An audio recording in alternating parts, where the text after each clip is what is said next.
Hi everybody, it's me, Tim Dodd, the Everyday Astronaut. This is it, my friends. This is it. I'm feeling really good about what I'm looking at right over my shoulder here. There is the world's most powerful rocket as of that. Well, let me restate that. This is NASA's most powerful rocket that they've ever built, and it is sitting right over my shoulder, 3.5 miles away. So what, 5.5-ish kilometers away? We are just hilariously close to what's going to be quite a spectacular show. I cannot wait. This is something that I've been waiting to see for years and years and years, and it's here, and I am just absolutely thrilled. I hope you guys are excited for tonight, because this is, I think everything's going smoothly. We've been listening into the fuel up and the countdown and all that stuff, and things are going really, really good, which is so, that feels so good. After, a couple hurricanes came at this thing. We've had some fuel up issues with the vehicle in the past, but guys, tonight, everything is looking fantastic. So we have quite a show. We've got a handful of guests we're going to try to bring on air. We've got a handful of fun things we're going to do. We've got a decent amount of time. As you can see right now, we're still about 7 hours from this thing launching. We are showing you now. I'll admit, we're kind of showing you technically the L minus clock, not the T minus clock. But those two things will align here shortly. People are just more familiar with T0, so I don't want to confuse people and be like, "What is L0?" But technically, yeah, we are about 7 hours. We're within 7 hours of seeing the most powerful rocket that hopefully will be a successful most powerful rocket, so we can claim that title. So I'm really, really excited about that. So. All right, let's go ahead and start off how we start off most live streams, which is by going to a little website called everydayastronaut.com. And there, if you have any questions about upcoming rocket launches, want to know what time's this thing going, going to take off, where is it going to, what's it doing, what's on top of the rocket, all this stuff, everydayastronaut.com. And then you can click on Prelaunch Preview. So let's go ahead and get that pulled up here. So this is, and by the way, we do have a beautiful shot of the rocket right below you. There are some incredible feeds coming in here from NASA that I can't wait to show you guys. We'll cycle through those here once we read you guys what we expect to see. So this is, of course, going to be taking off November 16th. Now, this is confusing because a lot of people, I've seen people going like, wait, it's tonight? They thought it was November 16th. It's like, depends on where you're at in the country. So here on the East Coast in Florida, it's going to be taking off just after 1 a.m., so 1:04 Eastern, which of course would mean that's on the 16th Central. It'd be just after midnight. If you're in Mountain or Pacific time, we're talking about the 15th here. So make sure you're paying attention to that. Don't miss this launch thinking it's, happening tomorrow if you're on the West Coast in the U.S. I don't want anyone missing this. This is the one to see. So the mission name, this is, of course, Artemis I. Come on. I'm sure you've heard of this by now. The follow-up to Apollo. And this is the first launch of the inaugural launch of the Space Launch System. This is a test flight of Space Launch System. It's going to be amazing. The launch provider for this is a NASA mission. This is a absolute flagship NASA mission. And it's everything we could ever dream of, basically. This is going to be... this is taking on, so basically it's a NASA launch, but it's Boeing, Aerojet Rocketdyne, Northrop Grumman, and United Launch Alliance. So there's a handful of contractors involved in this beast. So I'll keep reading a few more here. I know we've got a little thing happening, but let's see the rocket again. The NASA for this, the customer is basically NASA. It's a NASA mission. NASA's the customer. NASA's the top dog here. The rocket is the Space Launch System, or SLS Block 1. Which is the most powerful rocket currently on the pad attempting to launch. We'll put it that way, because of course we do have Starship is close to being the most powerful rocket ever fired, but the other day it fired 14 of its 33 Raptor engines, beat a SpaceX record for thrust, most likely, unless they were throttled to like minimum, but they're still not quite up to that point of beating, the Saturn V, beating the N1, beating the Saturn V, the N1, or SLS. SLS is, has the opportunity to, if it flies successfully, and if it's orbital successful orbit, it'll be more powerful than the Saturn V, less powerful than the N1, but the N1 never made it through its first stage burn, so it never was a successfully orbital rocket. Energia, though, I'm pretty sure it's more powerful than Energia, too. Discord, let me know. Let me know about that. All right, let's keep going here. This is Space Launch System, SLS Block 1. That is the rocket, the first launch of SLS.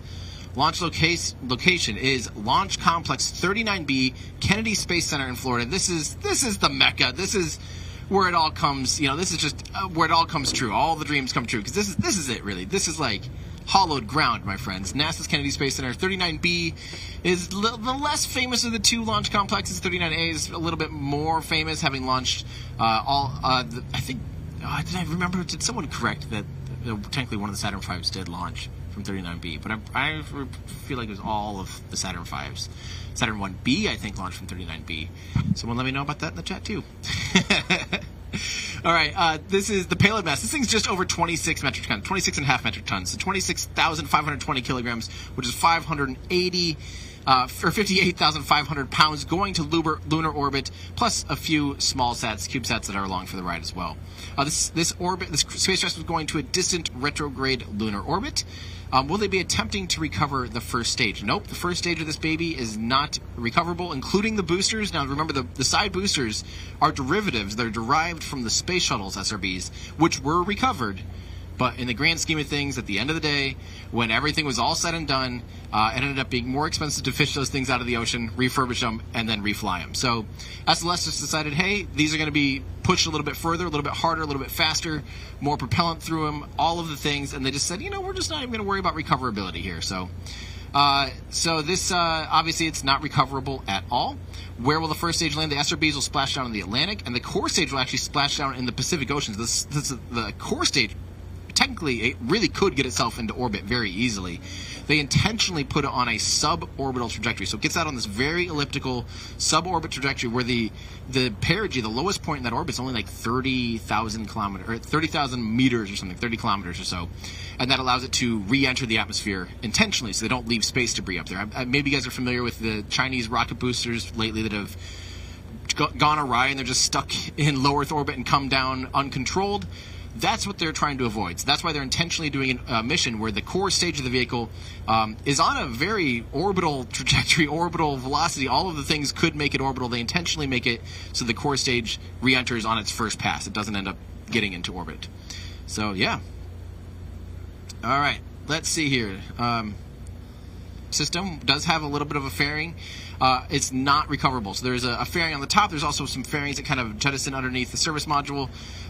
They're very small fairings, and they're going very fast when they are ejected. So they are absolutely not worrying about recovering. And again, at this point in time, SpaceX is the only vehicle and company that is working on recoverability, really, of most of their rockets. So the fairings, we get spoiled by them landing boosters. We get spoiled by them recovering fairings. Are these fairings new? Yes, of course. How's the weather? Currently 80% go for launch as of Wednesday afternoon. That changed, I believe. It's not even Wednesday. Did something happen? Did I not refresh this or something? Let me double check, because sometimes that happens to me where it's not Wednesday. Okay, well, 80% go for launch, but I remember even maybe having 90, but this will be the first launch of the Space Launch System, the second orbital launch of the Orion spacecraft, the third overall flight of the Orion spacecraft. This 160th orbital launch attempt of 2022. That's insane. Every time I hear the number of how many launches we've had this year, I'm just like, how? Why? What? Where? Why?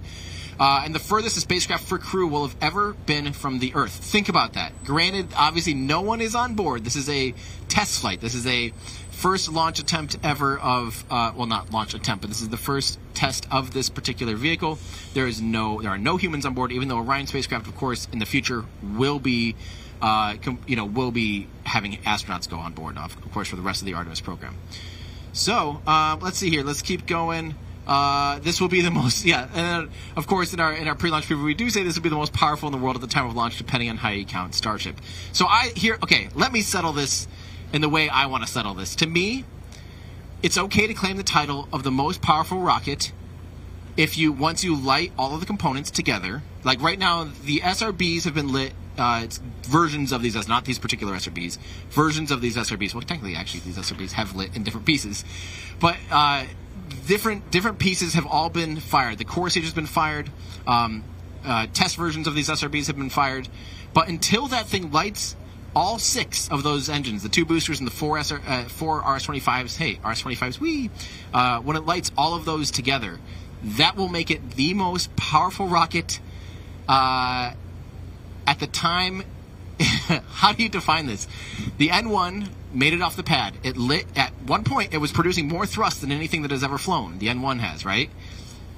But then how do you define it didn't make it successfully? So if this rocket makes it successful, even when if it lights all of its engines at core, it will not be the most powerful rocket ever.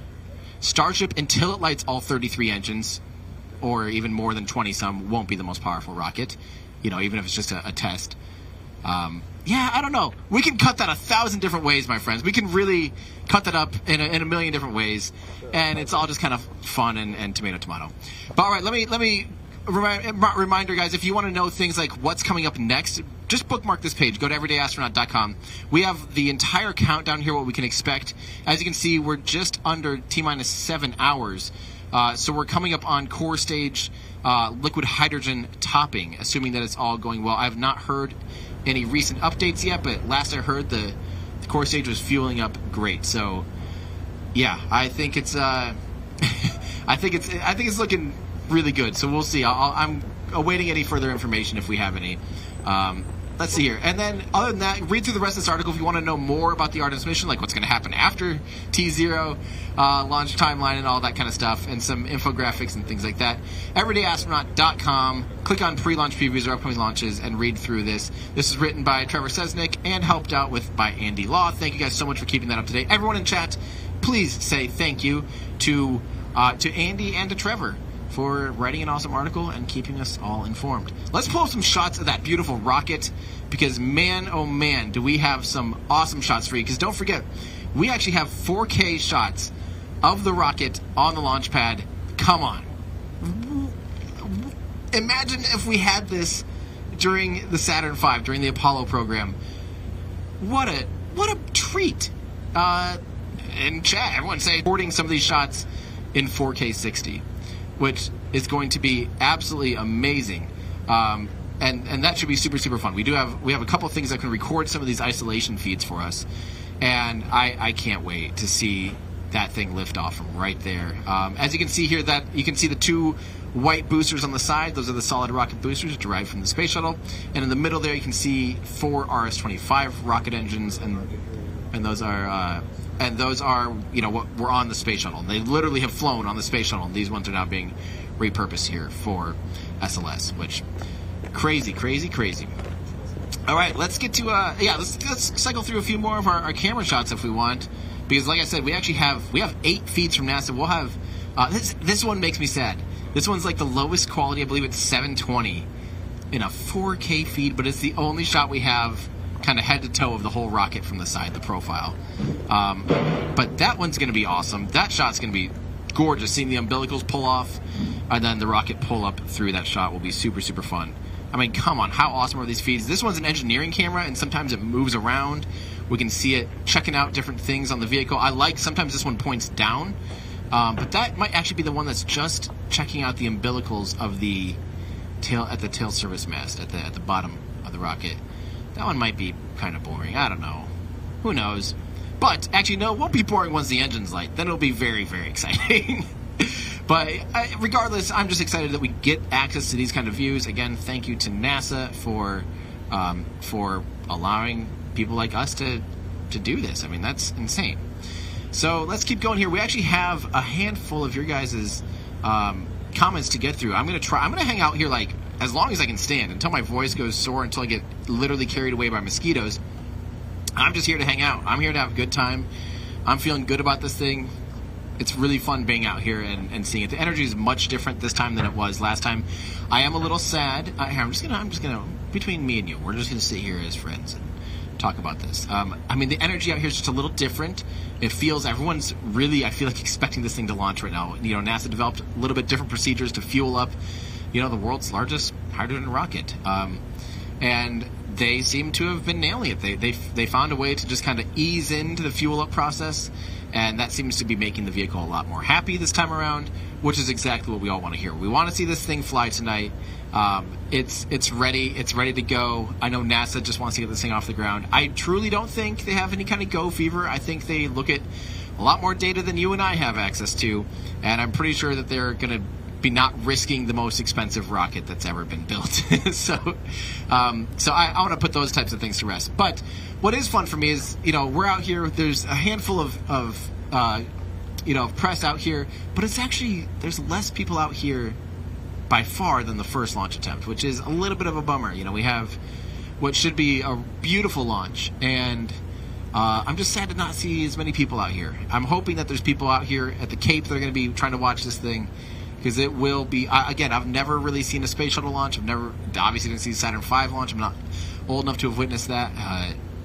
And, you know, yeah, you can kind of see here from our back camera. Hi everybody. You can kind of see there how relatively empty this parking lot is. This is at the NASA press site with the vehicle, as you can tell in the the face camera there. You know, we're here at Kennedy Space Center, and this last time this parking lot was more or less full. It is actually filling up more than I have seen yesterday. Like yesterday when we were out here preparing, I'm like, uh-oh, no one is here. But luckily the crowds are starting to show up, and the excitement is starting to build, as we are 6 hours and 45 minutes left to go. Oh, baby. I do want to introduce, you might hear another voice pop up on air every now and then. It is my friend Ben Steinman, my friend, my neighbor, our networking engineer, our aerial pilot, and all sorts of things. Ben, if you want, Ben's going to be listening in on the comms all the time, because here's the deal. I get really distracted. If I start hearing, like, comms and things hitting my ears while I'm talking, I just shut down like a robot, and I'm just like, oh, too much input. And so Ben's going to be listening in, so you might occasionally hear his voice on air. Ben, go ahead and introduce yourself and say hi. Good evening. Good morning. Can we get a 5x5 on Ben? Can everybody hear Ben there? I hope that you guys were able to catch Ben there. I don't know if my computer is actually working at the moment. I seem to have lost internet, actually. Yeah, I'm working on that. Okay. I don't know. Hopefully we're still live to air. Worst case scenario, this doesn't quite make it out to the world, and we'll keep hanging out. I'll let you keep doing your job here. We'll see if I can push some comments then while you let me know when things are looking good on your end then. All right, so this is something that I'm really excited about from BL. Yeah, it says, I bet these solid rocket boosters are going to sound epic. And you know what? They are going to sound absolutely incredible. I guarantee it, because the space shuttle was already, had this just crackling, thunderous sound. And these are more powerful versions of those boosters. They have an extra segment. The space shuttle had 4 segments. This vehicle has 5 segments, which doesn't increase the duration of the burn. It just actually increases the output of the booster. So it's about 25% more powerful, which means 25% more air-ripping madness, because that's what you're hearing. When you're hearing those crackling sounds, it's not microphones clipping. You'll hear that with your ears. It is the sound of the rocket engines just absolutely destroying the air molecules and creating these crazy ripples, and that's the crackling that you actually hear. So, the other thing too to remember is there are 4 RS-25s on this beast now, as opposed to there were only 3 on the space shuttle. So it has 33% more of the core engines as well. So 25% more booster, 33% more thrust on the core stage. Should lead to quite a bit louder vehicle. The other thing that I'm curious about, I'm curious, when the space shuttle launched, I wonder how much that the Delta wing deflected sound and kept it quieter in some regimes, like as it, but then it would roll out. As it would roll, the space shuttle had a roll program pretty much right off the pad, and lots of times that Delta wing would probably be phasing right back here at the press site, and that, if you'd think, if anything, would kind of help acoustic energy redirect this way again. But that's pretty exciting to hear. Let's keep going with some things. Or I might take a little break and leave you guys with views of the rocket for just a little bit. And unless let me get a little status update here. I'm going to take like a quick little 3-minute break, and I'll come back. Like I said, we actually have a lot of guests we're going to bring on this time. We're going to hang out for a long time. We're going to talk rockets, but we do have the best views in the house. So keep this up. Don't forget, we are T-minus 6 hours and 40 minutes, so I am going to be taking breaks quite often, so don't be surprised if you hear me duck out for a second. But I'm gonna get a little read on the room, make sure everything's okay, but I just wanted to say hi right at the top. I'll be popping in often, so don't go anywhere. I will be right back.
everybody. Like I said, I'm right back. I just wanted to check in. We actually had to switch some stuff around here, but I wanted to make sure that we had the opportunity to start answering your guys' questions, because that is exactly what we're here to do. We're here to hang out. We are here to have fun.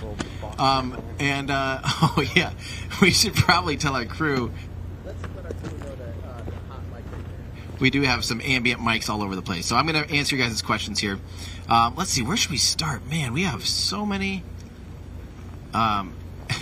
Leonard, let me think. Leonard, or Matt Dahl, was that? Leonard Patow. 10 by 10 is 100 centimeters or 1 meter. Oh, what, is this like old stuff? This might be old stuff. Let me get caught up here. Where's the alligator footage? Yeah, let me see. I'm trying to get caught up on the chats here. 1 second, and then I'll be able to get to you guys, and we can start answering all your awesome questions, which I appreciate so much. Let's see. This is from Stuart Dale. What's the point of this launch? The rocket is not reusable and costs a stupid amount of money to build. It's not sustainable. Is NASA just trying to save face? Well, here's the deal, my friends, and this is of course a hotly debated topic. But the way I see this, you have to keep in perspective where NASA, where the spaceflight industry was, 12 years ago when all this decision-making process was in play. So, of course, nowadays we're quite used to the idea of reusability being not only feasible, but kind of the only logical solution. NASA, don't forget, had at the time of the conception of this thing, had just canceled the space shuttle program, which promised to be reusable, promised to be cheaper, promised to be better, and frankly, it failed. It failed at being reusable. NASA tried that, and they said, hey, we're kind of just wasting our entire flight budget on just being stuck in low Earth orbit. It's better if we leave that to the commercial partners. Commercial people can go fly, get up to LEO, go to the ISS, no big deal. We have confidence that, we could find commercial partners to just do that. We'll hand that money off to them, and then with that leftover money, we can actually develop a super heavy lift launch vehicle. We can actually develop a vehicle that can get humans back to the moon. Now, how do we do that, right? So imagine that, again, remember, this is right after the space shuttle program ended. This is before SpaceX had even launched a Falcon 9, let alone landed one. And, SpaceX at this point had a lot of promises, a lot of big ideas, but, in the grand scheme of things, hadn't proven anything else. So again, the idea of there's a bad taste in their mouth almost about reusability at the early development of this rocket, right? So keep that in mind. The next thing is NASA needed to make sure that this rocket and this program didn't just get pulled out from underneath them, that the rug didn't get pulled out from underneath them every time there's an administration change, because that's kind of that's one of the downfalls of NASA, is they are at the mercy of Congress. They're at the whim and at the mercy of politics, unfortunately. So in order to make a program sustainable and drive through and actually keep some momentum going in a program, you can't take huge risks. You can't sit there and go, all right, we're going to develop the world's largest rocket. It's going to be fully reusable. It's going to, be able to be nuclear powered and get humans, land a house on the moon and do all you can't take that risk if you're trying to make it survive and get through its program, right? So NASA basically came up with the idea, hey, why don't we just what is the absolute cheapest way we can develop a super heavy lift launch vehicle?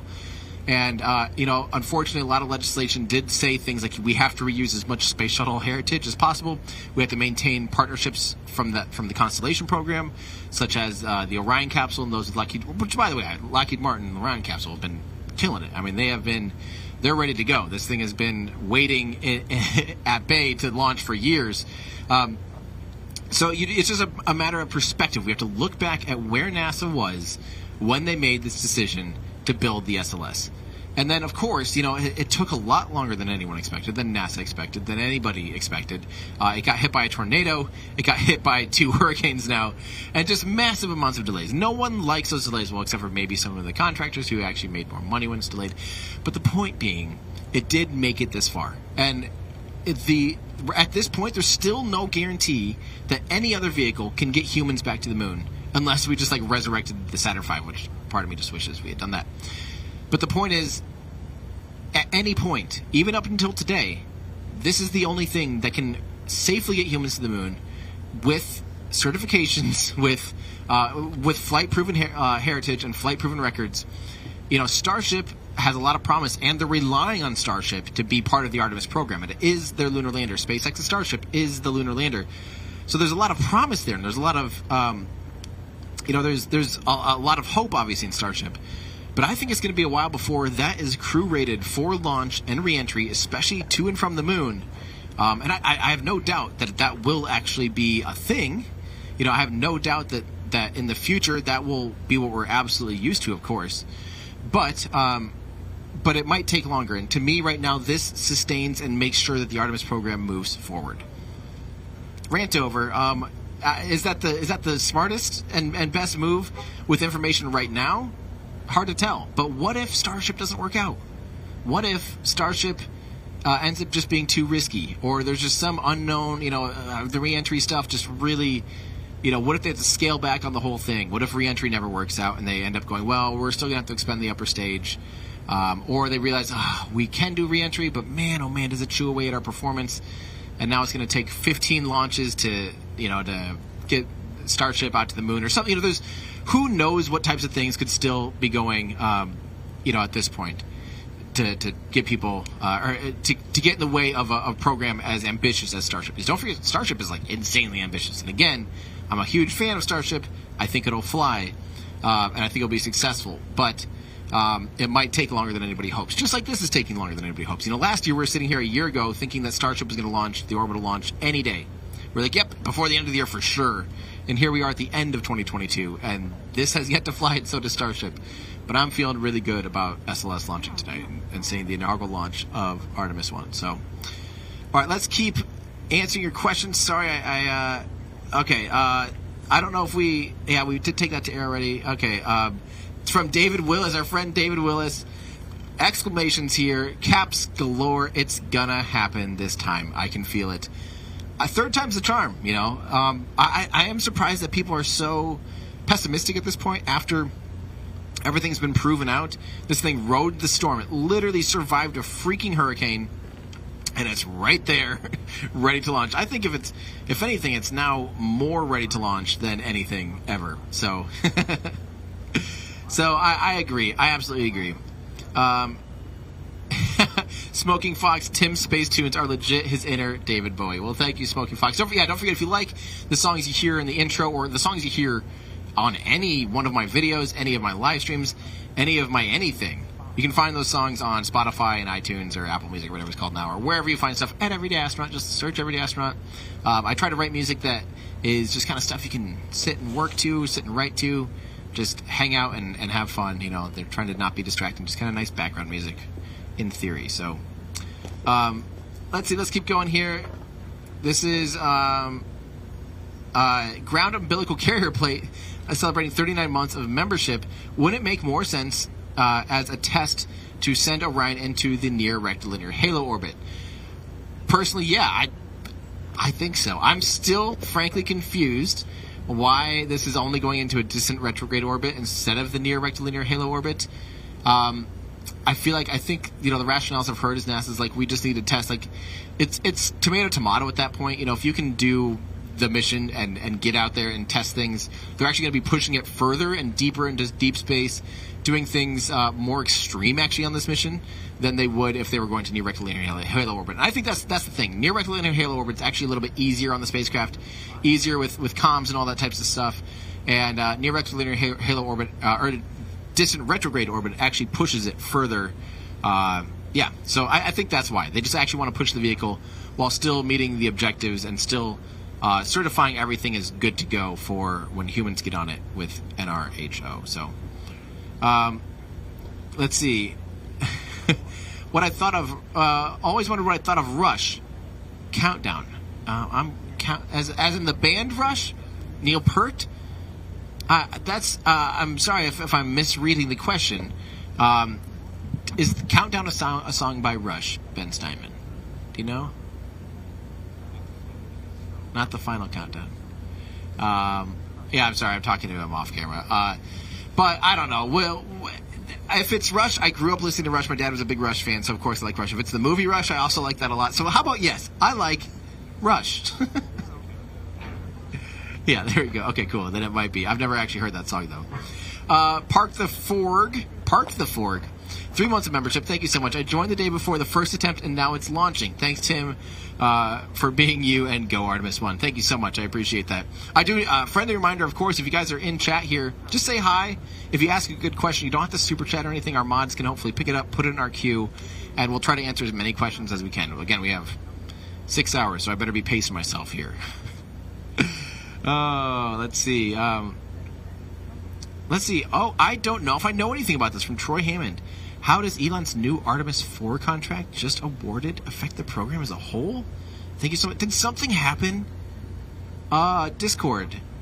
Can anyone comment on this? Did something happen with Starship? A new Artemis IV contract. I mean, this has been out, unless you're talking about what's been out for 2 years with the human landing system, which of course we know. I don't know if there's a new thing that came out.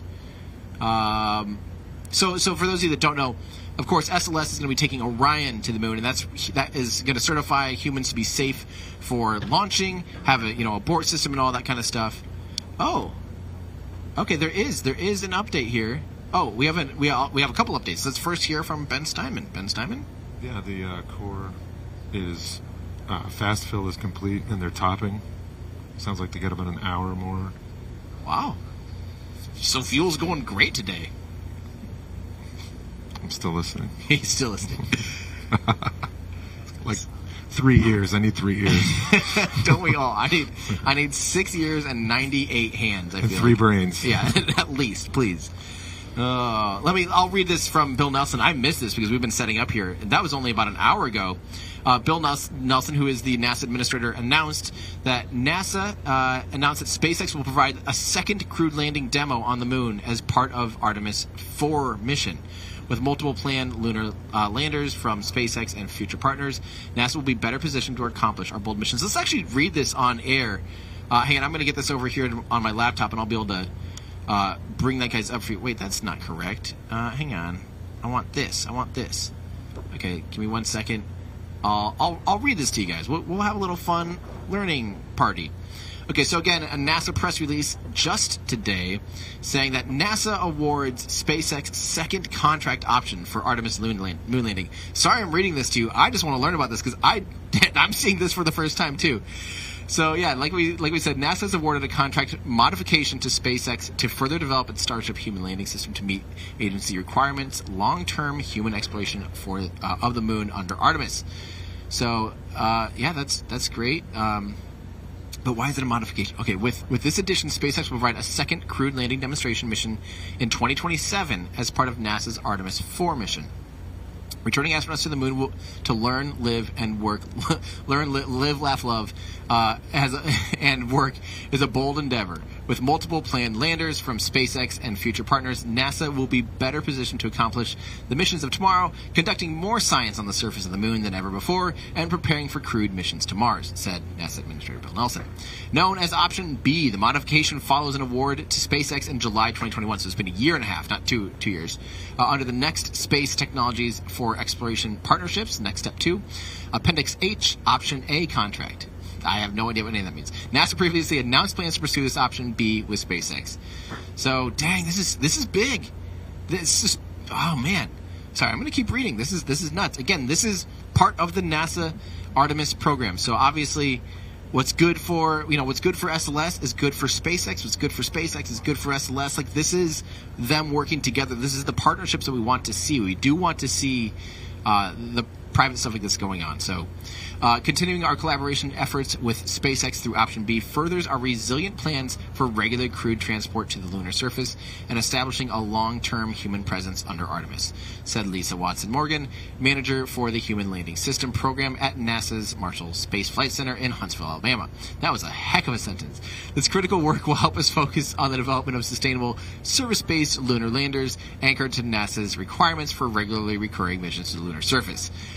This is a lot to read. Man, I feel like this is very boring to just read to you guys on air. I apologize. I don't mean to just be sitting here, but I got to read about it. I got to learn about this. Okay, so let's get to the next bit. We're almost done. The aim of this new work under Option B is to develop and demonstrate a Starship lunar lander that meets NASA's sustaining requirements for beyond beyond Artemis III, including docking with Gateway, accommodating 4 crew members, and delivering more mass to the surface. That's awesome. That is really cool.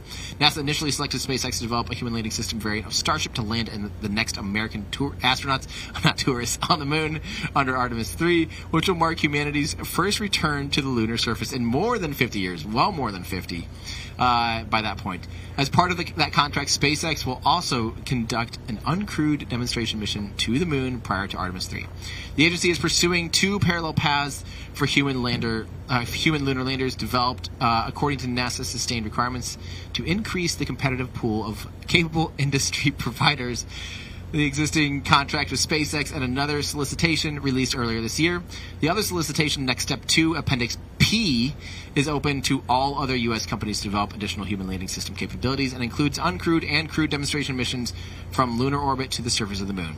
Astronaut moon landers are a vital part of NASA's deep space exploration plans, of course. I mean, how else are you going to get to the moon unless you land on it? Unless you have a lander to land on it, along with the Space Launch System rocket, Orion spacecraft, ground systems, and spacesuits, and rovers, and Gateway. That's so many ands. Under Artemis, NASA will send a suite of new lunar science instruments, technologies, stuff to the moon. Well, okay, I don't know if I have enough brain capacity to totally digest that, but basically, sounds like having 2 missions in the books for Starship Lunar Lander, that's definitely saying something. I mean, I honestly did not see that coming. I thought for sure we'd want to see some other test flight of a second lunar lander before we see 2 on the books for Starship. But again, NASA must like what they see. You know, at this point, NASA must be happy with the progress they're seeing at Starbase and with Starship, and they must believe that SpaceX can not only deliver once, but deliver twice, and in those time frames. That's pretty crazy. So, yeah, this is that's pretty big. That is pretty big. Ash Jetty did say in our chat saying that the song was Countdown by Rush. Slightly too cryptic for me at the time, and again, I'm sorry if I don't know that song offhand, but I know a handful of Rush songs. So, today's Tom Sawyer. Before we get a copyright strike. Okay, so this is a great question from Roger PHA, Roger Fa. What engines are on the second stage? I don't know if we probably don't have that graphic quite pulled up yet, but we do have a cool little slick graphic that we sometimes can pull up it shows the 2 RS-25s. By the way, Andrew, I can't always hear your talkback very easily. Shows the 4 RS-25s on the core stage, the 2 SRBs, and the upper stage uses the RL-10B2, because the upper stage is actually, for all intents and purposes, it's basically the exact same upper stage that they used on Delta IV Heavies and Delta IV Mediums. Just Delta IV Heavy, sorry, which is the DCSS, the Delta Cryogenic Second Stage. For this, it's basically all it is that same second stage, similar second stage, with an adapter to take it from the 8.4 meter wide diameter core down to the 5 meter wide core of the upper stage. And so the upper stage engine is the same thing as what was on Delta IV Heavy, which is the RL-10B2, which is the most efficient rocket engine, chemical rocket engine, traditional chemical propulsion rocket engine that has ever been produced. And that's the one that has the extending nozzle. So this does have that extending nozzle that makes the expansion ratio bonkers. And I think it's to like 454 seconds of specific impulse, if I'm not correct. If I am correct, if I'm not mistaken. It's quite a bit. And it also has, the other thing it does that's crazy is, it is an expander cycle. The RL-10 is expander cycle, which is super, super cool. So let's keep going here. Thank you so much from C. Churchma 8, wishing Luna and Artemis a successful launch. Thank you so much. It's been really fun. I mean, we were able to get out here yesterday and start setting up. Of course, there's always issues no matter what we do, but I'm feeling really happy to be out here, be hanging out, have a gorgeous. I'm obviously sad this is taking off at night, but as far as weather goes, not getting caked in the sun. Look at this. I mean, it is a nice, relatively cool night. We're probably actually going to get gobs of condensation on everything soon, which is not ideal. So yeah. But that being said, I am glad that we're out here and that we have a gorgeous rocket that survived a hurricane, looking like it's ready to launch in a little bit more than 6 hours. All right. This is Tim.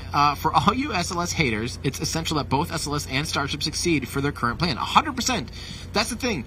Starship wouldn't have got a big award unless the Artemis program was far enough along to need a lunar lander. Like, at this point, people really do think that, like, it's always A or B.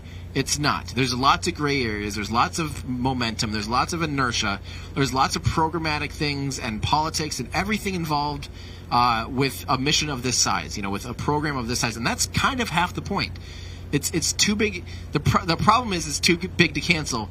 The good thing is it's too big to cancel, if you know what I mean. Like, it's both, which is sort of the point, is that it keeps continuing. That inertia gets to the point where we get humans on top of that thing and get them back out to the moon.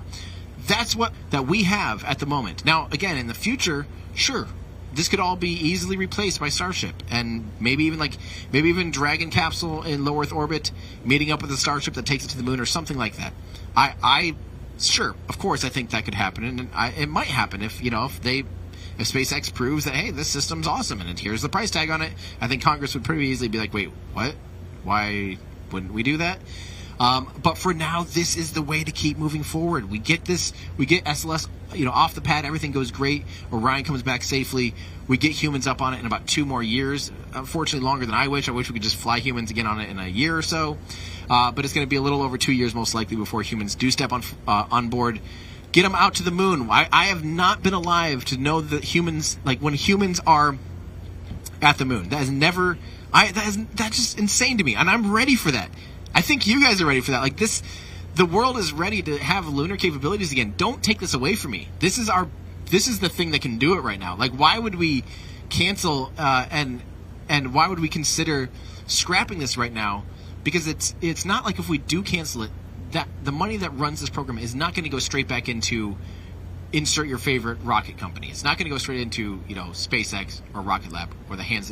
Lots of times it's earmarked now because it's NASA and it's Congress, and these are congressional funds that are like, hey, keep this program going.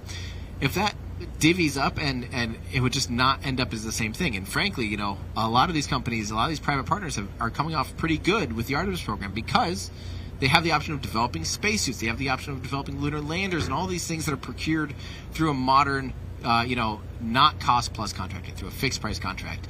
A lot more akin to the commercial crew program, which has had so much success. And that to me, that is where you shake and bake. That is where you actually sort the wheat from the chaff. And, that's obviously SpaceX has just been had such great success with the Dragon capsule and the Falcon 9. They're coming up already on, oh gosh, what are we at? Crew 6 is coming up already soon in 3 or 4 months. And that's insane. Likely Crew 6 will probably end up flying before Starliner has people on it for the orbital flight test. And that's kind of the battlegrounds. So, yeah. All right, let's keep going here. Let's see. Space Enthusiast, good question. Was there ever plans to launch a Saturn V from Vandenberg? None that I know of, and none that were publicly. The big thing is, obviously, Vandenberg launches, you can't launch east. You don't get to launch east and fly over Santa Barbara and Los Angeles and all these heavily populated areas. You have to fly either basically due south to get into a polar orbit or some kind of retrograde orbit, flying west over the Pacific Ocean. Now, if you're getting to the moon, sure, you can fly south and get to the moon. You can fly into a polar orbit and do a translunar injection from there, but it's just a lot less efficient. So if you're to launch a Saturn V, your mission is going to the moon. It was already completely just eking out all of the capabilities just to get to the moon with the capsule and all that stuff, launching from Florida. If you start taking away removing performance, like 20-30% hit, all of a sudden, what's the point of the Saturn V?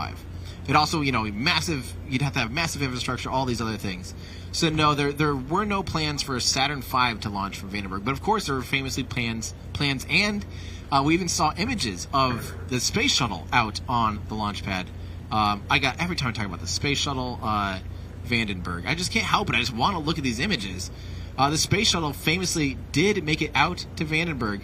If you just Google for yourselves Space Shuttle Vandenberg, but I will also show you guys what this looks like too. We do have images of, it just brings me so much nostalgia. The Space Shuttle on the launch pad at Vandenberg. One of the coolest things in the world. So let me keep going here. This is from Ashley Folks. They are still going to recover the boosters, though, right? No, they are not. They aren't just going to leave them in the ocean, I hope. They are. That's frankly normal until 5-6 years ago, until December 21st, 2015, when SpaceX landed a booster. And I guess before that, of course, with the space shuttle, with the boosters and the orbiter being fully recovered.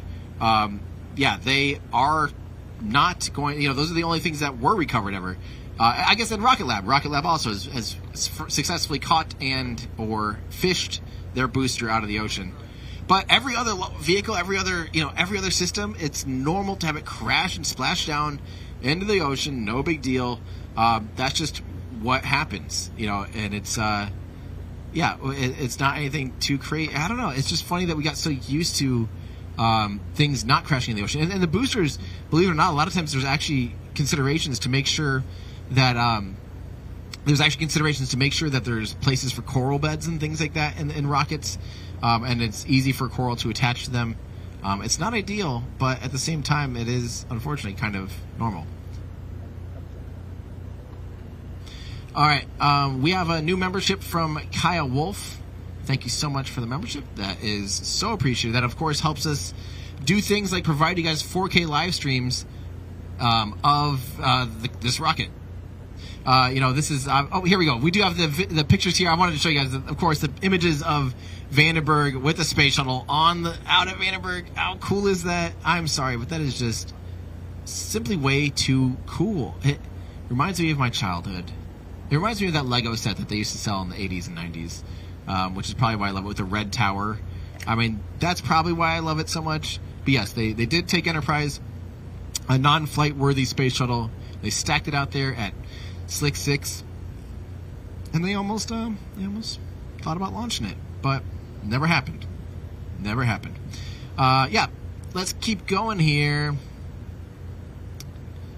Why would they launch at 1 a.m. after all these delays? Well, you got to launch when the moon's in its position. So, unfortunately, they can't change the position of the moon to align with day. So they do have to just take whatever opportunity they can launch. And, of course, NASA is a little bit sad about the imagery as well.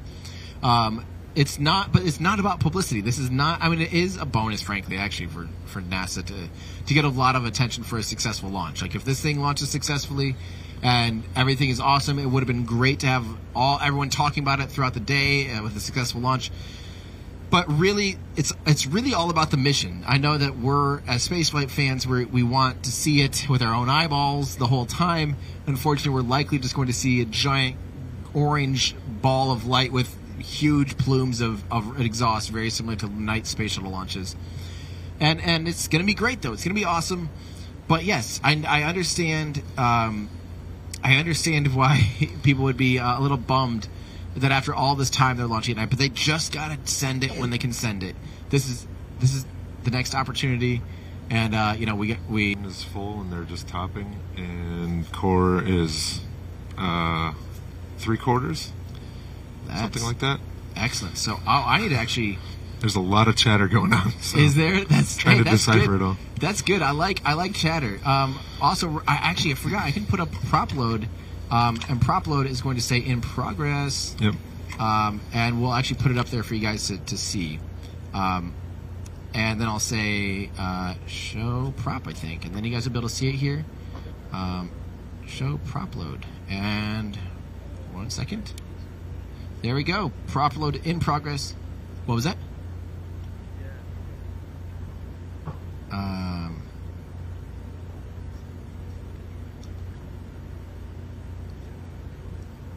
1 second.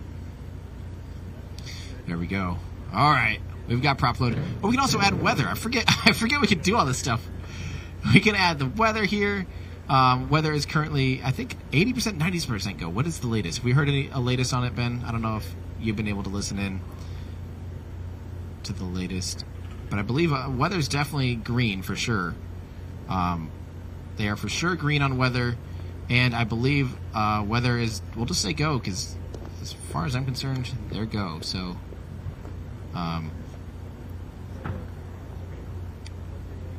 there we go. Weather, go. Green, we're go. I mean, I think it's like 90%, 80%. I haven't heard any talks of weather being a scrub. So, yeah. All right. Let's. 80% is weather, but we'll say it's go. All right, let's keep going here with your guys' questions. That's of course what's fun to talk about. Ooh, this is a very good question from Jewel1234. Did we get a flamey?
We don't know what happened, but hopefully you guys can hear me okay.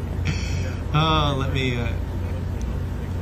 it's also probably the ambience. Okay, let's see. Let me keep answering you guys here. Yep. Alright, let me answer you guys' questions here. Cloud Leftovers. I just looked up that Saturn V helicopter. That thing is insane. I agree. Let me find that for you guys. This is one of my favorite things to look at.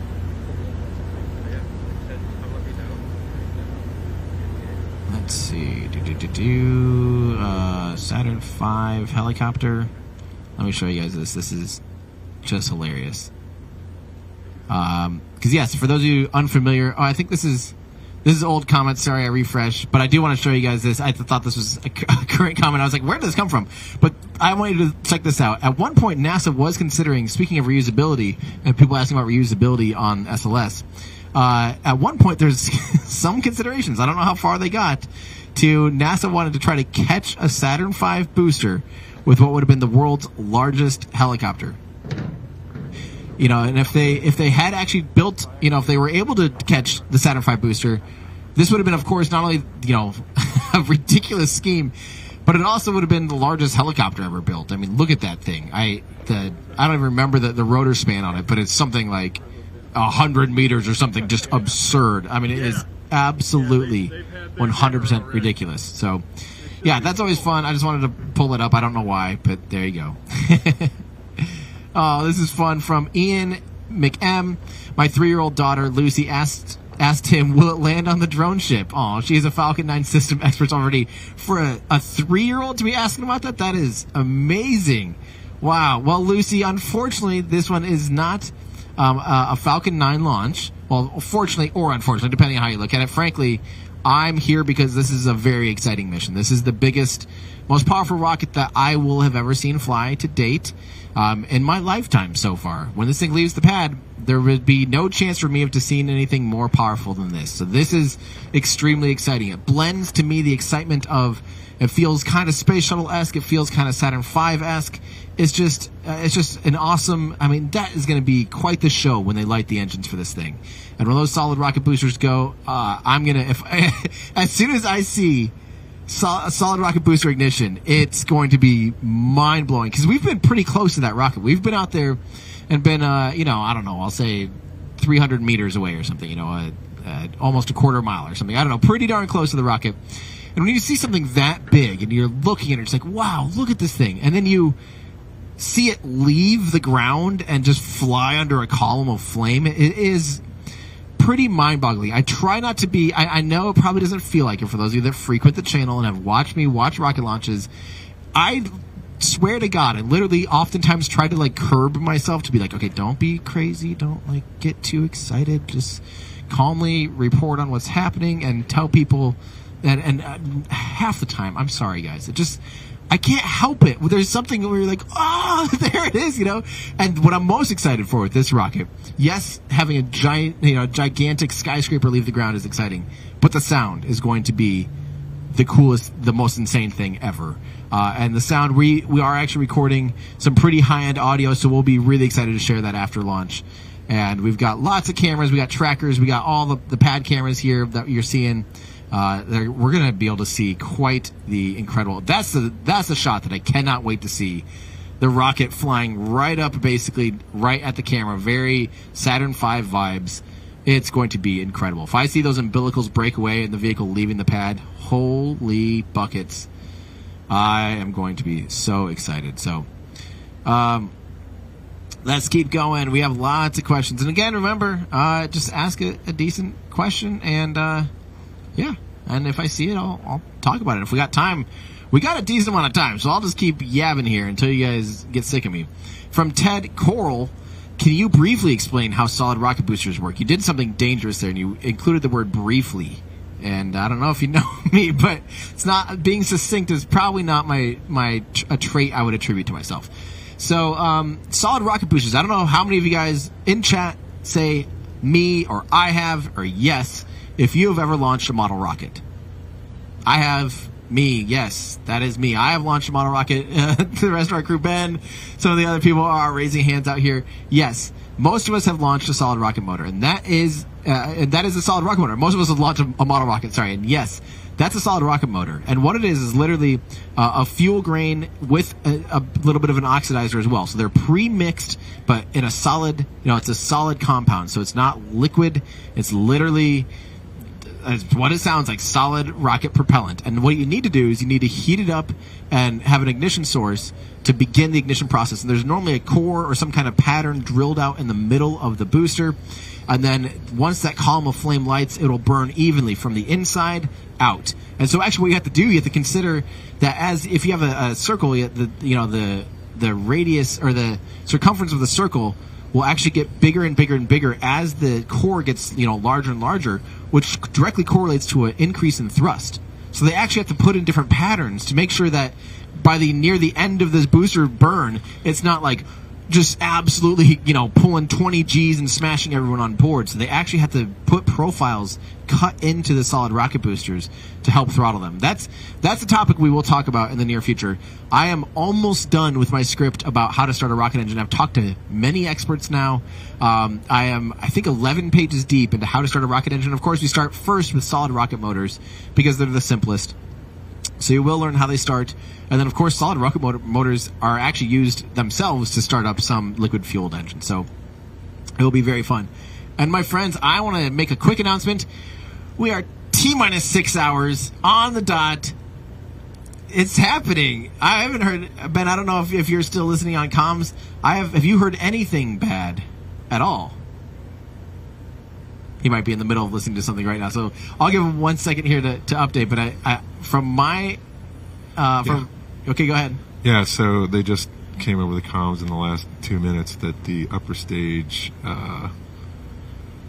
purge is complete, I believe. Cool. I'm making sure I get the terms right. They're rattling off. I've heard nothing bad so far. So nothing bad is good by me. Yeah. Yeah. So the teams are tracking no issues so far. Everything is looking fantastic here, and that's just so exciting. Oh, by the way, this is the camera that I love because it's an engineering camera inside of a housing, so you'll actually see it tip up and tip down. And sometimes when it's pointed at the engines, I don't know if that's where it's going to be during launch, but man, oh man, if it's at the engines during launch, that's going to be such an incredible view. I love seeing it do that, just knowing that they have an awesome camera like this inside of a housing that close to the most powerful rocket. Yeah, so crazy. Let's see. This is Corey saying, out at Kennedy Point Park with Fadwa from Scotland and Morocco, ready for this. Super, super cool. Thank you for saying hi.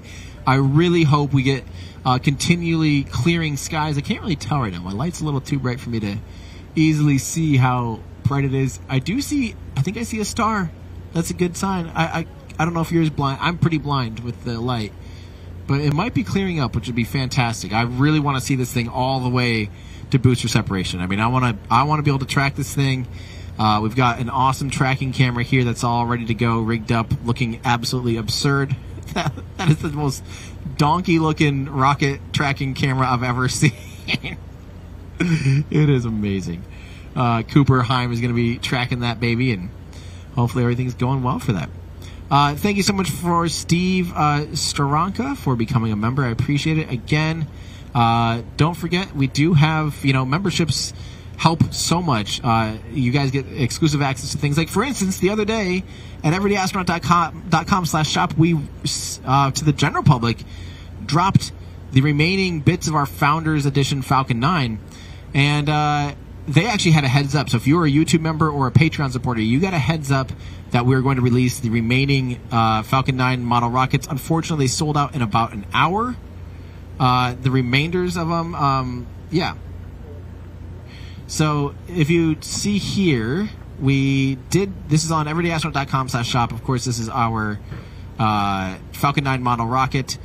Awesome 1/100 scale Falcon 9 model rocket. Metal construction, awesome quality, super excited about this thing. We had these back up in the store for 1 hour, and unfortunately they sold out already.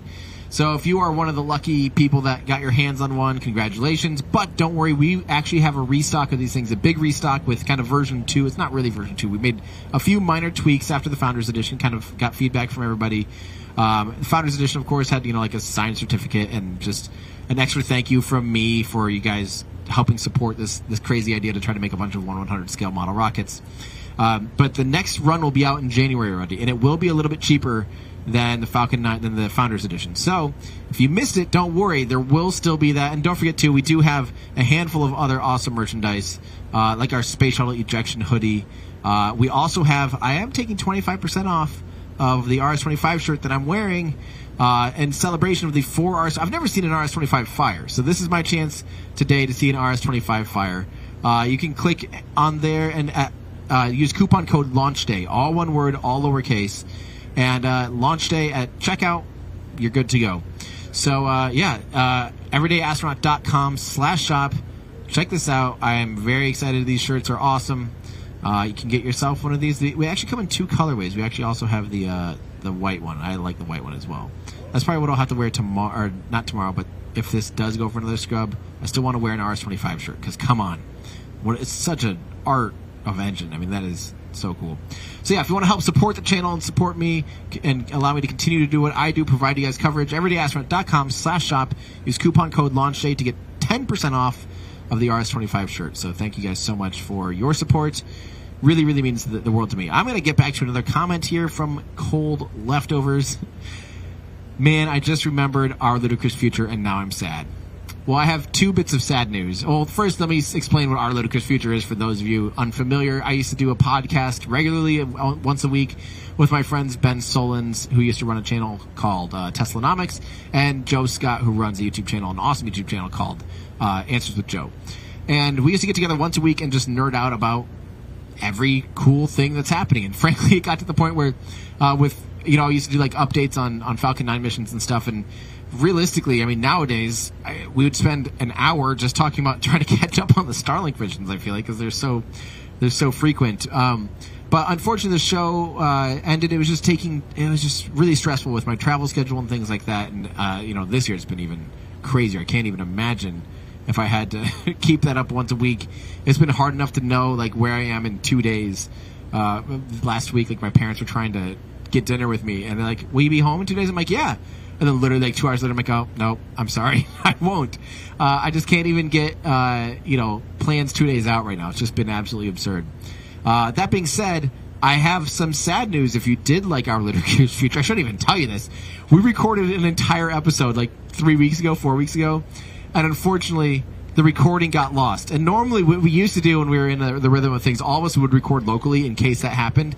And the system that we use is supposed to also record locally. It did not. We completely lost like a 2.5 hour long nerd out session. So we will get back together. We will talk about stuff again in the near future. That really bummed me out that we were unable to share that with the world, because that was a super fun episode. I know. There were like 20 patrons that listened and got to catch it live. So I'm sorry if you guys missed that. Let's see. Let's keep going here on questions from you guys. Bob and Michelle Murray, we were recently at Kennedy Space Center Atlantis exhibit of the SSME, the Space Shuttle main engine. Do you have a size comparison of the RS-25, the BE-4, and Raptor? They seem to be about the same thrust, so I'm wondering about size. Great question. Do we have? I'm pretty sure we do have a size comparison.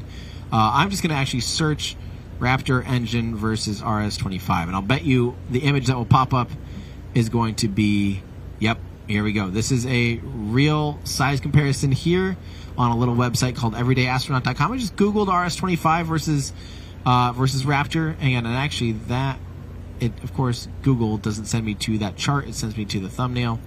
But the thumbnail is actually to scale. I probably could have just used that. Give me 1 second. Actually, I'm just going to scroll back up to the top so you can see. All right, on my computer screen here, you can see a handful of engines. And the engines on screen, there you go, are the Merlin on the left. You have the Raptor, the next one with the crown on it, which was why it was like as the king of full flow engines. There's a cheesy crown on there. Then you have the BE-4, you have the RD-180, you have the RS-25, or the SSME, as you asked about, and then we have the Formula One engine, the F1 engine. Dang, I've been watching too much Formula One. That race last weekend, wow. Too much Formula One in my life. The F1 engine that was on the Saturn V. So those are to scale with each other. So you can see the Raptor is quite a bit small. The BE-4 is closer almost to the RS-25 than, and I don't even know if that's actually that accurate, because I feel like the BE-4 is now almost identical in thrust, at least, to the RS-25, and very similar in size. So, yeah. That's the size there. I'm glad you got to experience and see an RS-25 up close. I think it's a beautiful engine.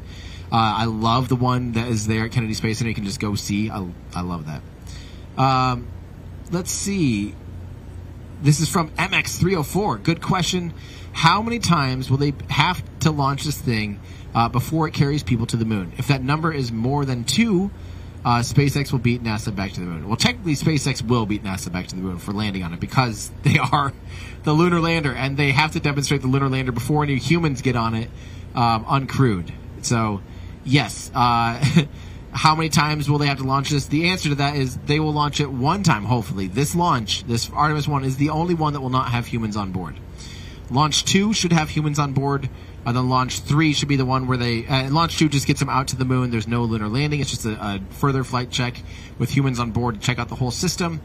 Flight 3, Artemis 3, would be the one where they get out to near rectilinear halo orbit. They meet up with Starship in that orbit. Starship then takes them down to the surface. Yeah. This is a good, similar question here from Billy Bow. How many people is on the rocket? None. There's nobody on this rocket. This is an uncrewed test flight. This is simply a test flight. There's no one on it. Keep that in mind as this thing launches. If there's any anomaly, people are not on board. There is no one that would be in harm, and they take a lot of precautions to make sure that people watching, such as us out here, and the rest of us at the press site, and people in, say, Titusville and Daytona Beach and Cape Canaveral. They do a lot of considerations to make sure that those people are safe as well. So, of course, there is the flight termination system. If something were to go off nominal, the rocket starts to veer or go off uncontrolled, then they would terminate the rocket. That would prevent it from accelerating and ended up, with a trajectory that would have it crash into any populated areas. So if the flight termination system would be pulled, of course it would be a complete loss of the vehicle, but there, of course, hopefully would be no loss of life. That's a very strong consideration when flying a rocket this large. Now, there is, technically, Orion does have a launch escape system. Now, it is not armed, and it is not active for this particular launch. They have tested that already, through and through. They've done pad abort, they've done an in-flight abort. They've kind of tested that system enough to say we don't need to do it on this one. I'm still a little bit confused and saddened by that. I would want it to be an all-up test, period, before putting humans on board. And frankly, I still think if they would have to abort the test, I think it'd be worth saving the Orion capsule, because they are planning to reuse some of the components on it So, yeah. All right. This is a good question from Ollie Matthews. What's the difference between L- and T-? So this is a little bit of a confusing topic, but the way that so L- is technically the exact time when this thing is going to launch. Now, to me, and I know this is a little bit wrong, and we're probably getting people that are all upset that we're not being pedantic, we are showing a T- time, which is technically incorrect. It technically is an L- time, launch minus. But to me, what's normal to humans is when you hear T-, that's just something so ubiquitous. Everyone is familiar with a T- clock and a T countdown. So I just do not understand why on earth, they even show us the T- time if that's not lined up with the L-. So what happens is, kind of back in the day, you would have a whole bunch of fueling procedures to get a rocket ready. And so you'd have like a time you're aiming to launch, but then you would have like a terminal count, and that was kind of a more automated sequence once the rocket was fueled and ready to launch. So this has a lot of legacy hardware that's still kind of a thing that ULA and a lot of the more traditional aerospace manufacturers and companies will do. They will basically make it so they fuel up the rocket. That's kind of one process. Once the rocket's good to go and everything's checked out, they kind of give it a go, no-go poll. They're ready to go. Then they go into the terminal count. So there will be a planned hold where they review the entire launch team, where they get a confirmation of go, no-go poll. So that's exactly what that is for. Hopefully that makes sense to you guys. All right, let me keep going here for you. And this is from Insane117. Will the clouds clear up? I'm over here at the Cape, and it's very cloudy out. Well, I have some good news from you. Before launch, I think at around T-2 or 3 hours, we will actually have a weather office here from the 45th, from Delta 45th, that's going to update us on the current weather. So we'll hear from the experts how weather actually is. We are seeing a star,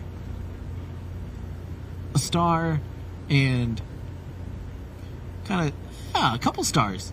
Stars are faintly visible, so I'm hoping that it does clear up. I mean, we will see. Oh no, from Heavy Metal, only pessimistic because you've made the trip. You've not had the best luck lately. Here's a couple of bucks for a thimble of gas to get you home. Well, thank you so much.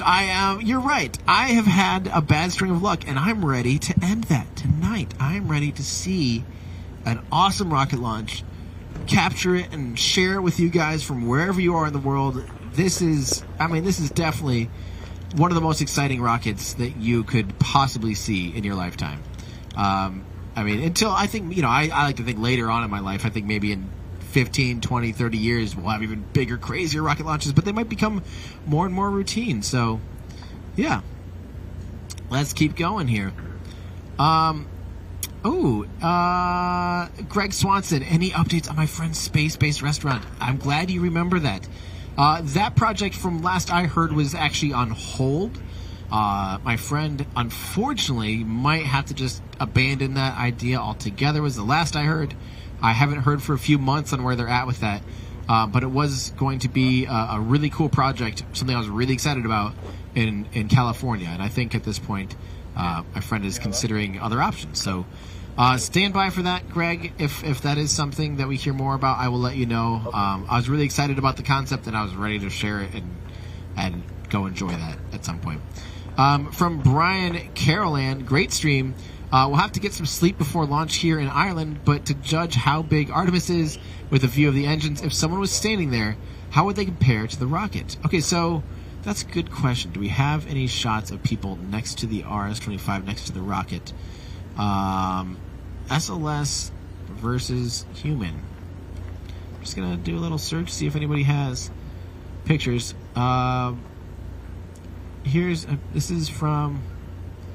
This is not my image, so I don't really... I'd prefer to find a NASA image, just to help you understand the scale. It is... it's big. It's big. Let me see. This would have had to come from NASA. It's... Alright, I've got an image here pulled up from... It's a NASA image with people next to the rocket while it's horizontal. Hang on here. And, yeah, that's... a human could almost probably fit inside the nozzle when it's horizontal. It could definitely, if you're standing up, you could, if it's standing up and the rocket stood on top of you, you definitely could fit inside of the nozzle. It's a large engine. Again, go to Kennedy Space Center and you can see an RS-25, or the California Science Center has an RS-25. I'm trying to think of where else. I saw one recently. There was an RS-25. Where was I? Yeah, there's a handful of RS-25s out there in the world. And yeah, hopefully they're big. SLS is a big rocket. So let's keep going here with you guys' questions. I think we just read that one about Ireland. I don't know if that made it to air. Sorry if that didn't make it to air. So thank you, Brian, again for that. I really appreciate that question. It's big.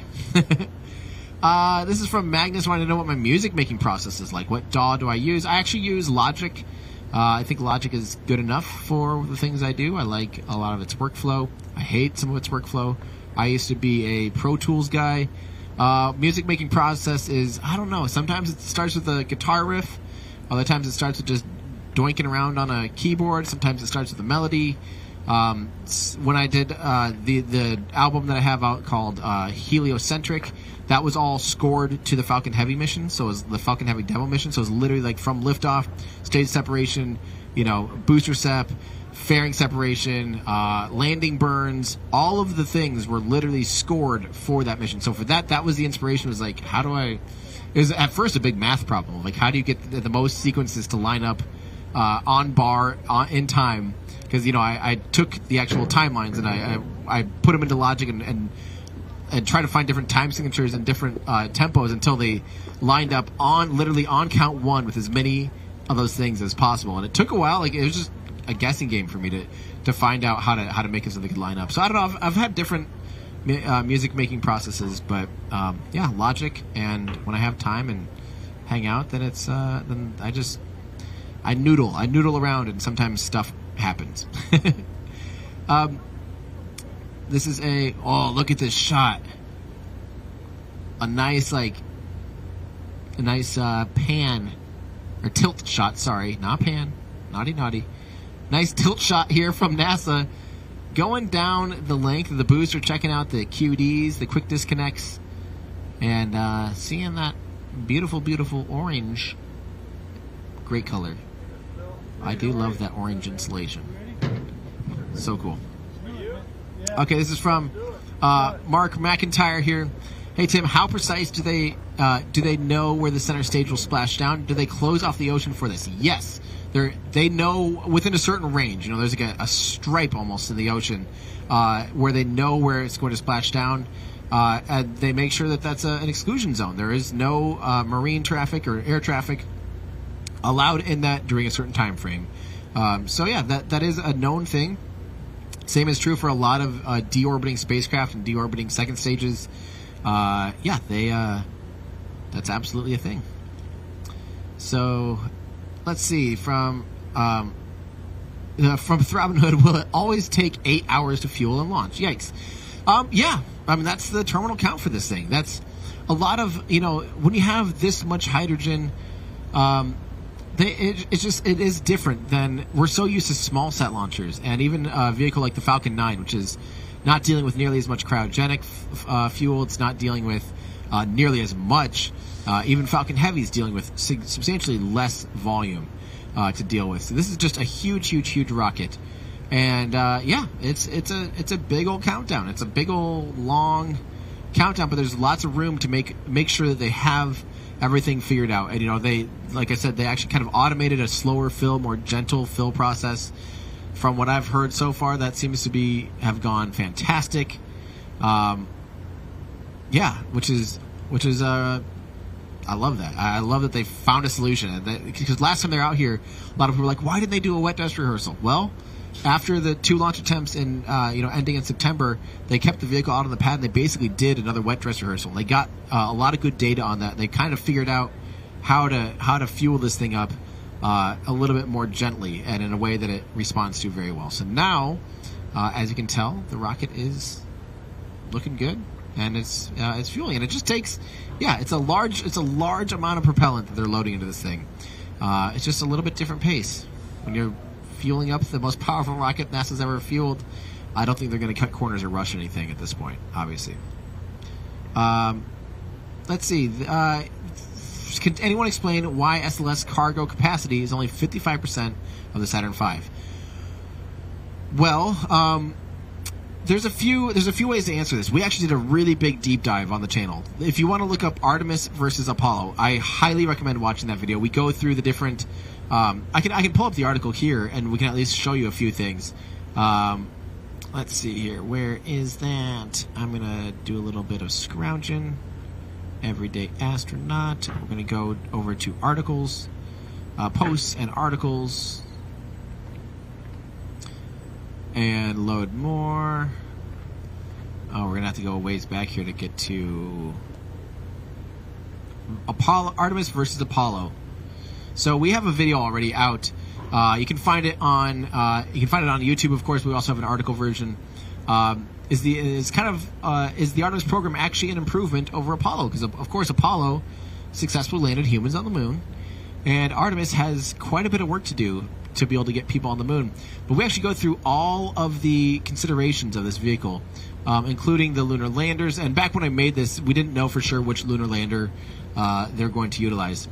But one of the big things with SLS is that it does not have a very big upper stage. Now, when they get to SLS Block 1B, the bigger version that will have 4 all-10 B2s, and it's just a much larger upper stage.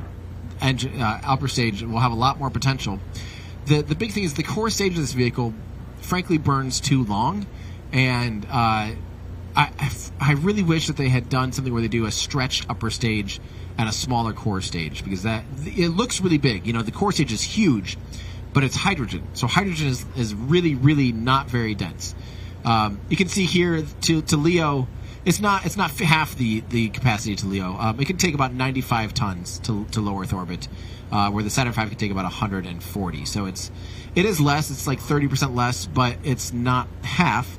Now these are to scale in this image as well, but yeah, the big thing is that core. It's just a lot. You know, the first stage of the Saturn V was RP1, so it's 10 meters wide. It was huge. It was just massive first stage, and because the propellant is so dense, it actually just had a lot of energy. That first stage had a crazy amount of energy.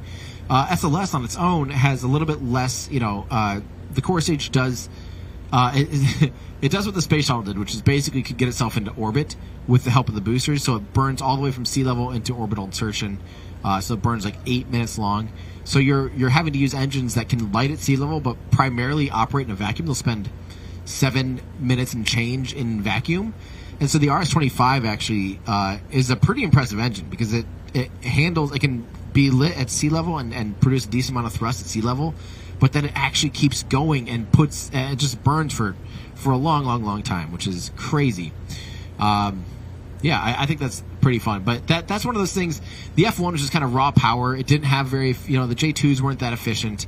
It did have hydrogen. It had hydrogen second stage and third stage, but the size, you can't really the size isn't fair. If the first stage, if you had the same kind of energy potential in the first stage with RP1 in the SLS, it would be a very stubby, weird looking rocket. You know, that first stage would be smaller, much smaller than the boosters. So yeah, I would definitely consider watching this. We do a full deep dive on it, including again the profiles, and this is something that's kind of fun to see. Oh, that's right, Artemis actually is higher. It's more lofted, believe it or not, than Apollo. Apollo is a very shallow ascent. And we go into all the different things like the parking orbits. Like I said, it gets out of this highly elliptical orbit and will splash down here in the Pacific Ocean.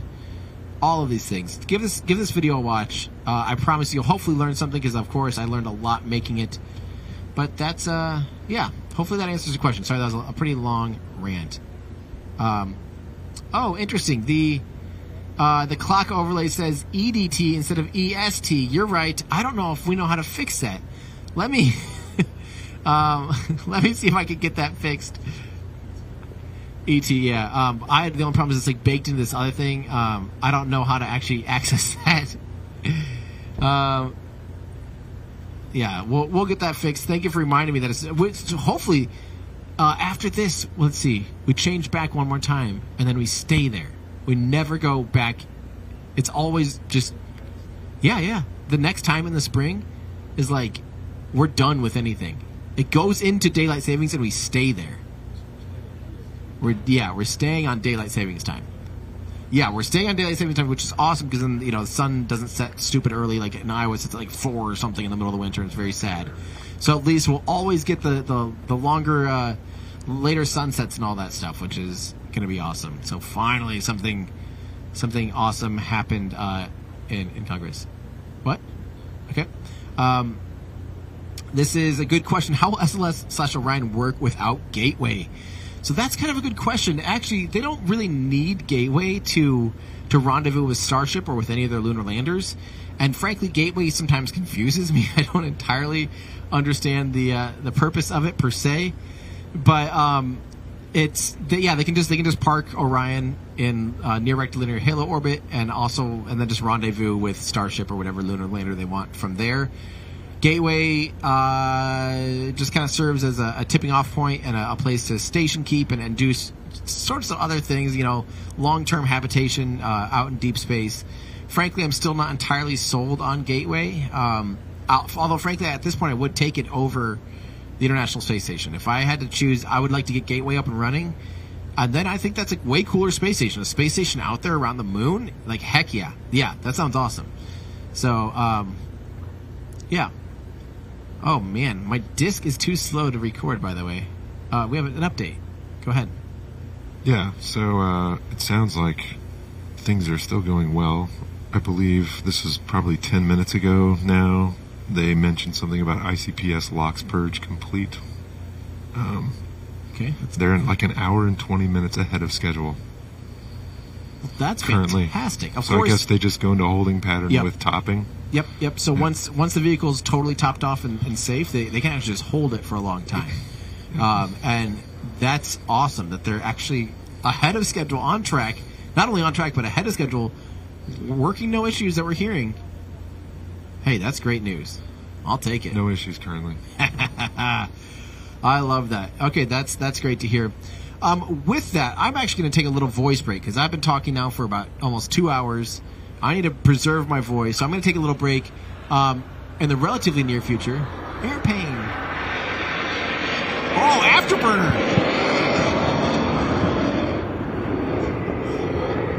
Cooper's rushing to try to track it. They just flared an afterburner right over top of us. What the heck? It looked like it was only a single engine though, so it wouldn't be. Was it? Okay, so probably T-38, I would assume. Cooper, can you see it at all? Oh, I hope we can see that again. That was awesome. They buzzed us and had the afterburner going. Okay, if we get that with our tracking camera, we'll let you know. That was awesome. They are probably going to buzz by the VAB, so if we can get this shot, this is going to be awesome. Oh, Cooper's getting it. Oh man, it's gonna buzz. It's gonna buzz the VAB. It's going over the pad right now in a second. Stay on it, Cooper. This is gonna be cool. There is what I assume is a T-38 buzz in the sky. I don't know if you guys can see it very well. It's gonna converge to that light pole right about now for you guys. It's about to go over the launch pad right in about 3, 2, 1, directly over the launch pad. Oh, you can kind of see it on your screen. I think that is a T-38, I'm guessing. Did anybody have flight aware up or anything? Or? And is it going to buzz the VAB? It is heading that way. That was cool. I just look up and I just see. Yep, T-38 according to flight radar. Or flight aware. Awesome. Well, that was fun. Fighter jet training. If you guys haven't seen yet, I did fly in my first fighter jet. I flew in a light fighter jet, the Alpha jet, with the Polaris Dawn crew, which is just easily one of the coolest things I've ever done in my life. I know that the video people might not want to watch it because it's like, oh, see a guy flying a fighter jet. We can watch that any day on YouTube. But I do go into the history of training in like T-38s like that, the history of practicing the space shuttle landing, which is crazy. I mean, some of the things they had to do. I talk about why fighter jet training is in some ways an analog for flying and operating a spacecraft, and in other ways it's not, how the forces are different. So we go into the physics and the history, and of course you get to see me get thrashed around in a fighter jet, which, I mean, come on. It was awesome. If you haven't watched that, you have to watch it. I promise it's worth the watch. I try really hard to not put fluff on my channel. I don't know if you've ever seen, every video I put out is always going to be highly produced, and I put a lot of thought and effort into them. We put out like 3 videos in the last month and a half or 2 months. It's been very busy, and like I said, I'm also working not only on all the live streams we've been doing, I've been working on a really big script about how to light and how to start a rocket engine, which is an insane topic, actually. Believe it or not, starting a rocket engine is a lot harder than getting one, like keeping one running. Keeping a rocket engine running is relatively easy. Starting one up is ridiculous. The more I learn about it, the more I am just so impressed with the scientists and engineers who figured out how to get through those startup transients, how to spin up the pumps to sometimes well north of 30,000 RPM and not have them just explode. All these crazy things. It's incredible. This engine in particular, the RS-25, it goes through just absurd startup process. It's wild, and I'm going to take a little bit of a page, I think, from Scott Manley's video about how to start up the space shuttle main engine. He kind of did follow the startup transient graph that shows the fuel, the valves, and I think I'm going to animate it to be really elegant and try to solve it as it's happening in a really cool way for you guys. But we're talking about startups. We talk about spin starts, chill down, how to start a solid rocket motor, the transients, the ignition process, the actual how you actually ignite the propellants. It's a really fun video. Like I said, I think I'm 11 pages into it. I have a few cool people that we're going to be hearing from in this video that are experts that are going to be really fun to talk to. So stand by for that one. It's going to be very, very fun. This is a good question. I'll answer a few more questions. Then I'm going to get off air for just a little bit of time and take a voice break, like I said. Luca DeVries, are you confident enough that it'll launch? For us Europeans, it's kind of hard because sleep and an early morning launch. I want to be awake for it. Go Tim, go Artemis. Honestly, in my opinion, I do think it's going to launch. Maybe that's something that I should be aware of. Did they actually bump up the launch time? Don't forget, guys, if you happen to have NASA's feed up or anything like that, too, by the way, you'll see a different time than what we're showing. We are showing you the earliest that this rocket can leave the pad. NASA has the technical T time. We're showing you the L time, L minus time, the launch time. We could change it. We could change that to L minus. But then it just gets so confusing. People are like, what's L? They're just used to T. I could be talked into changing it. I might change it. I don't know. That's something I'll fix on my break. But back to the question. What was the question? I do actually have. I think it's worth setting your alarm for the T0. Set alarm. Get 5.5 hours of sleep. Wake up and watch it fly. Worst case scenario, you wake up and see nothing's happening and that it's not going for launch. You'll want to see it. You'll want to wake up. It's worth interrupting your sleep schedule for. You'll want to have witnessed the first time it launched live. It's just the excitement around it is so much greater that way. So I would, if you're European, I would get to sleep now. I would set your alarms. I would wake up early. If you're in the U.S., depending on where you're at, stay up. It's going to be worth it. It's definitely going to be worth it. I think that I'm going to take a little voice break. Like I said, we're going to leave you guys with some awesome shots of the rocket. Which, in my opinion, these are some of the coolest rocket shots we'll ever see live. I mean, come on, just gorgeous. So stand by. I will be back as soon as I can. I'll probably take like a 30-minute break or so. So stand by. I'll answer a lot more of your guys' questions on air. But continue enjoying this gorgeous beast.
my $5 back. I didn't even get a shout out.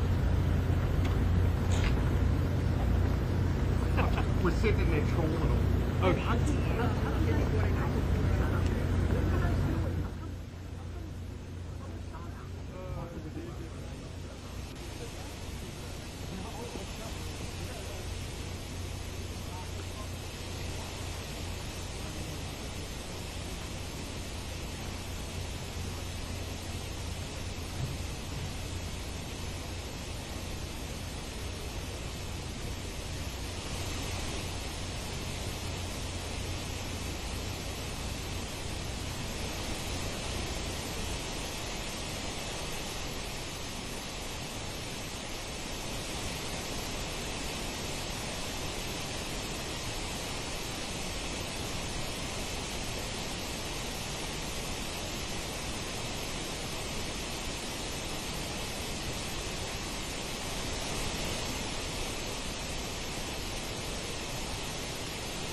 Okay, and we've just reached replenish for the core stage liquid oxygen tank. Again, replenish for the core stage liquid oxygen tank.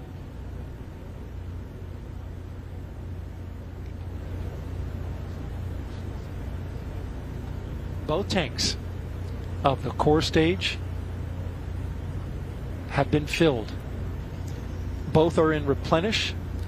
Both are boiling propellants and thus venting off the gas that results, as you can see there on the left side of your picture, as the liquid oxygen side vents off that super cold oxygen gas that then condenses the water in the atmosphere and creates that vapor plume.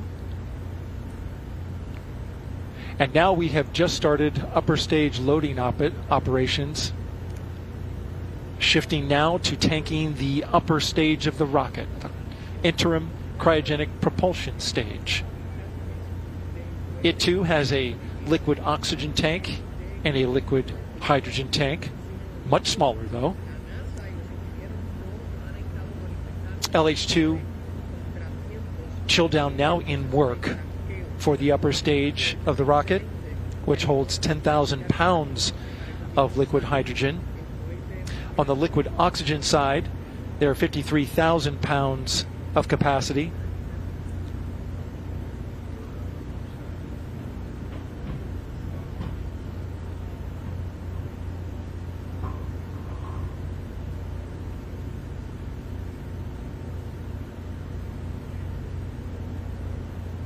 The RL-10 engine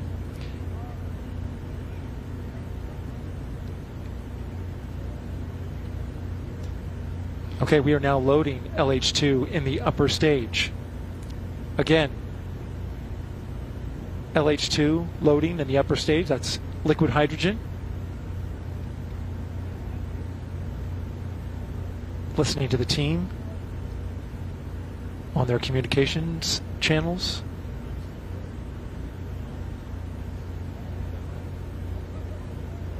All right, very good. And so the propellant for the upper stages, you're looking at that shot right there with two spotlights illuminating the Space Launch System out at Launch Complex 39B here at the Kennedy Space Center in Florida. The propellant will flow through the umbilical at the 240-foot level, just below the one that you see to the left in the foreground. It's in the background there. And so now we are tanking the upper stage.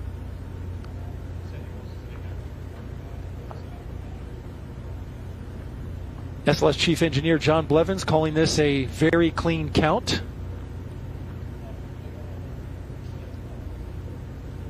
So far. We're headed to a liftoff time of 1:04 a.m. Eastern Time on the 16th. We have a 2-hour window. Hopefully we won't need it.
Where are you going?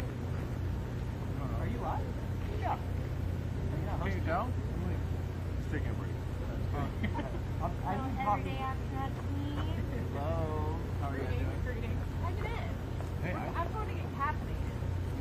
That's my what? plan. That happened too. That's fine.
Going. Yeah. You're back down.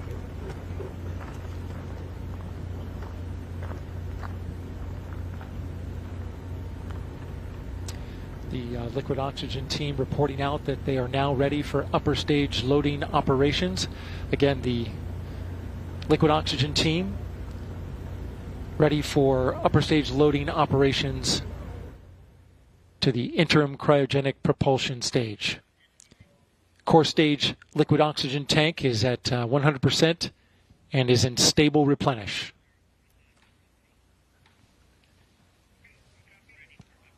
It took roughly about 4 hours and 23 minutes to tank the core stage from the moment the go was given by the launch director at 3:22 p.m. Eastern Time. Charlie Blackwell Thompson, Artemis launch director, gave the go. And now loading of the upper stage is underway.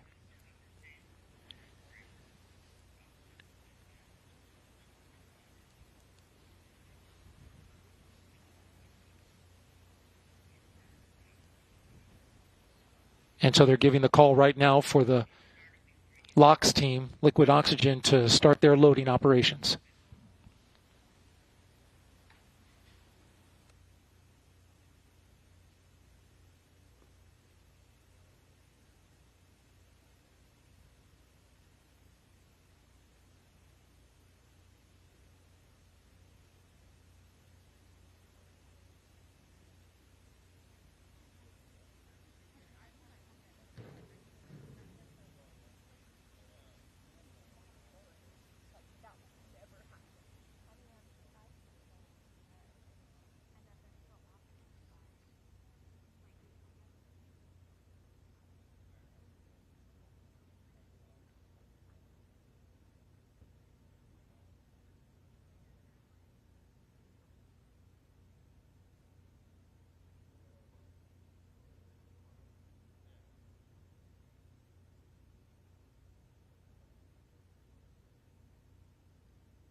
T-minus 4 hours and 12 minutes and counting here at the Kennedy Space Center in Florida.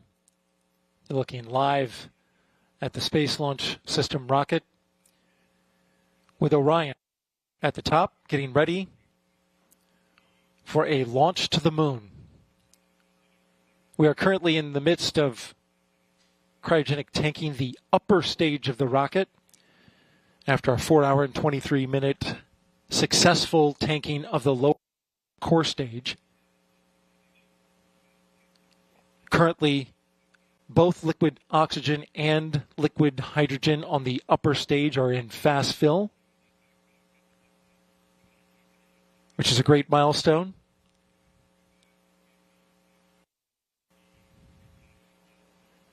The ICPS, the upper stage of the rocket, that's the interim cryogenic propulsion stage made by ULA.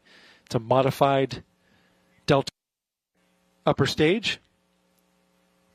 Has 10,000 pounds of liquid hydrogen and 53,000 pounds of liquid oxygen.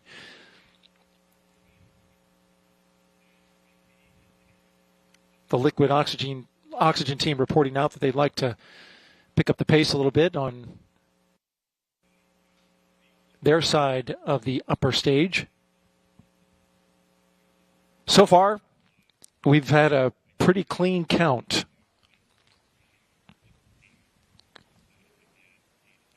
It all started at 3:22 p.m. Eastern Time when the launch director, Charlie Blackwell Thompson, gave the go for cryogenic.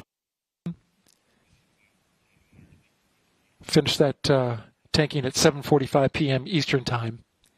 We are tracking towards a 1:04 a.m. Eastern Time launch on November 16th.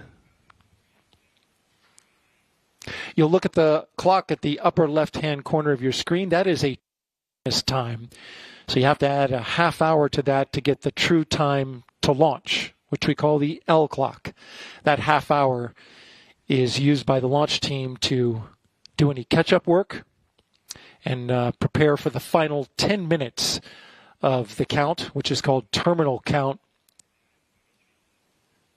The launch team configures the rocket up until the point, and at T-minus 10 minutes, it is then given over to the ground launch sequencer, which is software and a computer that then configures the rocket,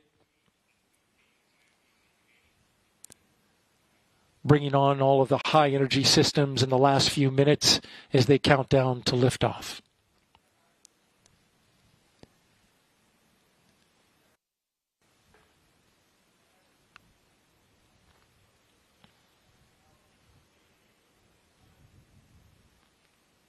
You're looking at the lower portion of the rocket and the midsection of the rocket. You can see the venting happening as the liquid oxygen is now venting from the ICPS. The ICPS has multiple liquid oxygen vents, so you can see them in two locations. And then the full shot of the rocket there, you can see the liquid oxygen tank in the core stage currently venting out from the upper portion of the rocket. That liquid oxygen tank sits in the upper third of the core stage.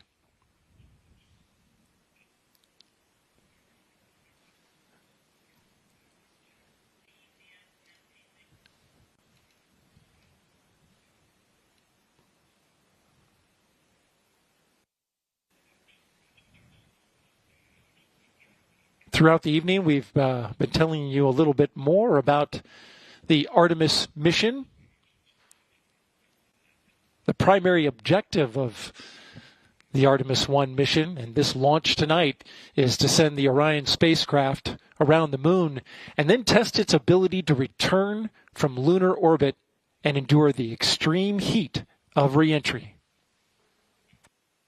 Interagency team, including the United States Navy and Air Force, along with NASA engineers and technicians, will begin preparations for Orion's return home. During the journey home, Orion will maintain the desired tail-to-sun attitude to optimize spacecraft cooling and maximize power production in the deep space environment. Another week passes as Orion coasts towards Earth.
Hi, everybody. I see that you guys obviously are looking at the shot I'm seeing.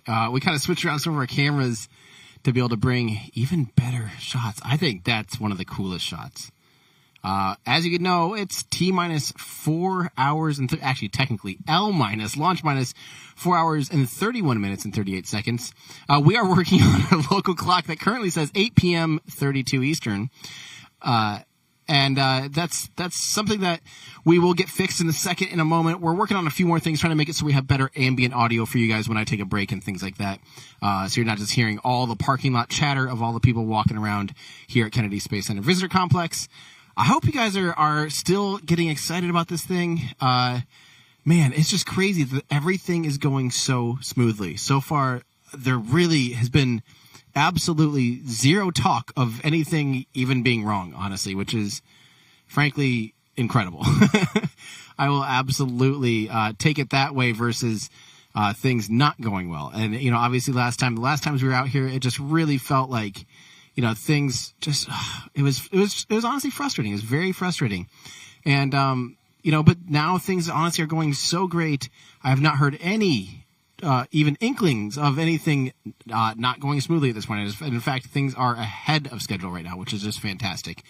So, like I said, sorry, we will be getting the a current local countdown clock, but it is coming up on almost 9 p.m., which would be, 21 for 24-hour time. So we're closing in. We are closing in, getting, like, the excitement's getting more and more real. T minus 4 hours and 30 minutes. Just awesome. That makes me very, very excited. Okay, let's get to a few more questions. I had a question for you guys. I thought it might be fun, and you tell me if this is a good idea or not. I thought it might be fun to build SLS in Kerbal Space Program and fly it around the moon. We've got like 4.5 hours to burn. I don't know if you guys think, hey, look at that. There we go. Now it's correct. Would you guys want me to build SLS and fly kind of a mission around the moon at Kennedy Space? I mean, look, frankly, I think I have to. Sorry, even if you guys don't want me to. Look at this. I mean, I got the vehicle assembly building behind me. I have SLS on the launch pad right over my shoulder. I think I have to, right? Let me know. I mean, yeah, we got 4 hours to burn. I feel like that just sounds awesome. And we might as well. What else are we going to be doing besides watching a rocket slowly fill and then just stand there waiting to launch at this point, which is exactly what we want. So let's fill some time. Let's fill some time. We will make sure we keep it so that we have the view of the rocket, the view of the Kerbal Space Program, and of course the view of my horrible face. I don't know why we would do that.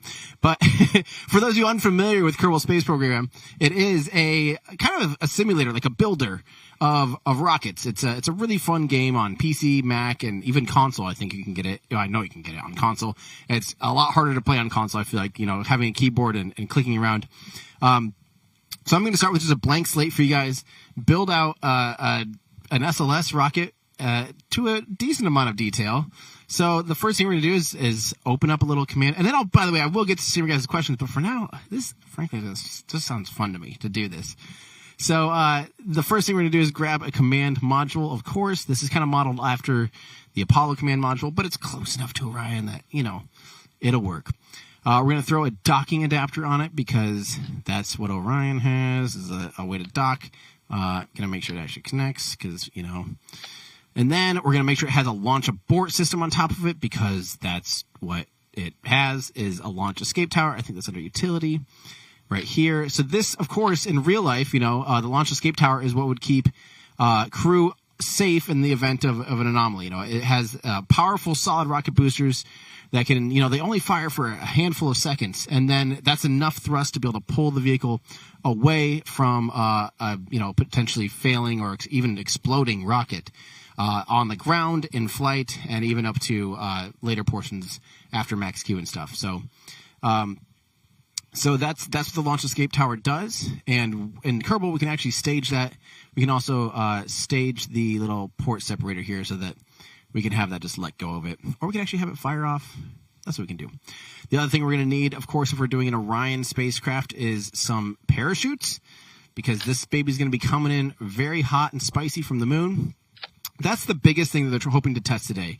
Not today, actually. It will take several days, almost a month to be able to test out whether or not this thing can handle re-entry.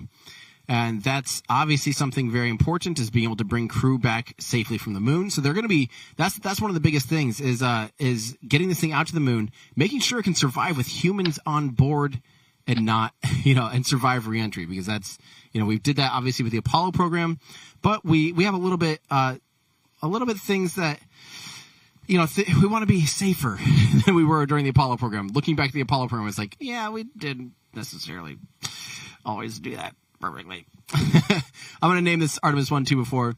These days we just have we don't want to risk human lives as much. NASA's become a lot more risk averse, as they rightfully should when humans are involved. And these days they just wouldn't dare think about such a thing.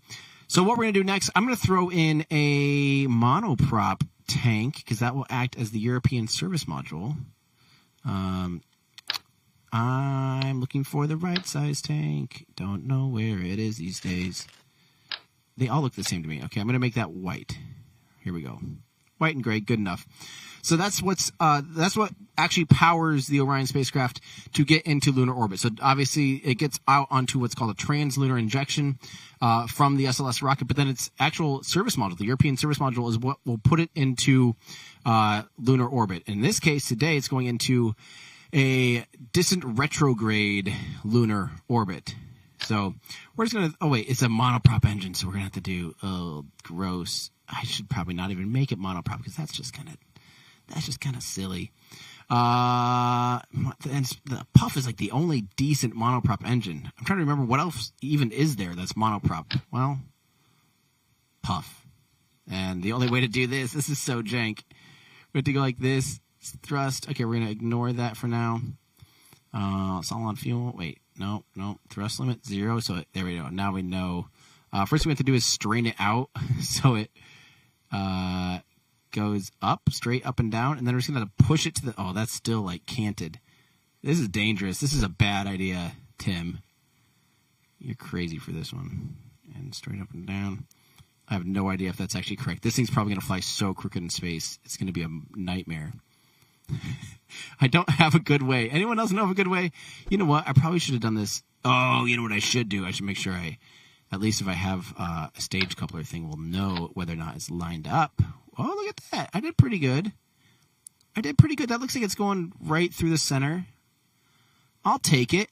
Now, this engine is basically, on SLS, this is basically the same thing that was on the space shuttle. Oh, no, it's off. Look at that. It is very off. Okay, that looks pretty good. Hey, there we go. Good enough, right? Pretty centered. I feel like that thrust fact, like it's just a little bit canted, though. I kind of hate this. I hate that that's the monoprop engine I have to use if I want to use monopropellant. Monopropellant, of course, is, well, in real life, sorry, it's not monoprop that they use. They actually use bipropellant, but it is hypergolic. I was trying to kind of stay true to that, because the European service module, where did this come from? Oh, it's just floating out there? Okay. I see.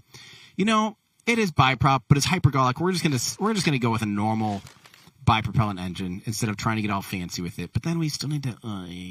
This is why I spend way too much time playing Kerbal, because you just end up making all these different decisions on the fly. I'm gonna keep this for our maneuvering, but I'm still gonna give ourselves just a wee little bit of fuel for this upper stage, like this. Hopefully that looks decent. Oh, orange or white and black. Well, I guess we're going with that. So then we're just going to put a little engine coupler on here. And again, the main engine that's actually on that European service module is the AJ-10, which is actually pretty much the same thing that was on the space shuttle. Those orbital maneuvering thrusters, also a derivative of what was on the exact same engine that was on the Apollo command and service module, which is really cool. So let's see. I think we can just get away with like a little Terrier guy here. And let's see, how's that looking? Only 2. Let's make sure it has enough. Delta V, 1,000 meters per second of Delta V. Is that enough to park it into low? Yeah, that's probably about right, honestly. We're probably going to have to sandbag this if we want this to perform at all. Like Orion, and actually we have to add those big old fat solar panels. Aren't there some that actually look like Orion solar panels these days? Like kind of realistic. Dude, these ones I think are the ones that are pretty darn accurate. Oh, that's way too big. Whoopsie doodle. Let's see. Go like this. Nope, that's way too big. We got to go with like these guys. Still huge. Look at these. These are like Donkey Kong size. Okay. I mean that. Man, I don't know about that. Does that just look too big? That's what's funny. They're kind of paired like this. I wish we could see it right now. Like I wish we could. I like that our shot. The shot we're looking at right now is kind of the part I'm working on almost, and so is that.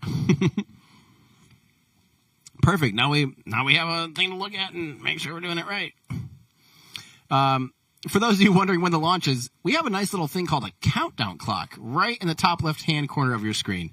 That'll let you know when this thing's going to launch. Not just the Kerbal Space Program one, but the actual one that's literally right there. Right there. My producer Andrew is saying that maybe we should put a countdown clock on the Kerbal one, and that's my time limit. I don't disagree with that, because otherwise I will play this all night, and I'll end up just forgetting about the launch and still be playing this in the middle of the launch, and that would just be moronic. So I think this is kind of... But I mean, come on, who else... How cool is it that, like, we're at Kennedy Space Center, and we're able to sit here and build the vehicle in Kerbal Space Program. We're at KSC doing KSC, which is just the ultimate dream.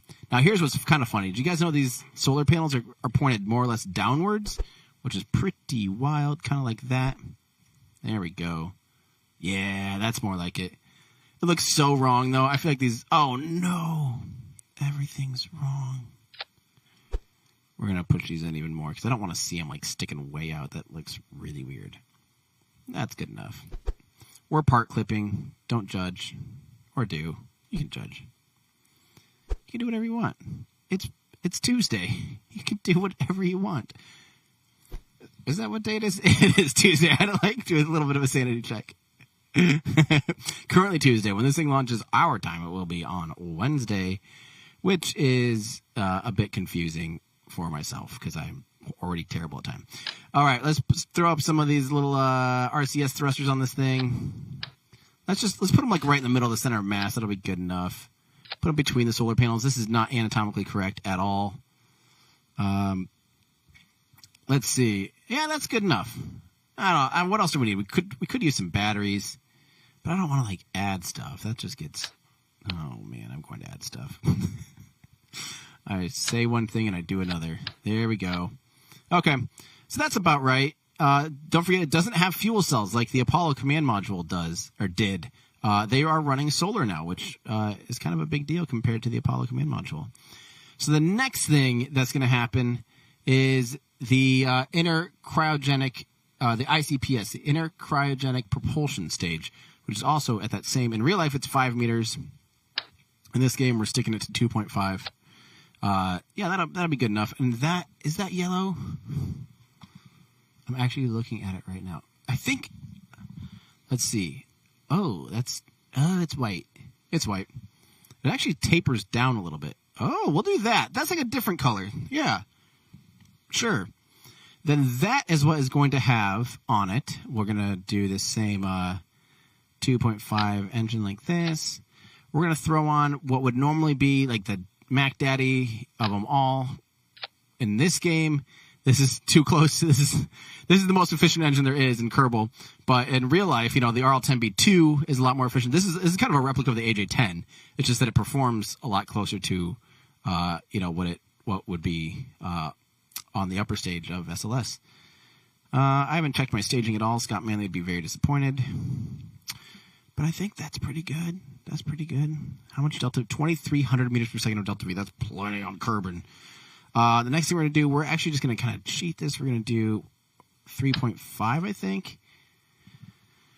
Yeah, we'll probably should go 3.5. I think that's going to look the best. I don't want an engine shroud on there. That's ugly. Oh, thank you so much. Thank you very much. Let's see here. Shroud enabled. No. Disabled. Where is that at? Is that on this thing? Shroud disabled. Thank you so much. Thank you, Kerbal, for making my dreams come true. Man, this is where it's at. I'm sorry if you guys don't love this. I'm loving this. This is like a nerd dream come true. Playing Kerbal Space Program, and that part's orange. Okay, playing Kerbal Space Program at Kennedy Space. I can't get over this. When I first started playing Kerbal Space Program I was playing this. I fell in love with this. Actually, this is coming full circle, my friends. The first time I really just fell in love with Kerbal, I was out here waiting for Orion to fly for the first time on EFT-1 on a Delta IV Heavy in 2014. And that's when I was playing Kerbal like crazy. Like the first time I got it, I didn't know SAS existed, the stability control. I didn't know how to play it at all, but I still loved it. And I still love it to this day. Oh man, guys, the orange isn't orange. It's going to look N1-ish. I want to do it just to make it a cursed rocket. Oh, that's the 5-meter tank. We're going to have to go with the skinnier one. Join Everyday Astronaut as he builds a rocket a lot faster than you can in real life. If only things were this easy. Now this we got to make orange. There we go. Orange. Big orange. Okay. And I think just to make it look, I don't know, something different. That looks about right. Oh, wait. We actually have, oh, crap. What's that one interconnector thing? Oh, no, this will be perfect. Actually, these guys. Perfect. Yeah, this is the right dimensions to make this thing. No, I'm going to go this way. And the SRBs are going to be off to the side. Okay, so in real life, again, guys, the RS-25s, there's 4 of them, and they are quite literally from the space shuttle, and they are what power the core stage. And these are going to run the entire time, all the way from liftoff at sea level, and you can see them there on screen, liftoff at sea level up until it gets into its initial, technically suborbital, barely suborbital trajectory. So let us add some separators for these massive solid rocket boosters we're going to throw on this thing, because we're going to do it right. We're going to make them huge old donkeys that are pretty akin to what is on SLS. So the biggest ones we have in Kerbal are these Clydesdales, I think, are the biggest ones. Oh, yeah, that's ridiculous. And that, my friends, is what produces the majority of lift at liftoff. Dang it, they don't scale right. Oh, those are scaled for the 5-meter stuff. I wish. It's so confusing because this is scaled. Everything's scaled just a little bit funny from real life. Let's do the kickbacks. So those are too skinny. This is just going to look wonky no matter what. Really wonky. Is that really right, or is there one in between? What's this guy? Oh, that's better. We're going to do that one. Okay, we're going to do that one. Okay, we're going to push this guy down. That still doesn't quite look right, though. Because these solid rocket boosters should go, that's not bad. Is it proportional-ish? Yeah, that's actually not bad. So I didn't plan to do this, by the way. If I had planned, I would have maybe thought a little bit more about what, where, why, and how. And instead, I'm just throwing this thing together willy-nilly. And also, it looks like there's like an engine floating out there that I don't know. Oh, there it is. Get out of here. We don't want you or need you. Okay, so now we just throw some. Where does that make it up to? Andrew, oh, there we go. You already had it. My blueprint is right there on screen. And I can't pay attention to too many things at once or else my head explodes. You've all seen that.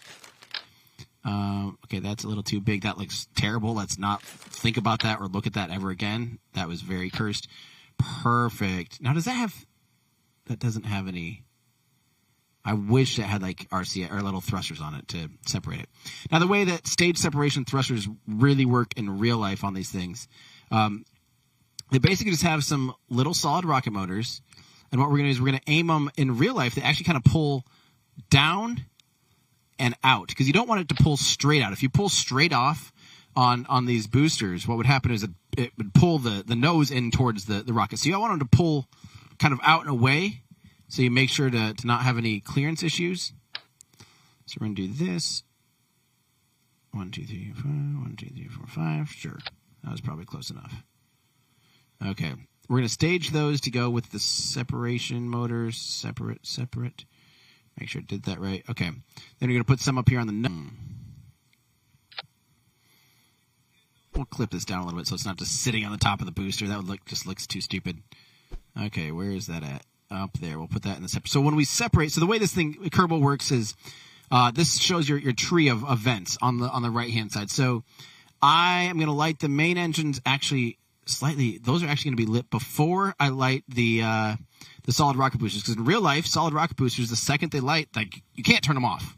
Your only option is to ride them out and or hit self-destruct. If like something's going awry, you can blow them out of the sky, but you can't turn them off. So the solid rocket boosters are lit once the liquid fueled engines, the RS-25s or the formerly the SSME, Space Shuttle Main Engines, once those are up to operating power, then they'll light them, make sure everything's going, and then once you get the A-OK, then boom, they light the solid rocket motor. So that's what I'm going to do. I'm going to do that same thing. I'm going to light the core engines first, the four, in this case, well, we'll still call them RS-25s. And then we're going to light the solid rocket boosters, and that's what's going to give us enough thrust at liftoff. Then I'm just going to double check our staging here to make sure that the solid rocket boosters and all the separating motors are going to pull it away from there. Okay, that looks good. And then this is that's kind of like fairing-y thing. I'm going to make it so it clamshells, so it looks pretty. We'll do like 4 sides. I don't remember how many are on that, if it's 4 or 2 or none. Actually, it might be none, now that I think about it. Andy wants me to use bigger stage separator boosters. I don't know. I don't know if we need bigger. That should be plenty. Famous last words. I always. I'm going to try. You know what I'll do? I'll throw in 2 more sets here. How about this? Does this make you happy? Just to make sure we clear. We don't want it to run into the booster. I'll tell you that. We do not want our SRBs to smack into our booster. That would be terrible. That would be catastrophic. And we do not want that. Okay, that's looking better. I think that's pretty much it, except for the launch clamp, the hold down clamps, which we can sequence to launch to let go right with the booster ignition. So we will do that. We're going to do something like this.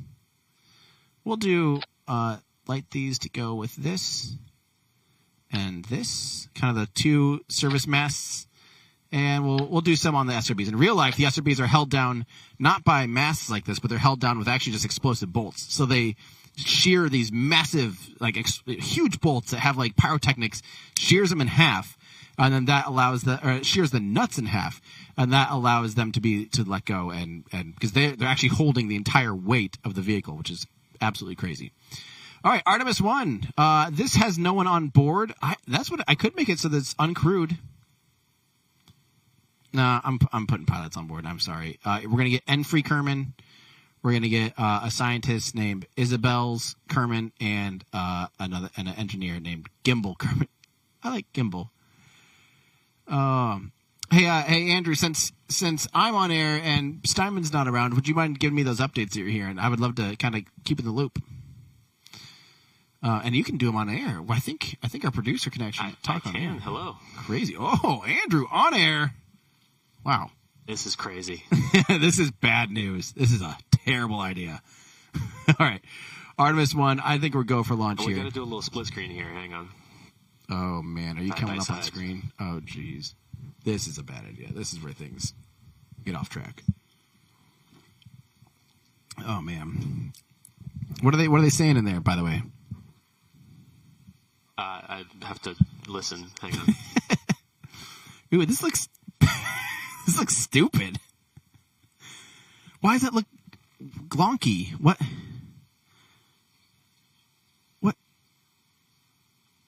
What has happened? Why does it look so... It looks like one of Trevor Mallman's wide photos or something. Yeah. Well, yeah, if Mallman's around, I would love his opinion. He is the squash the aspect ratio expert. And at this point, it definitely feels like it's... I didn't realize what you're doing. This side... That is amazing. Okay. My proportions are just so far off. That is disgusting. I'm going to fix that. Looks like we need more inner tank, more booster height, and I want to... Okay, that... This the gross launch system. That is terrible. Here. Oh, wrong size. Still wrong size. Am I just clicking the same thing over and over? Is this the right one? Why? Oh yeah, that's the 2.5. I'm sorry. I am distracted. Orange. Yeah, baby. Okay. The next thing we're going to do is we're going to make this just... Oh, man. How am I going to do this?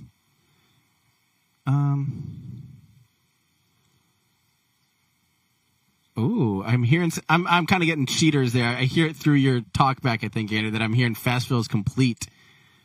Yes, it is. I'm getting some spoiler alerts. That is fantastic. So what was the summary there after you were listening? That was the summary. Fast fill is, in fact, complete. Wow. I hear... Oh, okay. Well, the good news is we're not going to have to watch me do this too much longer, because if I take any longer, the rocket's just going to beat me to orbit and around the moon. So I better actually try to do something with this. I want it to all be orange, though. I hate that it turned brown. Dear devs. There we go. That'll look more like it, although it's the wrong color. Now I have to also kind of cheat this. I'm going to add just some empty tankage there to make it look right. Oh, no, it's that other 1.8 or whatever meter size. What is that? This one? Sure. Can I make them white?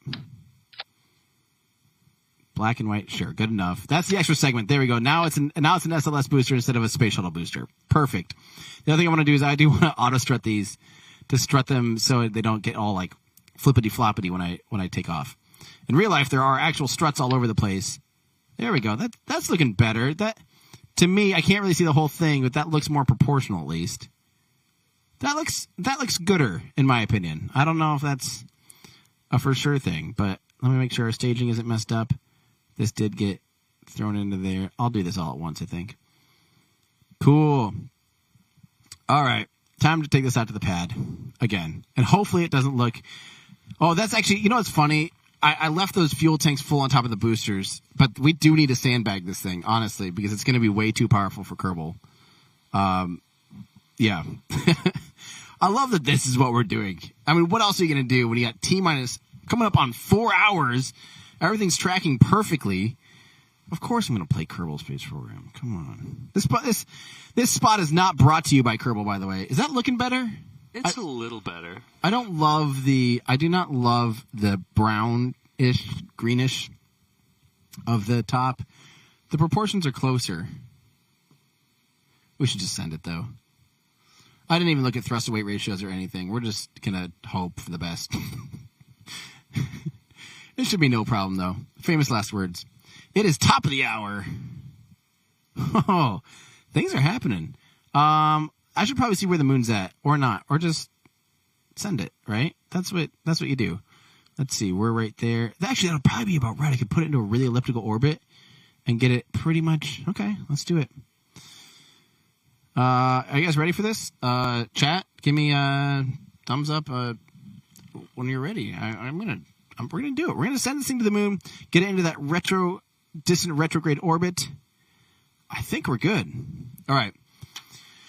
Here we go. In that case, 5, T-minus 10, 9, 8, 7, 6, 5, 4, 3, 2, 1.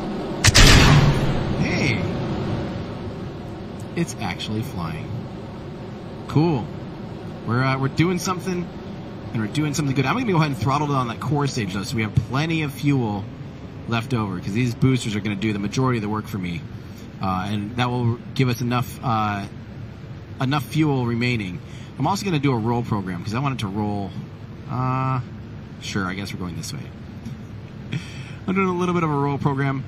not just to show off, but to align to my azimuth. For those of you that have watched my video, Why Do Cylindrical Rockets Roll? You might know why cylindrical rockets roll, to keep the calculations and the guidance pretty much as easy as necessary. This way the rocket can just roll to its direction, and then it only has to worry about its pitch program from there. It's basically taking a three-dimensional problem and breaking it down into 2D, into 2 dimensions. And so that's much, much easier for a computer to do. So I'm beginning our gravity turn. That's where you pitch the rocket over, and you only go up with a rocket to get it out of the atmosphere. But in order to actually stay in space, you need to actually accelerate very, very, very quickly horizontally, known as a gravity turn, to speed it up. We're coming up on booster separation, so I'm gonna. Here we go. 3, 2, 1. There we go. No contact. No contact. Perfect.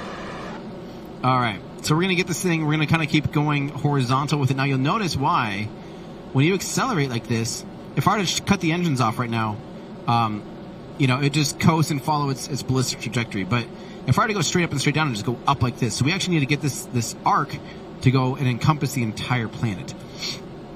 Now, granted, this planet isn't actually Earth, it's Kerbal, so it's a lot smaller and a lot easier, which is why I said we had to kind of sandbag the performance of this thing. But right now, if we cut off the engines, we get up to 60 kilometers. But I'm going to keep going here, obviously. We're going to keep accelerating this first stage, the core stage up. Kind of keeping it about like this. We're going to actually make it really shallow now. I don't know if this core stage will park us, actually. Yeah, it will. It's going to park us. Just perfect. So I am more or less aiming at the moon, but that's not really what... Actually, that's kind of what they do here.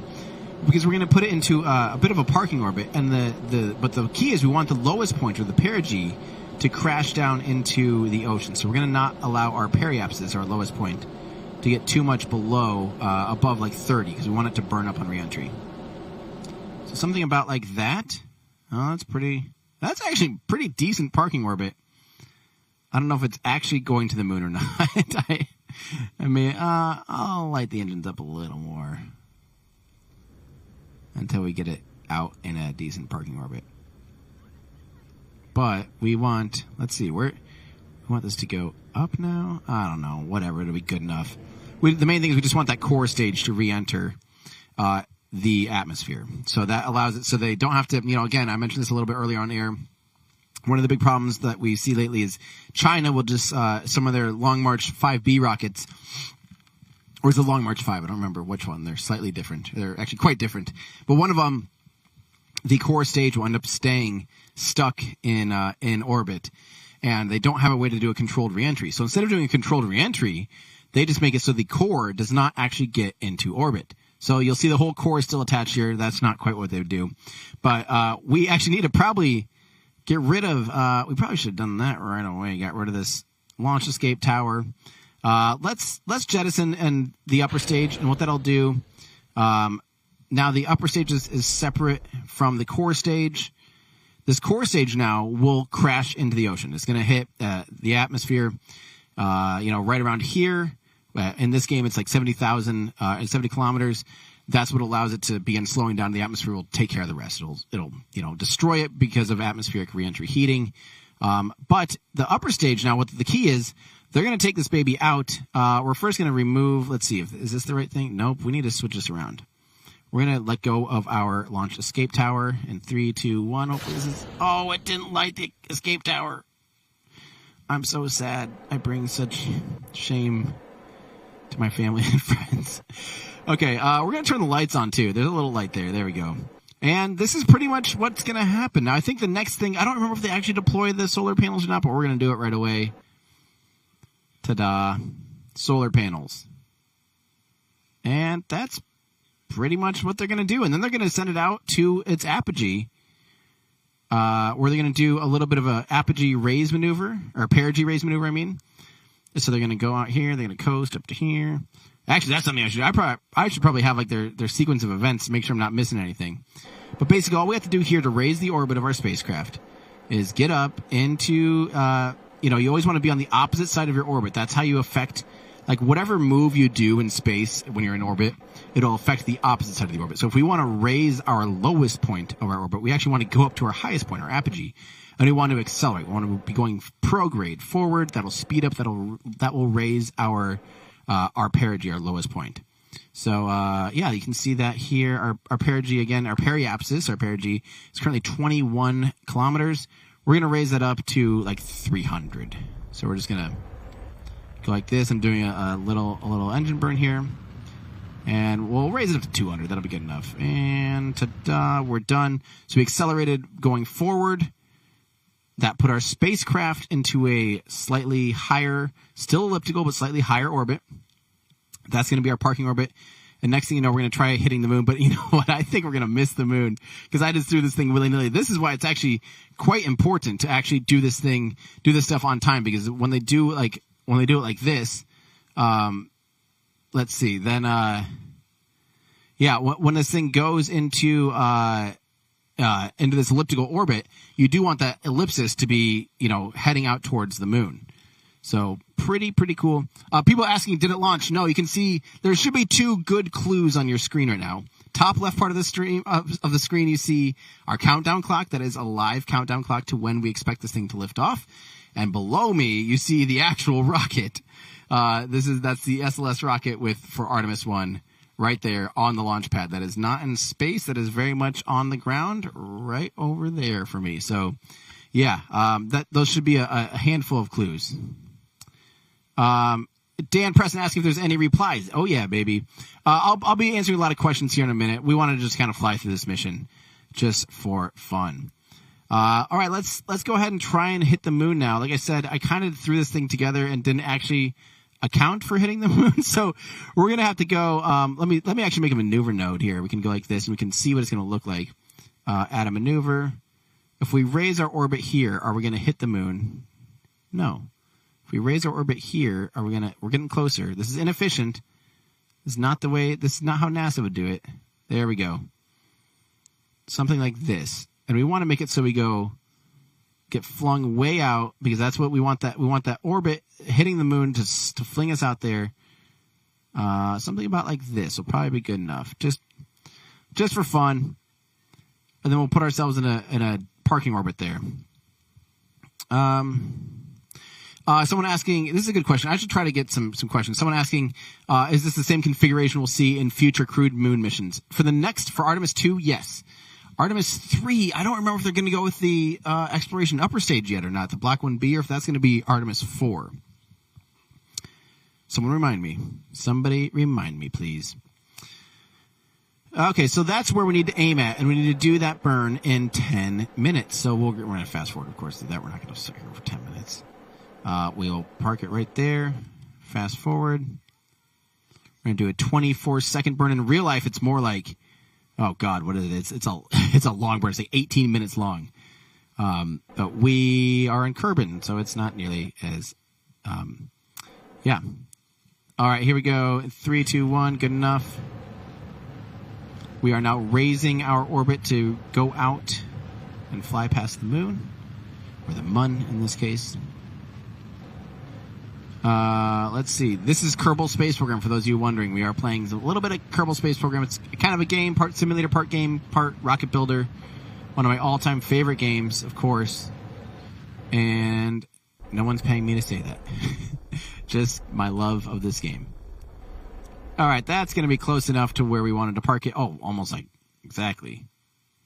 Good enough. So now we are heading out to the moon. So let's hop on board and see what it looks like to approach the moon. It's going to be weird. The moon, we don't go straight to it. Everything's an ellipse. You fly in space and everything's moving in circles, basically. Everything's orbiting something else. So right now we're technically still orbiting the Earth, or Kerbal in this case, and we're going to be influenced by the moon. But you'll see the moon actually will move like relative to our position, like to the left and then a little bit to the right. It's going to be very unique. Yeah, do you see how it like bounced around there? I'm trying to not time warp past it. But we're getting closer now. What we're going to do, though, is at our lowest point here around the moon, we are going to fire its engines again right here. We're not quite getting into that distant retrograde orbit that Orion is into, but we're going to do this. We're going to fire the engines anyway and get parked in an elliptical orbit around the moon. So we're slowing down so that we're pointing our nose. Our nose is facing like prograde, but our engine's facing retrograde. So we're actually going to be slowing down. You can kind of tell, I don't know if you can tell from here, but we are moving like kind of backwards in space. So we're going to slow down, light up that engine, And then we're going to look. Oh, there we go. We are coming up on a parking orbit. Watch this line here. It's going to snap this teal line, and boom. Oh, we are now in orbit around the moon. We slowed down enough that now we are captured by only by the moon's gravity. So that's how you get into an orbit around the moon, and that's pretty much what Orion's going to be doing. But you know what? I did all of that. I made a mistake. Don't tell NASA. I did that burn with our ICPS, with the interim cryogenic propulsion stage. I should have done that burn with our European Service Module, our ESM. Because in real life, that's what they would be doing. They would only do the translunar injection with the upper stage of SLS. The rest of these maneuvers will actually be done with the European Service Module. So that's pretend that's what happened. Okay, that's definitely what happened. I actually remember that's what happened. You guys are the ones remembering it wrong. That's for sure what happened. So yeah, now we can orbit the moon. Here we go. Ta-da! Bob's your uncle. Let's look at Earth and watch the moon. We can watch the moon rise, or the Earth rise. I mean, where is it? Okay. Let's zoom in. Here we go. It's going to be eclipsed in the near future. How do I zoom? Oh, yeah, there we go. Let's zoom way in like this. So let's slow down right when it's getting close. Okay, this is what Earthrise is, basically, you're out here behind the moon. The moon is between you and the Earth. And, you look and you'll end up seeing the Earth rise from behind the moon. That's why it happens. It's because you're in motion.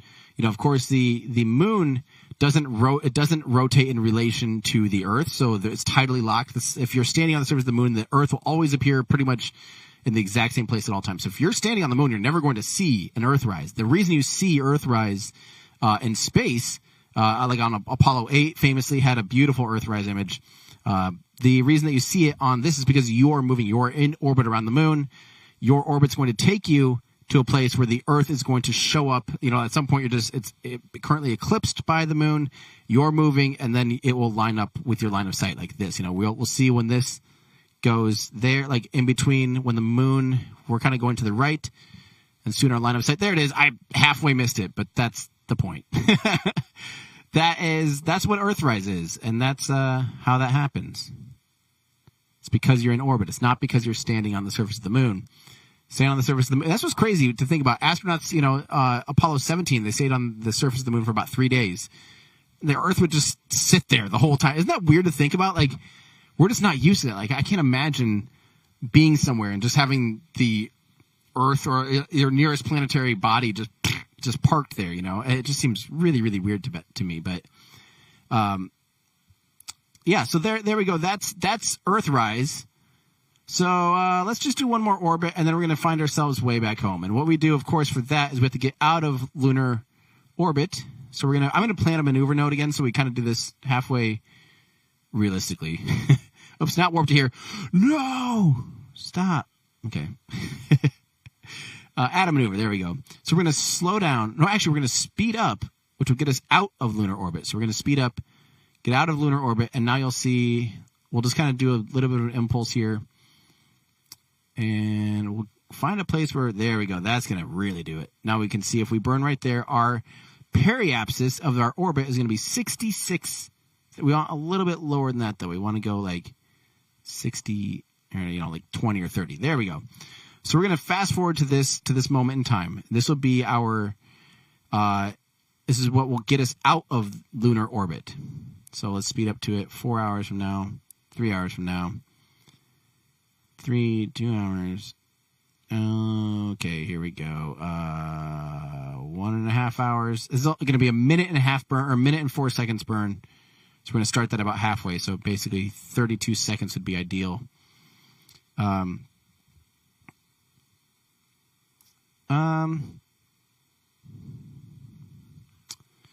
Let's see here.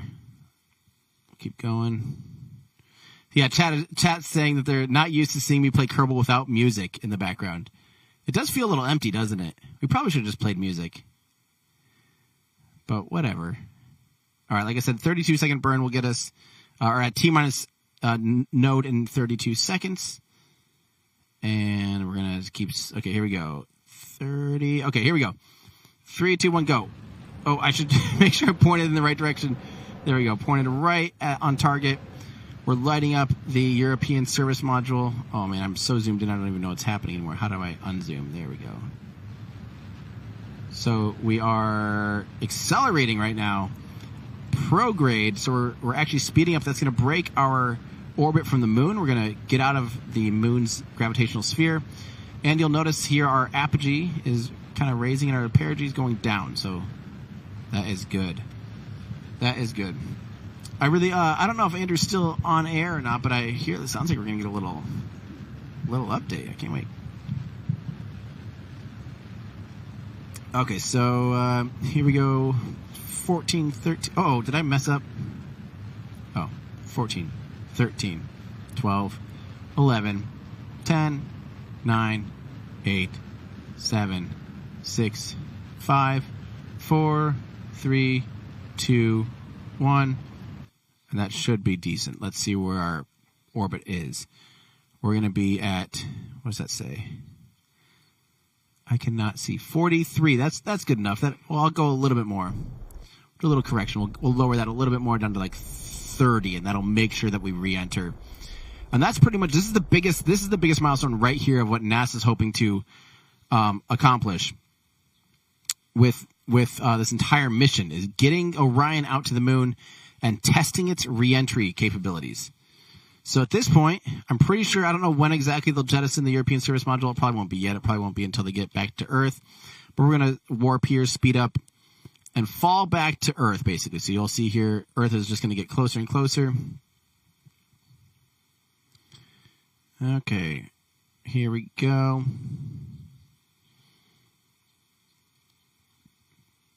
And at this point, I'm going to turn this around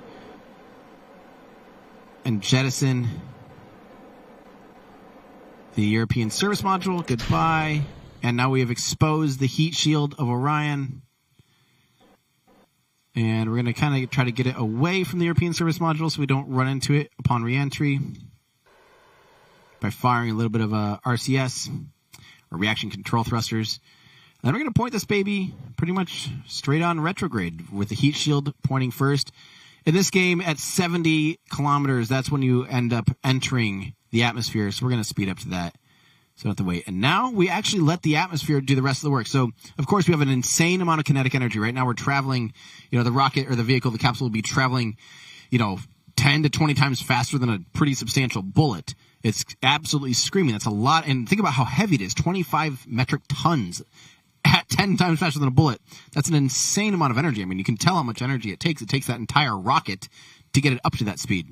But now to slow it down here, what we're going to do is we're going to let the atmosphere do the work for us. So as the vehicle smashes in through the atmosphere, it will end up compressing the air in front of it, and then that air, creates a atmospheric aerodynamic drag, and that will slow us down. And that also, the compression of the air is also what heats up into a plasma. Now, here's the problem that I didn't think about. I don't think we're going to splash down here. I think we're going to end up doing a land landing, and that is far from optimal for Artemis, and hopefully the Orion capsule does not do that. Oh, man. Let's see here. All right, so it looks like we have a little bit of an update here.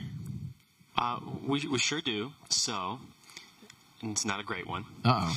There is an intermittent leak on the core stage replenish valve, which is at the base of the mobile launcher. It is going, spiking in and out of the approved threshold, which is 1%, and it's sometimes spiking above that to 1.5%. Okay. They're monitoring it, and if it were to degrade, they would have to stop fueling and possibly send the red crew out to work on it. But they're just monitoring it right now, and hopefully it's okay, but not. Please. Yeah, more leaky. Please be okay. Yeah, Yes. At this point, obviously, you guys know we're dealing with the world's biggest hydrogen tank, liquid hydrogen tank, and it's obviously it's hard.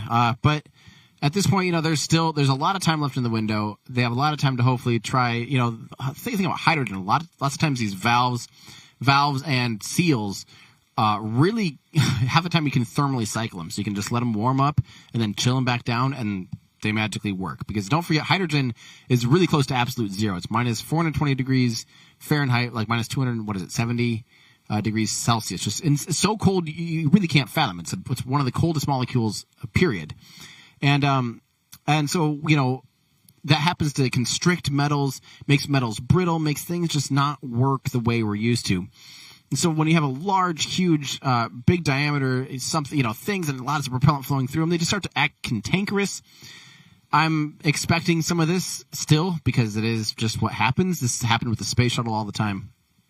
But, let's see. And I'm going to go ahead and deploy our drogue chute right now so I don't forget and crash our mission.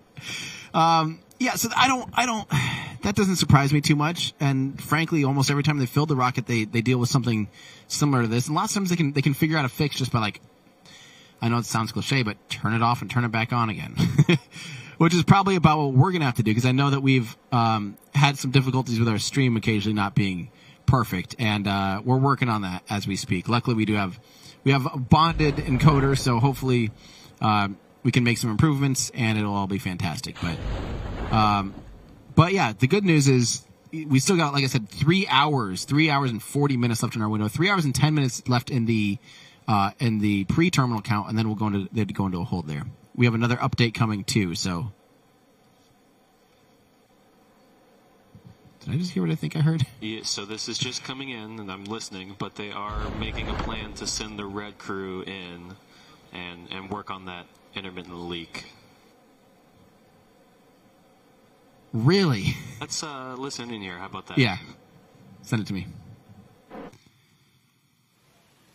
For these now updates, it's in the planning stages, so they are not going out there yet. But again, the team being mobilized.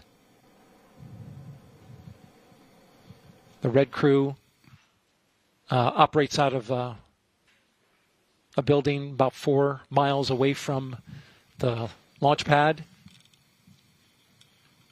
Discussion is around torquing down the packing nuts at the base of the ML. The leak has increased.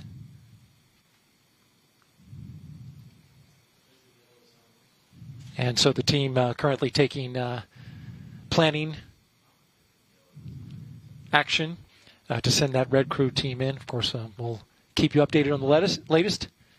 This is Artemis Launch Control.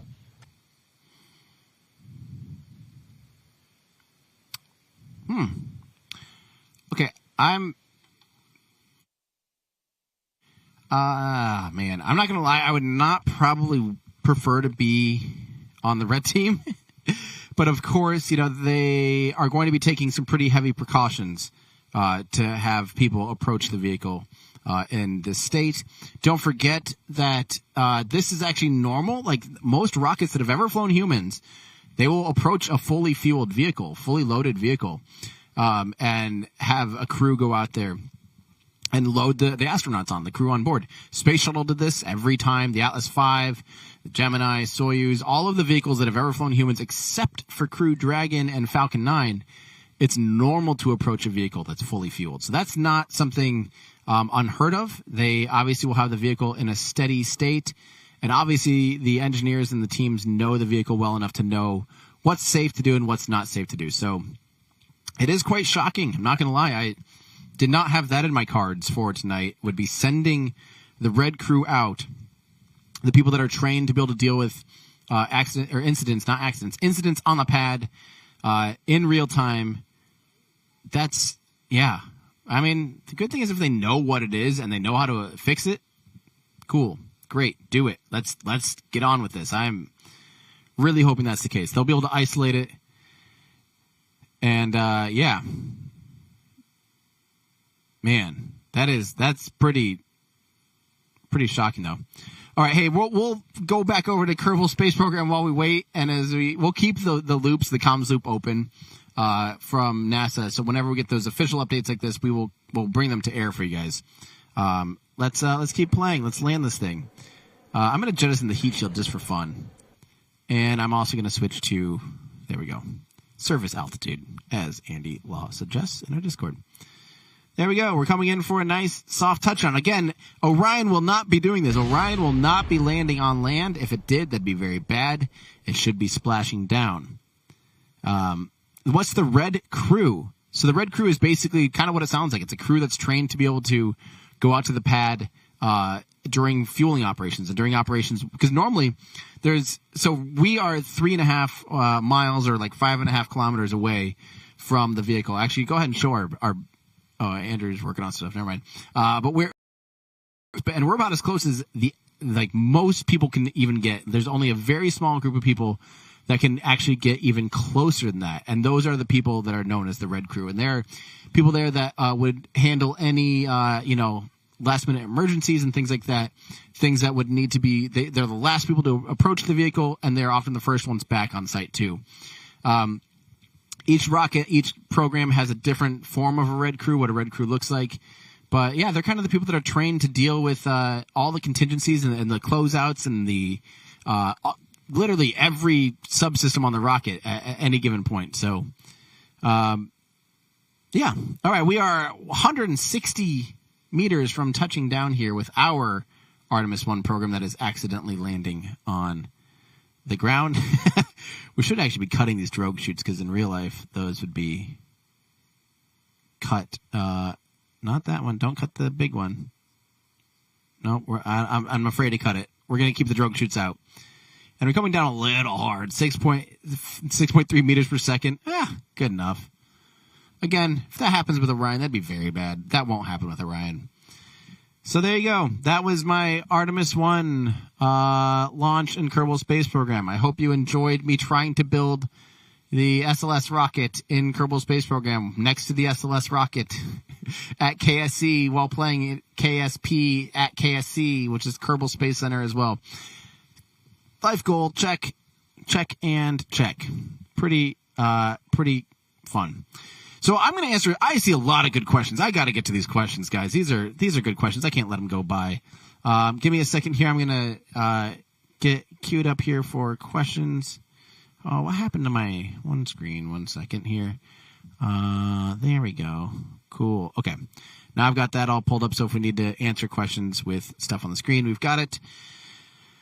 All right. Man, I feel like we should answer. I want to get to some recent ones about what we've been seeing recently.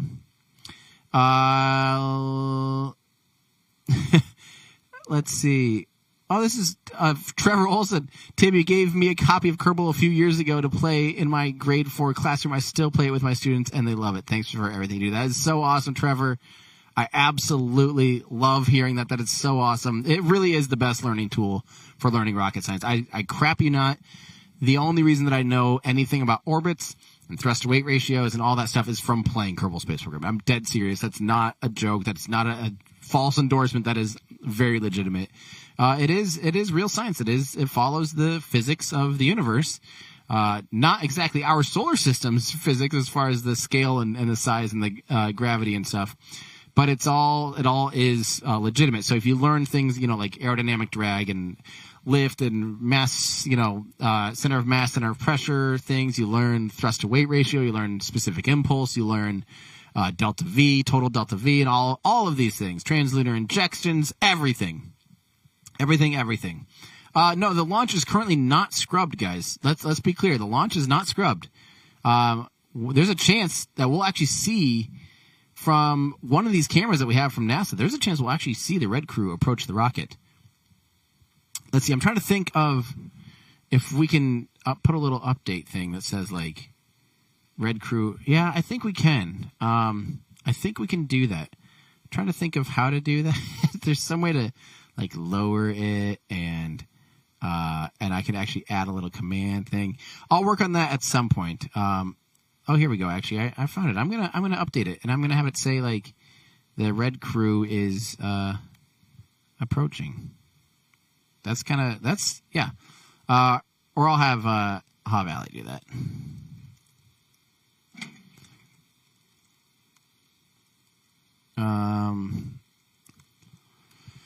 So, yeah. Oh, there's a split screen for us. Yeah, maybe, there's a chance we might actually see the red crew going up and torquing down whatever they're needing to torque down. Sounds like it's on the mobile launch platform. So it's from the ground system to the mobile launch platform. So none of these views are quite probably seeing that. It's likely... I forgot which thing he said, but I'll listen to next time they talk about it for sure. Go ahead, Andrew. Okay. Let's see. This is a good question. I still want to try. I'm going to try to. It is the core stage replenish valve at the base of the mobile launcher. Okay, base of the mobile launcher. So that's the core stage replenish valve. So now the boost or the core stage is more or less fueled up. They're constantly having to top it off because, as you see, it's boiling off. Hydrogen, again, very cold, very, very, very near absolute zero. It's extremely cold. As it warms up from the ambient temperature out here, it will boil off. It will turn into a gas and it will leave. It'll evacuate. And they intentionally, of course, vent that gas and get rid of it. But what that also means is what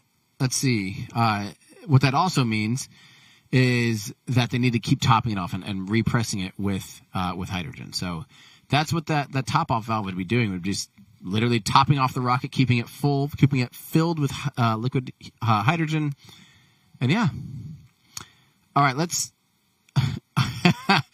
Artemis launch. Oh, geez.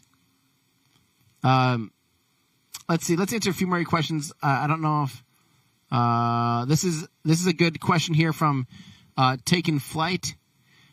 Looks like white liquid being dumped out of the bottom of the RS-25s. So I think what you're seeing, I actually have not seen this before, and I'm glad you point this out because I would love to.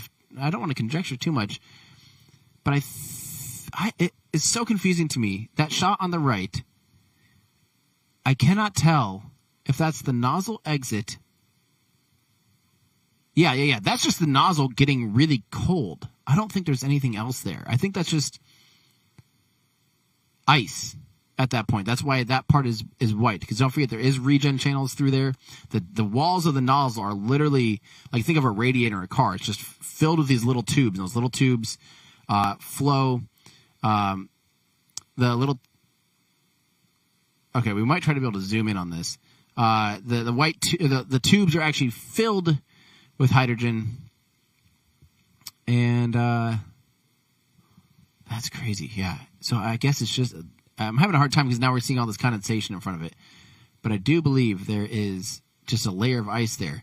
So there isn't actually liquid. There shouldn't be liquid pouring out of the engines at this point. There actually should really never be liquid pouring out of the engines unless it's hilariously perfect conditions, and you do get a little bit of ice at the end because of the expansion ratio refreezes the hydrogen. But I don't think that's going to be the case. Yeah, we're working on the little thing that says Tim will host shortly. Please stand by. I think we need it to say, like, give me 1 second here. A leak. What was it again? A leak in the what? Core stage replenish valve. Core stage replenish valve. Crew is approaching the rocket to address the leak. And there we go. Red crew. Oh, cool. Zoomed in. Crew is approaching the rocket. Yeah. Oh, I'm not in that shot anymore. That doesn't matter. Okay, so that is I don't know. That has to be ice. Like, there's not anything else there. You can see it's behind those the replenish and the drain valves too, or the drain lines as well. Yeah, you've been covered up. Sorry. It's all right. Okay, so that is interesting.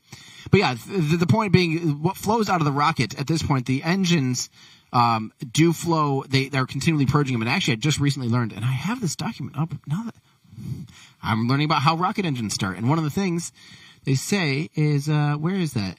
Shut down. They purge the stuff. I think they actually purge the engine first with, what is it? This is an awesome document. It's a 41-page PDF.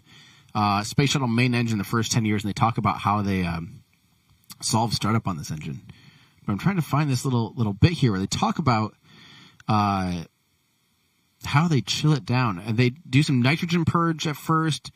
I think they do some helium purge.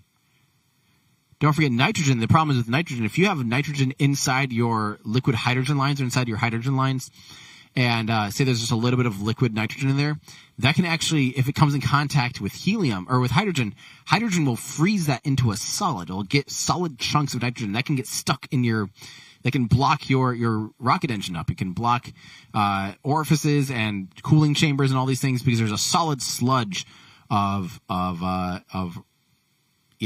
ice, like nitrogen ice. And so you have to be careful purging a helium or a hydrogen vehicle with nitrogen. So they often do purge it to make sure it's totally clear and start to get it into operating temperature sometimes with helium. And other times you just totally run. There we go. Cool. Red crew is approaching the rocket. Awesome. Oh, I guess we don't need the one thing we don't need, and they're on a delay there. Okay. We don't need that. I think they are preparing to approach the rocket. Andrew, I don't know how busy you are, but if you want to let Allie know about these updates, her and Mary Liz are doing that. Okay, so let's keep answering these questions though, because this is kind of crazy. This is a question from Mitchell. Is this putting people on the moon or just a rocket launch? This is an uncrewed flight test. So there is no crew on this particular vehicle. They're doing this to make sure it's safe to put crew on the next launch of it, which is scheduled for about 2 years from now. Probably around a little more than 2 years. So, they have to prove the vehicle is working, have to prove everything's correct. And yeah. I can't wait to hear more about the red crew approaching. Because that's going to be wild. This happened. You guys know this. I think this actually happened on Apollo 11. Literally, like T-minus like an hour and a half. There were people climbing on the rocket, like wrenching on it, which is just absolutely crazy. So maybe this is a good thing. Maybe this is some good luck, good omens, just like Apollo 11. That is crazy. Thomas Coates, thank you so much for your 3 months of membership, saying finally a good time for an Aussie. Yeah, this is a decent time for me too. I don't mind being up late to see this. But if this was like 3 or 4 a.m., it'd be a different story. But 1 a.m. potential. Although if they were ahead in the count, depending on how long this fix takes, we will see. All right. Thank you so much, Sean Paul, for becoming a member. Replenish. Oh. Upper stage liquid oxygen is in replenish. Meanwhile, the launch team continuing to work a solution to an intermittent leak at the core stage replenish valve. It is on the side of the mobile launcher, and the discussion is around sending a red crew into the launch area, up to the pad, and having them go up and torque bolts connected to a valve that has shown some intermittent leaking. They're currently discussing it now. Stand by for more information. This is Artemis Launch Control. Okay, so we need to, we need to update we'll get a little update that the red crew is not yet approaching, but they are trying to, make a game plan here. So that's, that was not in my cards for tonight's launch, especially a little bit ago. I mean, we were thinking this thing was like so insanely ready to rock. They were so far ahead of schedule in the fuel up. And now we do have a little problem that might require the teams going out to physically tighten bolts down on the mobile launcher. Again, not something. Look at this shot, though. Wow. Those engineering cameras are incredible. So we're looking down. We're getting past the Orion capsules where we kind of started at the top of the Orion capsule. Moving down, that's the European service module. It tapers down a little bit, and then it goes. Or maybe we already passed the. Oh, here it comes. The inner cryogenic propulsion stage, the ICPS, interim cryogenic propulsion stage, which is basically a delta cryogenic second stage from a Delta IV. Now that actually kind of keeps going. There's also an oxygen tank kind of dangling there, and then the RL-10B2, and it's all inside that truncated, or that not truncated, but that that cone like that widens out from 5 meters out to the 8.4 meters wide main core booster. Yeah, crazy. This is all right. This is Ira Crane. Tim, this seems like an incredibly powerful rocket that would have launched a much larger space shuttle. Is it just the extra velocity needed for lunar orbit? Yes, exactly. So to get out to the moon, compared to low Earth orbit, don't forget the space shuttle never went above like 450 kilometers or something when it deployed and serviced the Hubble Space Telescope. That's the highest the space shuttle ever went. Now, SLS, on the other hand, has to get something to the moon. So getting into low Earth orbit requires, we'll say 7.5 kilometers per second. And getting out to the moon requires something more like 11 kilometers per second. So a good 50%, what was that? Yeah, I don't know, 35% more or something, velocity compared to getting into low Earth orbit. So if you wanted to, with the rocket equation, say, you wanted to put, let's just pretend you wanted to take a space shuttle, which weighed about, we'll say about 100 metric tons. If you wanted to try to send that out from low Earth orbit out to the moon, it would not require like a 30% bigger rocket. Because of the rocket equation, you'd have to carry the fuel that would carry that fuel that would carry the fuel that would carry the fuel that would, take the space shuttle out there. So it would expand much larger than you might think. Because don't forget, this capsule in the command module is about 26 metric tons. So it's 1/4 the mass of the space shuttle-ish. These are all approximate numbers. And yet it takes this much bigger of a rocket to get something that size out to the moon. So it just takes that much more propellant, that much more. It just scales. It's so funny how these things scale. It's not linear. It's not like if you add 50% more of your payload, it doesn't take 50% more rocket. It takes oftentimes a lot more of a rocket. So, yeah. Let's see. I'm going to keep trying to answer. Wow, this is awesome. Eric Frazier, 24 months of membership. Hi, Tim. Let's go to the moon. 2 years of member time. That is amazing. Thank you so much, Eric, for your continued support. So this is the NASA engineering cameras, by the way. Again, thank you, Eric. That camera there, they cut away from it. Dang it. Oh, we're looking at the kind of the NASA feed, aren't we, right now? Shoot. Yeah, they pulled that up just for a brief moment on the other feed, so Andrew cut it in, but they were definitely looking at that one spot quite in particular. But the hydrogen refill valve, or hydrogen replenish, I think, isn't that for the core stage? It's not for the upper stage, right? Okay. So they're just looking at that one spot very closely. Probably just making sure everything's good. Who knows? That's what's so fun. I mean, we can sit here and we can speculate and be, armchair engineers all day long, but they have so much data they're looking at. The computers are telling them just an insane amount of data, an insane amount of things. So, yeah, just awesome. All right, we got a new membership from Savage Seal Pump. Thank you so much. I really appreciate it. And from DS, I appreciate the chat as well. This is from TZ Miff. Hi, Tim. I don't know if you still remember me, the Saturn V guy, a few streams ago, but do I think the RS-25 engine could be used to make Zenit-ish rockets? So the thing with Zenit is, the RD, first off, I know engines might look similar, but they're often so incredibly different. And Zenit uses the RD 171, and it's a single engine, but it has 4 chambers, and that's because the Soviet Union, when they designed it, they had problems with combustion instability. They couldn't scale up a combustion chamber as large as the United States figured out. The biggest they ever made a combustion chamber, a single combustion chamber, I believe, is their RD-0120, the Energia. It's basically the RS-25 clone. And obviously the U.S. built much larger combustion chambers. The F1 engine was a massive combustion chamber. But the way we did that is we kind of segregated the combustion chamber up in the face of the injector with these little baffles, these dividers, so you wouldn't get these like shock waves and you wouldn't get these oscillations going throughout the injector face.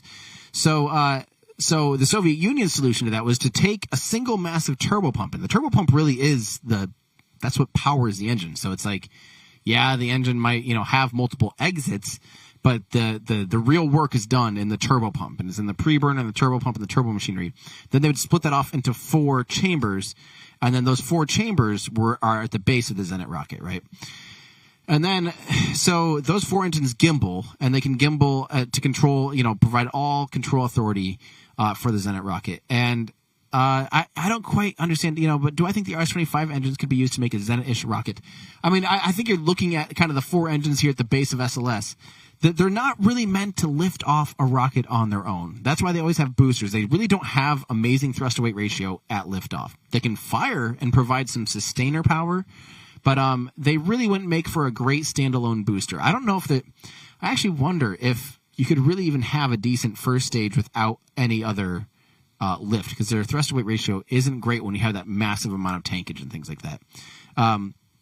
Now, RP1, on the other hand, a much more dense, you can have a lot smaller rocket, and of course the RD-171 runs on, sorry. What's it called? I already forgot. Not RP1, but yep, the other thing that's similar. It's another refined kerosene, a lot closer to kerosene, a lot closer to jet fuel, and yeah, that's how they did that. I hope that kind of answers your question.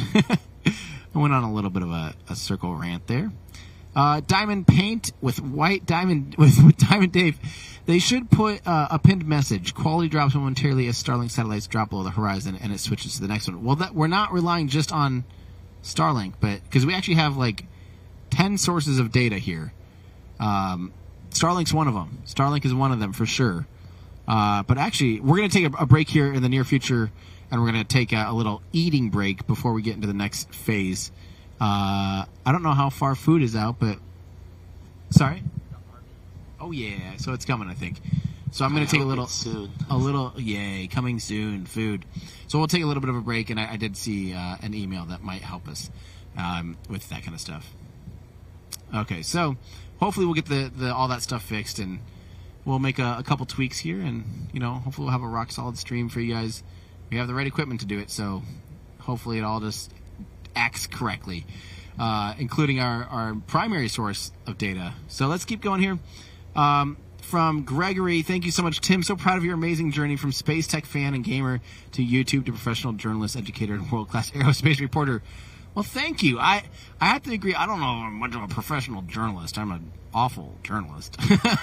And I don't even know about it. I thank you for saying world-class aerospace reporter. I appreciate that. What I really like to do is just cheer those people on that are doing the hard work. And I like to try to break things down for you guys. Are we getting an update? Intermittent leaky valve for the core stage liquid hydrogen. The NASA test director just briefed about getting ready to send the red crew onto the launch pad. The cause is an intermittent leak on the core stage liquid hydrogen replenish valve. Its location is on a skid on the side of the mobile launcher. As a result, the liquid hydrogen for the core stage is in stop flow, coming out of replenish, which replaces the liquid hydrogen that is boiled off. And so the only way to fix it at this moment is to send a red crew out to the pad. This is inside the blast danger area and is considered a hazardous operation.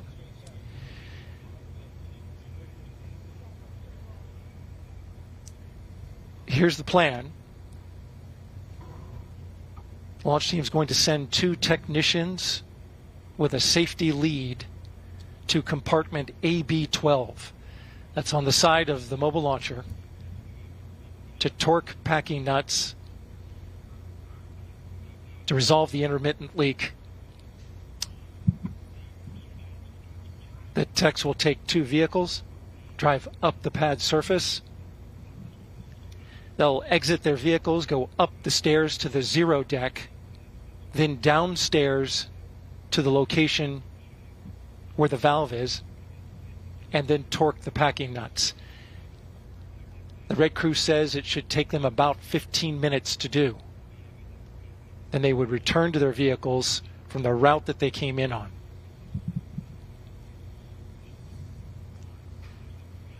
Now, emergency services, EMS, have been notified along with pad rescue, and they are standing by for the start of this operation.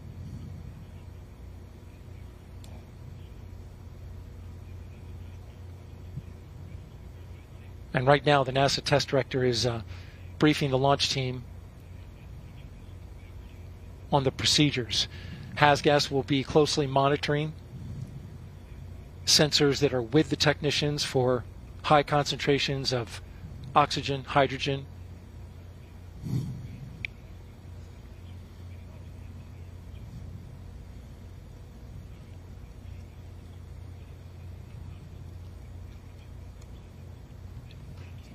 And so there is a high degree of focus by the teams, especially the safety team, hazardous operations, currently getting ready to be underway in just a few minutes. Again, intermittent leak on the core stage, liquid hydrogen replenish valve. It's on a skid on the side of the mobile launcher. The Red Crew team has been mobilized. The plan to torque down bolts inside the ML where the valve has been briefed to the launch director. It's been signed off on, and we're awaiting the departure of the Red Crew team out to the launch pad. Stand by for more updates. This is Artemis Launch Control.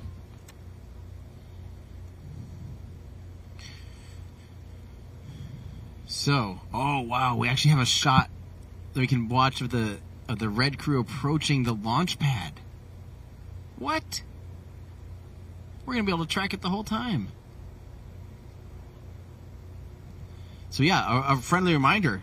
Again, not only this isn't unheard of. I know I'm kind of like, wow, it is unusual. But again, they have a team prepared for exactly these types of things.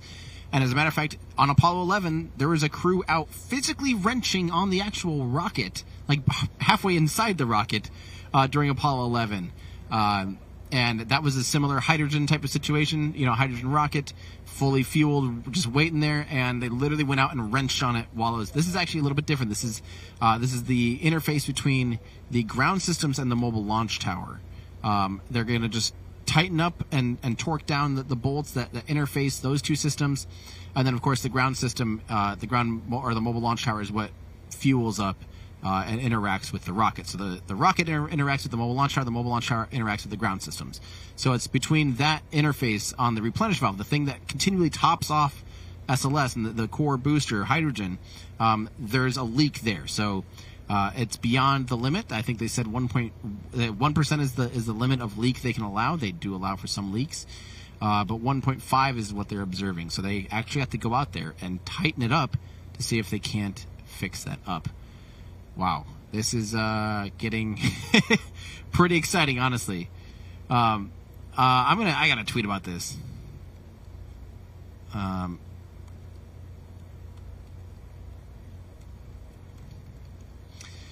Yeah, wow. Do you guys remember? So, like I said, also, it is not that impossible to approach a fully fueled rocket. When, as a matter of fact, when the crew for OFT-1, Orbital Flight Test 1, with Boeing Starliner and riding on an Atlas V, United Launch Alliance's Atlas V, they will approach a fully fueled rocket. So it's not like this is like, oh, you can't do that. There is obviously precedence for this. It's fairly normal under crew operations. When they load crew onto Orion, actually, that's something I don't exactly know when they load crew on for crew operations, but it likely will be in a safe state, and then they'll load the crew in. But I don't remember what the actually looks like. Let's see. Yeah. So that's crazy. I kind of almost want to take a little break here and talk to some people, see if I can't learn a little bit more about this, so that I don't just sit here and speculate for you guys. But I think this is pretty wild. Let me answer a few more questions. I don't want to focus too much on something that I don't know a lot about, but I'm going to observe with you guys and hopefully learn more from comms as they come in as well. Let's see. Let's keep going here.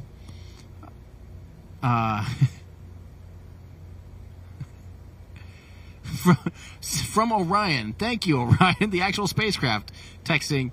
That is awesome. This is from Orion, though. Thank you so much. They had a follow-up question. What is the launch procedure going to look like? Love your videos.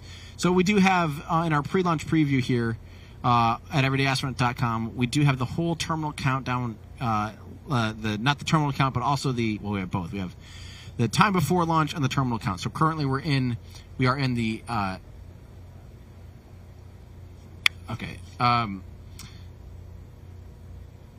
right, let's,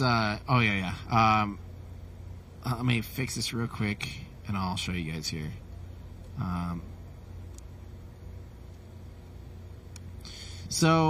Okay, so check this out. At L-, where are we at? We're getting into where ICPS replenish. Where is the core fast fill? ICPS core replenish. Okay, so core stage LH2 replenish. That started happening at T-6 hours, and right now we're at T-3 hours, and they're ahead of schedule. So this likely has been something they've been observing. Maybe it's ongoing and is continuing to get worse, or potentially.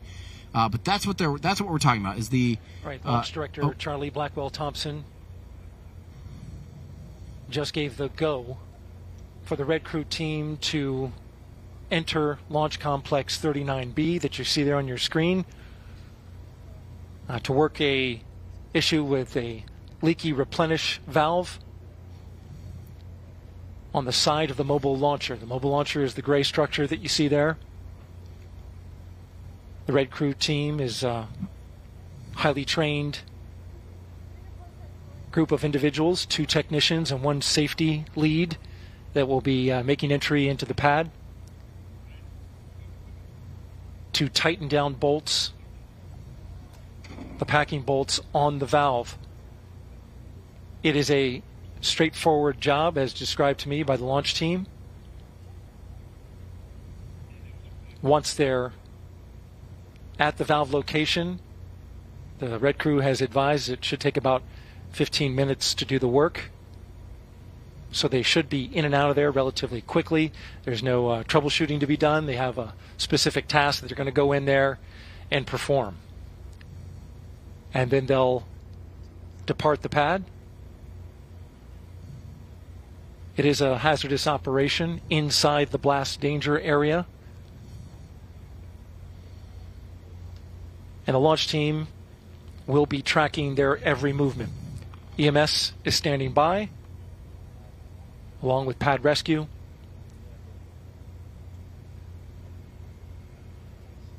We'll keep you updated. This is Artemis Launch Control. Yeah. Like I said, I mean, they're going for it. They are trying to get this thing off the ground. And again, let's not freak out and think this is something, unheard of. It is normal to approach, well, not normal, again. Well, actually, no, normal, let's quantize normal. Normal means like there's a precedence for it and it is planned. This is, again, considered a hazardous operation, but there are people who are trained to do exactly this, and there will be people trained to do exactly this when humans are getting on the rocket. They will get on the rocket when it's fully fueled. So it is not absurd to approach a fully fueled rocket. They have sensors all over the place trying to see if there's hydrogen leaks, seeing how much just ambient hydrogen is in the air and ambient, liquid oxygen, nitrogen, any of the things. They track all of this stuff, and even the suits will have, leak detectors and stuff. Most likely, I don't know if they for sure said that. But lots of times when you approach a vehicle that has any kind of haz gas, there will be a detector on it that makes sure. But this is going to be interesting. I've never, again, this was not in my cards for tonight to try to predict this.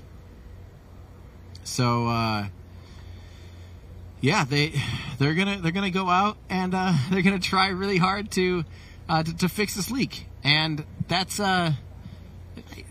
kind of crazy, but we're gonna watch it. We're gonna see. I'll go ahead and I'm gonna put this back up. That Red Crew is approaching the rocket. Crew is approaching the rocket to address a leak in the core stage replenish valve.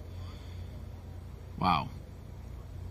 We have T-3 hours at the last we knew. This could potentially affect the actual liftoff time. At the moment, we don't know. They got to address this first. They said it was a relatively quick leak or a quick fix. If I recall, I think I heard them say 15 minutes to address the leak.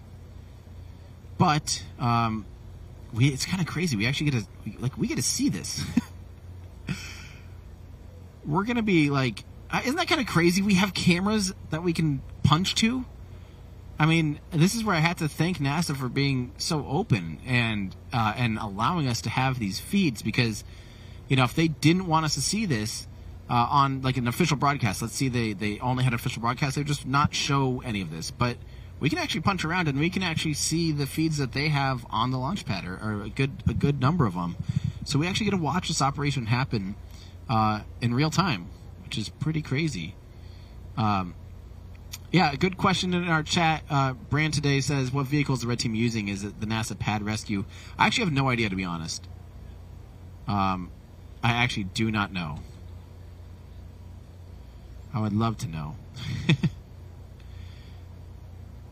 Let's see here. This is a good question from Matt Blank. Why is our countdown different from NASA.gov? We are showing you the time that it's scheduled to lift off. The other countdown that you'll see, like on the NASA live stream, that is the pre-terminal count. That is the countdown of pre-launch events. And at launch minus 15 minutes, they go into the terminal count. So they'll do a little bit of a hold, and then it will go into T minus from there on. We're just basically showing you, the whole thing. Like when, it is funny because technically L minus, and the T is terminal count, and time minus, but it's just so confusing. People are used to T minus. We could switch it to L minus, but I don't know. I just feel like that's the time it's going to take off, as we know of right now. Unless that changes, I am watching their pre-countdown clock. If that changes, we'll be able to change it and update the time. But for now, that is the time that they are planning to.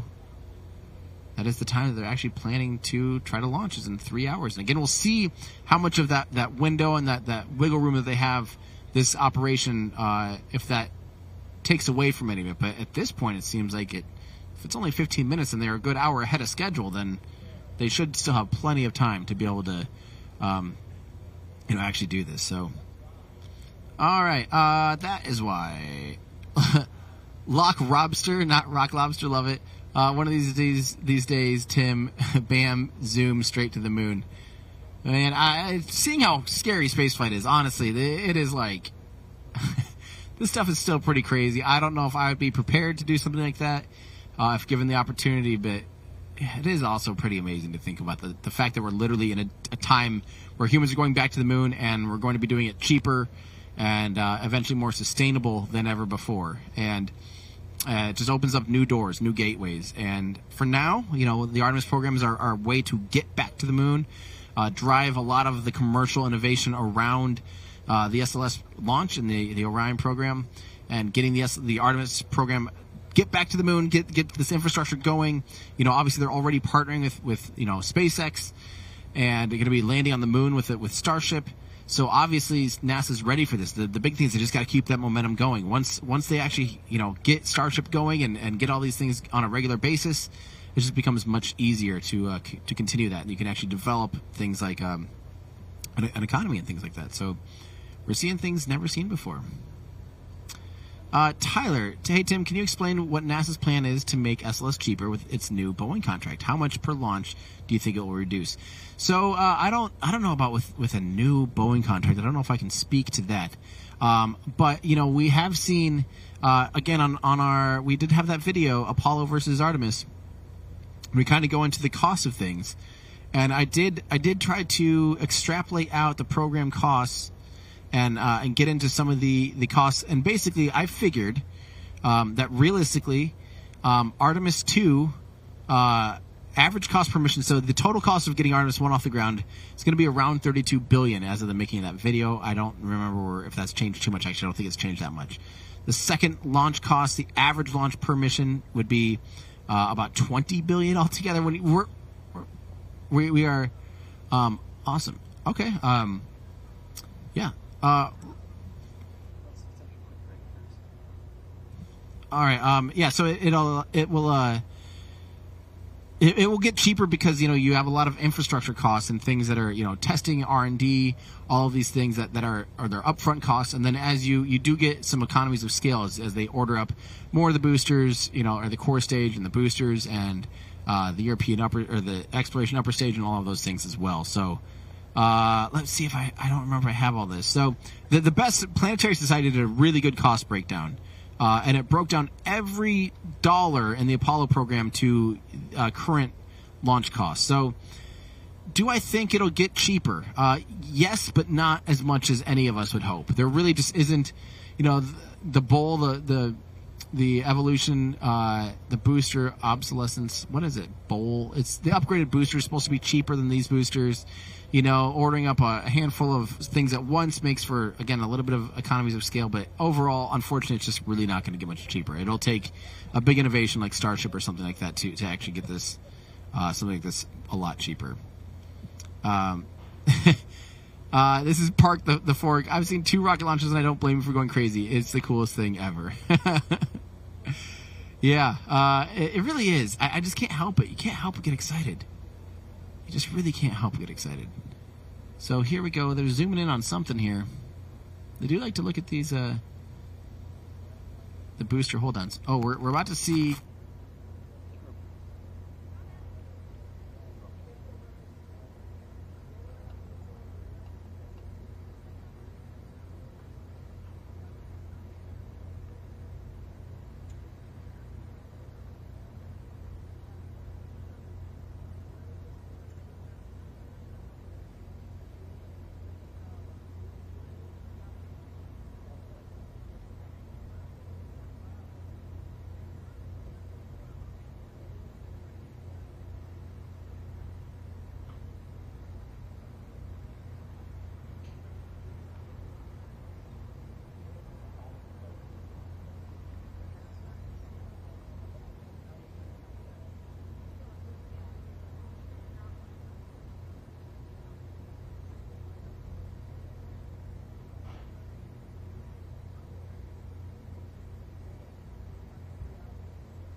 Okay, sorry about that. We had a little mic issue here.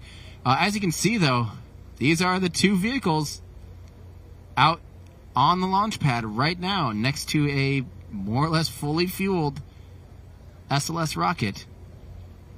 I'm really curious if they're going to have, like, hazmat suits and stuff and oxygen or anything. You shouldn't need it.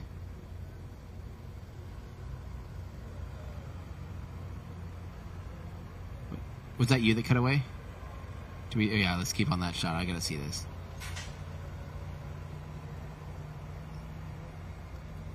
Yeah, there's teams on the launch pad. And again, another reminder, this is not unheard of. This is not like absolute, oh, wow, I can't believe they're being so crazy to do this. But no, they're trained to do exactly this. Crew, Apollo 11, they had crew literally... partially inside the rocket working on it while it was fully fueled, like T-minus 2 hours. So, yeah. There you go. The NASA minivan and the NASA truck. Live shot of the launch pad and the 2 vehicles at the bottom that just arrived. The 2 technicians and the safety representative. This is the red crew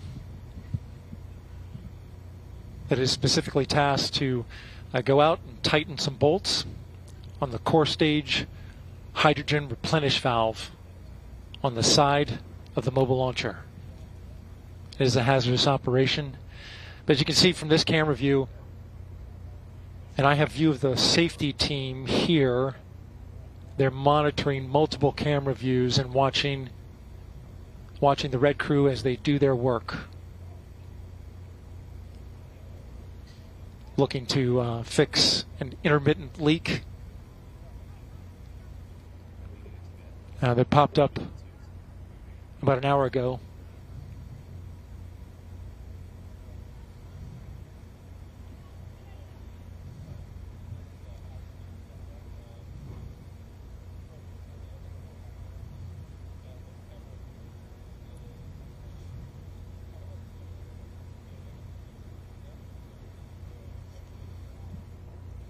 So yeah, as you guys are hearing, that is what you're seeing. You are seeing 2 technicians and a safety officer to just supervise and probably just make sure everything is okay. And they are going out there to go tighten some bolts, quite literally, just frankly torque them up and make sure they're good to go. See if they can stop that leak. And I think, if they do, they're going to be the heroes of this mission for sure, of this launch attempt. So this is cool. I'm so happy that they're actually tracking them, that we get to watch this in real time. I mean, pretty unprecedented. And again, I am thankful for NASA for being this open about the procedures and all the things going on here. This is pretty, again, did not see this coming. I did not see something like this happening tonight. But yeah, this is wild. Can you guys believe this? Yeah, there was well, oh yeah, I was launching a rocket. Sorry, Trevor Mallman's next to me. Trevor, if you pick up the headset right here, you can be on air for a second. I don't know where it went. All right, Trevor Mallman, our good friend and photographer. Actually, if you scoot over here. Howdy. Hey. All right. So yeah, I was building an SLS in Kerbal, and the cable here. It was just horribly out of shape, basically. I saw it. It was very certifiably wide. I knew it. Have you ever seen this? No. I don't. Where are we on the ML? Yeah. So yeah, they're going up to the top, the zero deck, and then going down. Is my understanding. Whoa. What was the question? So I want to know what a skid is. Well, yeah. That's where this leak is located. On the skid.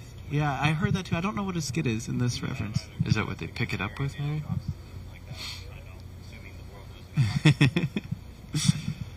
Yeah, so there is the crew out on the deck right now. Wow, that's crazy. Imagine being over there with a fully fueled rocket. Oh, Yeah. the vapors. Oh, that's crazy. That's Okay, so those pipes are on the west side of the ML. So now they're on the zero deck. Yep, they're on the zero deck, exactly. There's the rainbow. Oh, they walked through that shot, so they had just walked right past the rocket. That gives you a sense of scale. People were wanting a sense of scale. There's your sense of scale. Little tiny ants next to this monster rocket. Is this on the... This, I think, is from the Lightning Tower, I believe. Oh, okay. Holy moly, look at those vapors. That's so cool. And, of course, those vapors, for those of you uninitiated, that you're not seeing actual hydrogen. You're just seeing air getting condensed, and you're basically just seeing water molecules. So that's just normal, water in the air, or water vapor, getting basically frozen off and turned into condensation there. So that's not actually vapors of the rocket. That's not like hydrogen or nitrogen. It is just condensation as it gets, just like your freezer. If you open your freezer on a very humid day, it's coming in contact with the humidity in the air, turning into little like bits of condensation, little crystals. So yeah, it's probably cold. I bet they feel it there. I actually bet they probably just walked in front of this camera. Yeah, they had just walked in front of that camera, and we missed it by a fraction. So now they're going down below. I'm guessing we just don't have an angle of that. There's no view of it right now. Yeah, there's no view of it right now. But yeah, this is crazy. Well, we'll see if they, when they crop back up. It did say about a 15-minute job. Only 15 minutes too. Yeah, 15 minutes. That should be fine. They should have. They were an hour 20 ahead of schedule. Yeah, they're ahead of schedule, exactly. So they should have the wiggle room to do this before they get into terminal count. And they still have a 2-hour launch window. Don't forget, there is a 2-hour launch window today. So even if this takes a little bit of time, if it were to delay things before they get into terminal count, as soon as they get the rocket into a safe state and are able to continually replenish hydrogen, then I don't see any reason why they won't still attempt to launch it tonight, unless something else would crop up. But assuming they can get out there and fix this and everything's okay, then yeah. I will say this is a pretty crazy setup you've got here. It's like a mini Mars Studio B. Yeah, it's all the things that were in Mars basically on wheels. That's cool. Have you not seen it? No, not inside. Go poke your head over there. It's insane. All right. It's insane. Thank you, Trevor Mallman.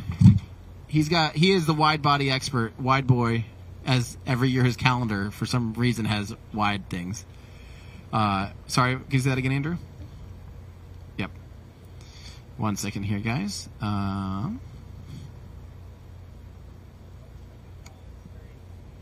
Okay, there we go. We're gonna try and put up a little bit here for you guys, and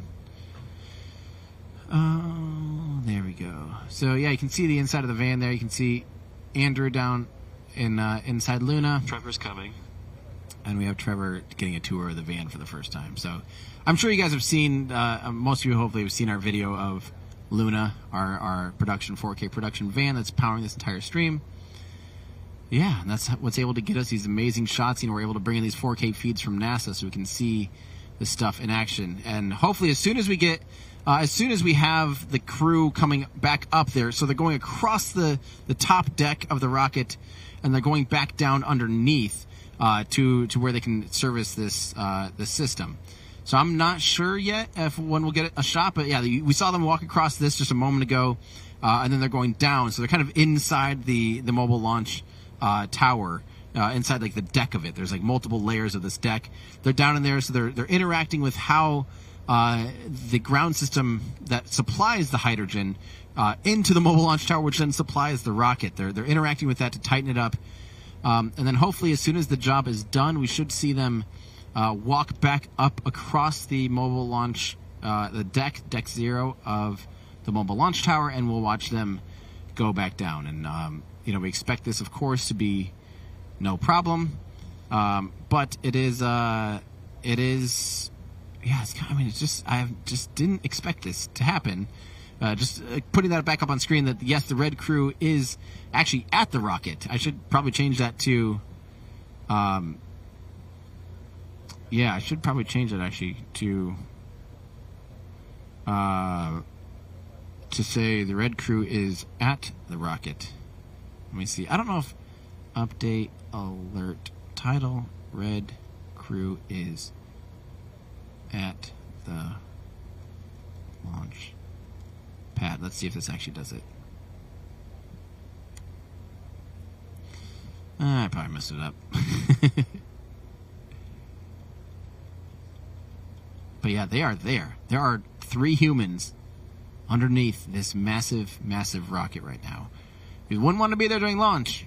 You wouldn't want to be there during launch. We'll keep it at that. You would absolutely not want to be there during launch. But right now, the vehicle is relatively safe. You know, it is considered a hazardous operation. But, you know, the things that you're seeing pouring out of the rocket, up at the top you might see, you know, some of the venting. But that's all, the venting that you see down below on the deck of the vehicle, the deck of the launch tower, that's all just condensate. Like I said, it's just vapor. It's basically just the air getting really cold, you know, the humidity in the air getting... that's actually still what you're actually seeing when you're seeing this stuff pour out. Even if you see hydrogen, you know, outgassing, what you actually see from that, you're not seeing the gaseous hydrogen. You're actually seeing the gaseous hydrogen that's really, really, really cold, getting involved with the humidity in the air and turning it into little ice crystals. And then you see these little clouds. So that is normal to see that kind of thing. And if you were around it, you wouldn't you know, it's not like you'd suffocate or anything.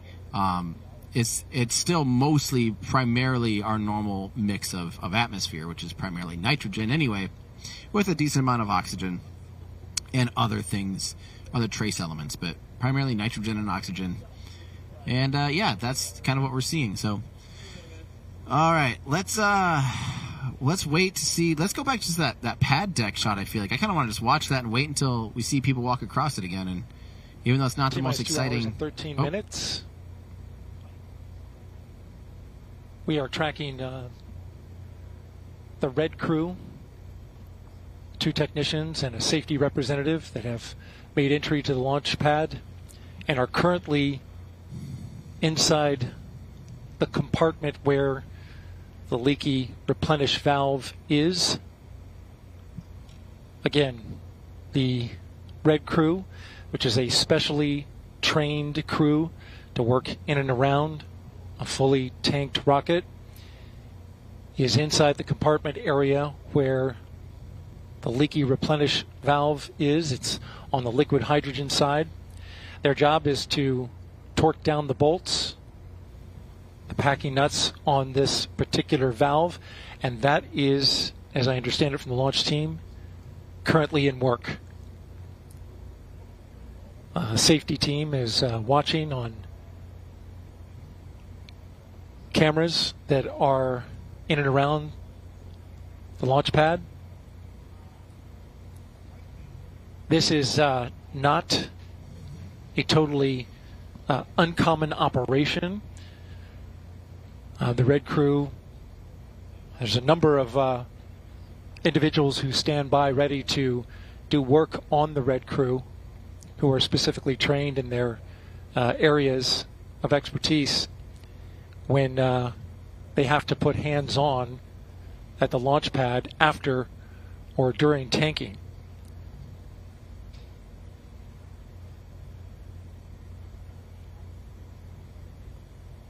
So this is likely to eat into the launch window. An update on the tanks. We are in replenish on both the liquid oxygen core stage and upper stage. We are in stop flow for liquid hydrogen on the upper stage and the core stage. And that stop flow, of course, is related to the intermittent leak on the replenish valve that's on the side of the mobile launcher. We saw the Red Crew go in. The Red Crew estimates it'll take about 15 minutes to complete the job. And then they're coming right back out.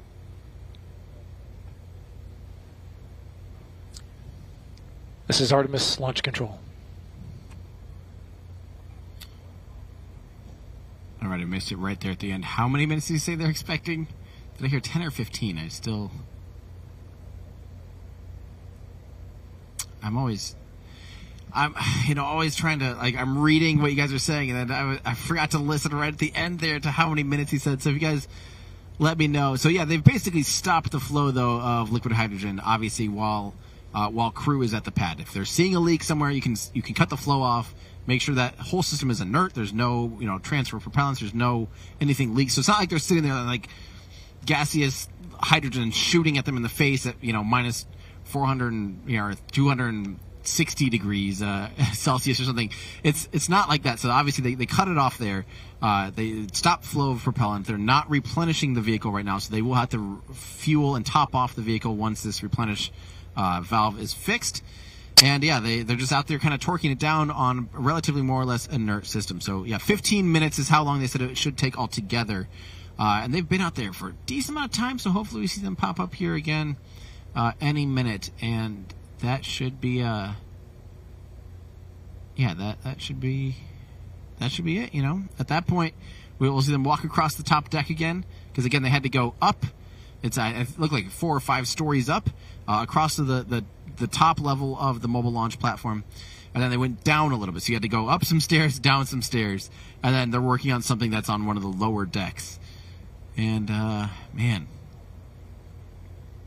that is just, again, and as Daryl from NASA reminded us, this is more or less like they do plan for something like this. That is why there is a red team. They have a team there prepared to make any fixes and any updates to the vehicle whenever necessary. That's what they're there for. They're trained for this type of thing.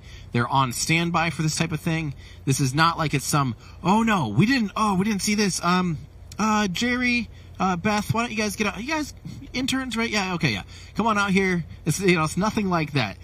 They definitely have this all planned. If it's something that they can, I'm sure they have a list of things that they can and cannot work on under these environments. And this apparently falls into the region of like, hey, yeah, I mean, it's some bolts. We can make it inert. We'll tighten them down. No big deal. So that's, again, it's not, I mean, it is unusual, and it is, from my perspective, and, I probably wouldn't want to do that, but they are trained to do exactly this type of thing.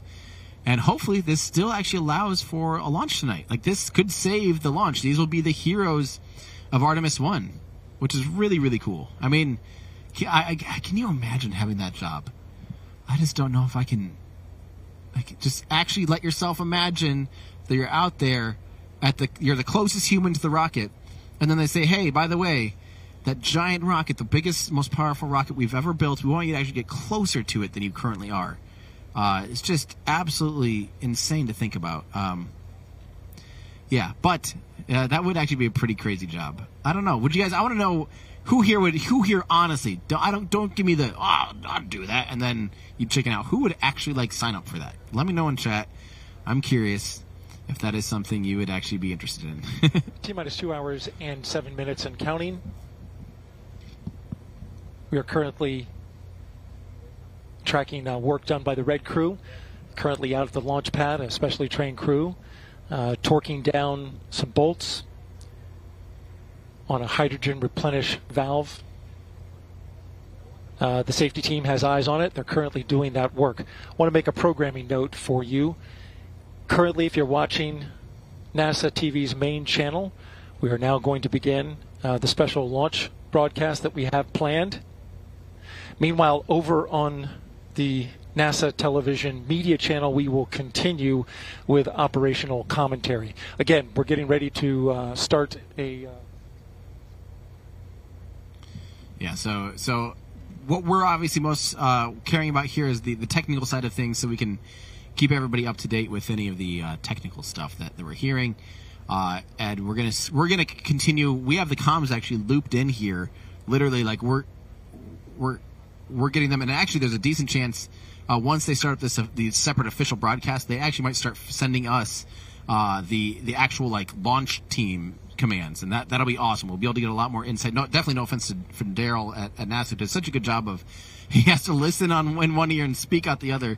I don't know. I can't do that. I shut down every time something like that happens. But we will actually hear from the launch teams, hopefully, in our comms. And that's something that we're assuming is going to happen, and we hope does happen. And again, just another reminder, if you do have our stream pulled up and NASA stream, NASA's currently showing T-minus 2 hours and 5 minutes, and we're showing T-minus 2 hours and 35 minutes. We are showing you the soonest it could be launching and the tentative time to launch right now. They're showing you technically the time until the first planned hold, and then the terminal count. To me, that is the complete...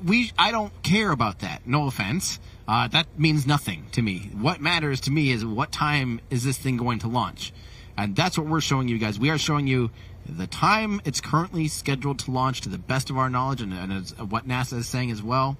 So assuming this all goes well, they are in their pre-fuel operations up until their T-minus 4 minutes, and then they'll pull the launch conductors and the launch directors, and then they'll go into the terminal count from that point on. So then our T's will line up, and you'll see it T-minus, L minus actually, and they will line up with what you see. Yeah. Let's keep going here. This is Park the Forg. I don't know when you sent this message, but I'm going to bed and set an alarm for 1. I'm guessing that was a little bit ago, because I had told people, I don't know, almost an hour ago now, like, hey, if you're in Europe, definitely set your alarm and come back. But this would be the wrong time if you had just left right before the red crews arrived. Again, that's just something I have never really seen.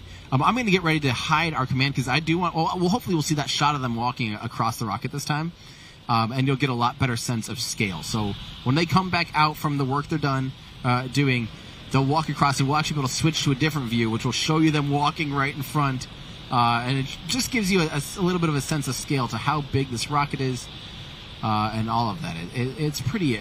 It's immense. I mean, this is more or less a skyscraper with... an unbelievable amount of propellant in it. So let's see here. Benjamin Galleon, fantastic question. What's the point of the exploration upper stage when the ICPS interim cryogenic propulsion stage has enough delta V to get Orion to its desired lunar orbit? No, it does not have enough. That's the whole thing. It will only get it on a translunar injection. So the upper stage of SLS will only send Orion and its service module on a translunar injection. It'll shoot it towards the moon. If nothing happened from that point on, there is nothing left in the upper stage. It cannot get it into lunar orbit. It's just done. So what they have to do is they actually will put it into that's what the interim or the European service module will do. The ESM, the service module is what puts it into lunar orbit. So it does a burn once it's at the moon to slow it down and get it captured into lunar gravity. So, maybe you're talking about when I was playing Kerbal and I accidentally launched it at the moon and used the ICPS kind of thing. But my rocket was in no way scale or representative of the actual performance characteristics. It was just kind of thrown together, cobbled together. If we had realism overhaul and real solar system, we could have probably done a pretty realistic simulation where I probably would have failed to do it because you have to be really, really precise in that. There's a lot more wiggle room when you're playing just the stock Kerbal space program. But yeah, the ICPS, the upper stage, and SLS cannot actually get the vehicle that it's sending to the moon around, like into lunar orbit. It can only send it to the moon. So for now, it can do this about 27 metric tons to low Earth orbit. In the future, with Block 1B, I think it'll be able to send 45 pound, 40, closer to 45 metric tons. I think it's 41 metric tons if I remember right. And so you could it could actually send it faster, or I guess inject more delta V for the same payload. But you wouldn't really want to do that. You still want to send it on the same trajectory. Or the other thing they could do at some point, if they wanted to get more performance, they could potentially stretch the tanks in the European service module. Potentially, I'm not saying they're going to do this. And they could actually give that more propellant and give that more delta V. But I really, really, really don't think they're going to do that. I want to take just a quick second just to reflect on this rocket. The fact that it's gone through so much. It's gone through so much. I mean, think about it. The rocket has gone through. I do want to keep this one up. The red crew is at the launch pad. Yep. I want to keep that up until they're gone. So that's the camera we're going to see them walk across. By the way, we're going to see the crew walk right in front of this camera. Is that correct, Andrew? I believe that is. Yeah, hopefully. We'll see that in probably the next. I haven't been keeping track of time. When did I tweet that, actually? I don't remember. I tweeted 38 minutes ago that they were sending the red team out. I don't know when they actually arrived at the pad. I should have been paying attention.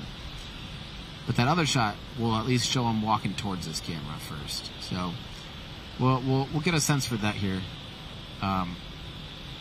Hopefully we'll start seeing them here pretty soon. Wow. All right, let's keep going. Huh, can we attach Artemis to Starship? So Artemis is the overall mission. It's the program. It's not really any vehicle. The vehicles that make up Artemis I is the SLS, the Space Launch System, which is the core stage, the upper stage, and the boosters. On top of that is the Orion capsule with the European Service Module. So there's a handful of vehicles that make up Artemis I. So just to be pedantic, attaching Artemis, you can't really. Could you attach Orion, the Orion capsule and the European Service Module to Starship? Not really, not as it's designed now. Could they potentially make a expendable upper stage version that tapered up to the Orion capsule module size?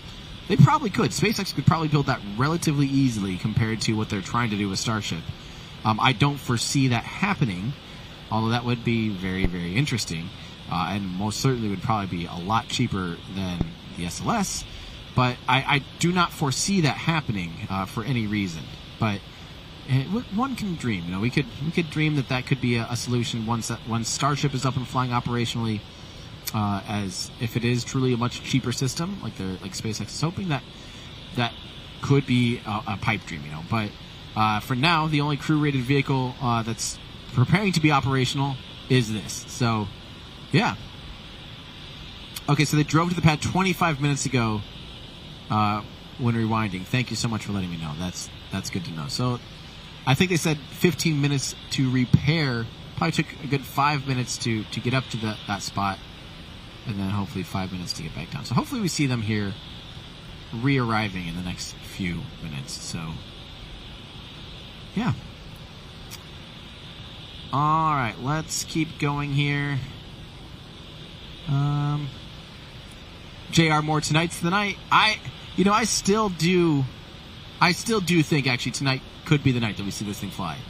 I'm definitely not giving up hope yet. And in fact, the fact that they sent the red crew out makes me feel like they're so confident everything is looking good for the vehicle, for the weather, for the range, that they feel good enough to send people out there to make repairs on the pad because they really do think they're going to launch this thing. To me, that's my gut feeling is like they're feeling like everything is on track, everything is looking go for launch. They don't want to waste this opportunity, so they're going to do a slightly higher risk thing, sending a crew out, the red crew out to make repairs. And again, it's not unprecedented, it's not unheard of, it's not. There are inherently some dangers about it, but yeah. Okay. Would I rather, David Wild, would I rather fight one horse-sized duck or 100 duck-sized horses? I feel like one horse-sized duck. I'd befriend it. It's easier to befriend one magnificent beast than 100 magnificent beasts. So I just wouldn't fight it. I would just talk it out, feed it some bread, and I think it'd be fine. Hey, I like that shot. That shot's higher quality than the other one. I wish we had that in our normal feed. I know that's probably on the carousel from NASA. There we go. Hopefully the crew's going to be walking out of... the camera should hopefully pan up here in a little bit, or tilt up here in a little bit, and pan over. We will see. Grubby, are we worried about the safety of the red team? Ever heard of them? Yes, red team is again, a fairly normal thing.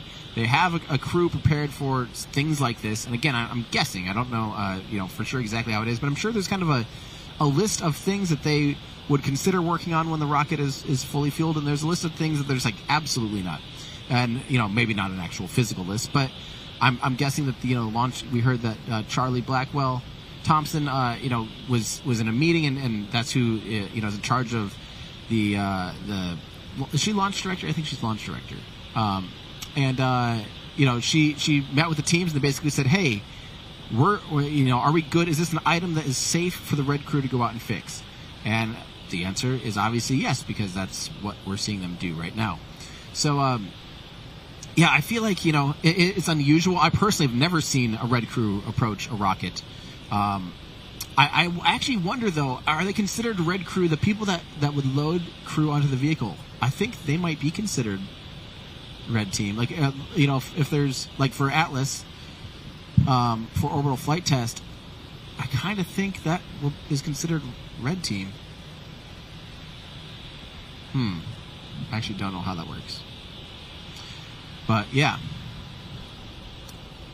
All right, let's keep going here.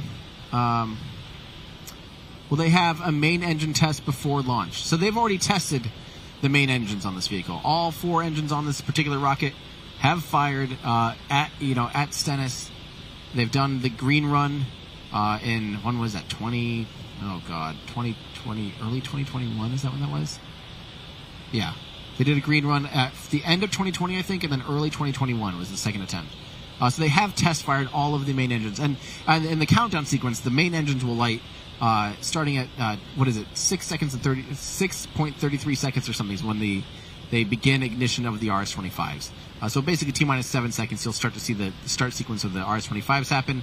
Assuming they all get up to operational pressure and thrust and everything is looking good, then they light the solid rocket boosters. So in a way that is kind of them testing it, the main engine. So, and thank you so much for your super chat. I appreciate it. Taylor Sharp, if liquid fuel burns down towards the nozzle, how does the solid rocket fuel burn? So it burns basically imagine a soda can, right? Or I don't know have you guys ever used again a model rocket? We talked about this a little bit earlier.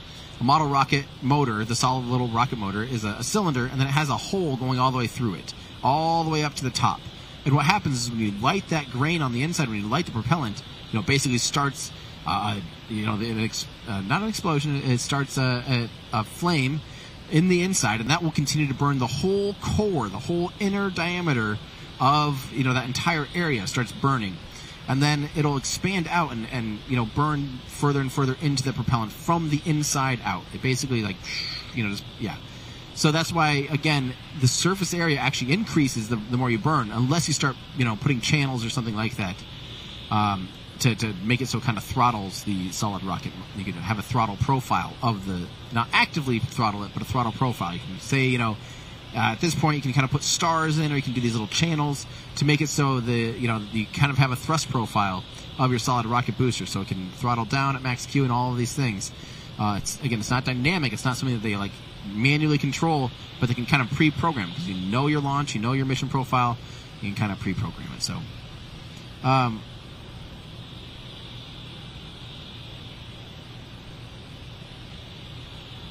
let's see. The Logan LM10. Can I talk about why we go to space? I'm so sick of arguing with my friends about it. All right, here's my little rant about why we go to space. Humans have always explored, right? From the as far back as we go, humans will be pushing the boundaries. They'll be wanting to cross a creek, and soon they want to cross a river, and soon we want to cross a lake, and then a sea, and then an ocean. Soon we want to climb the highest mountains, the deepest seas.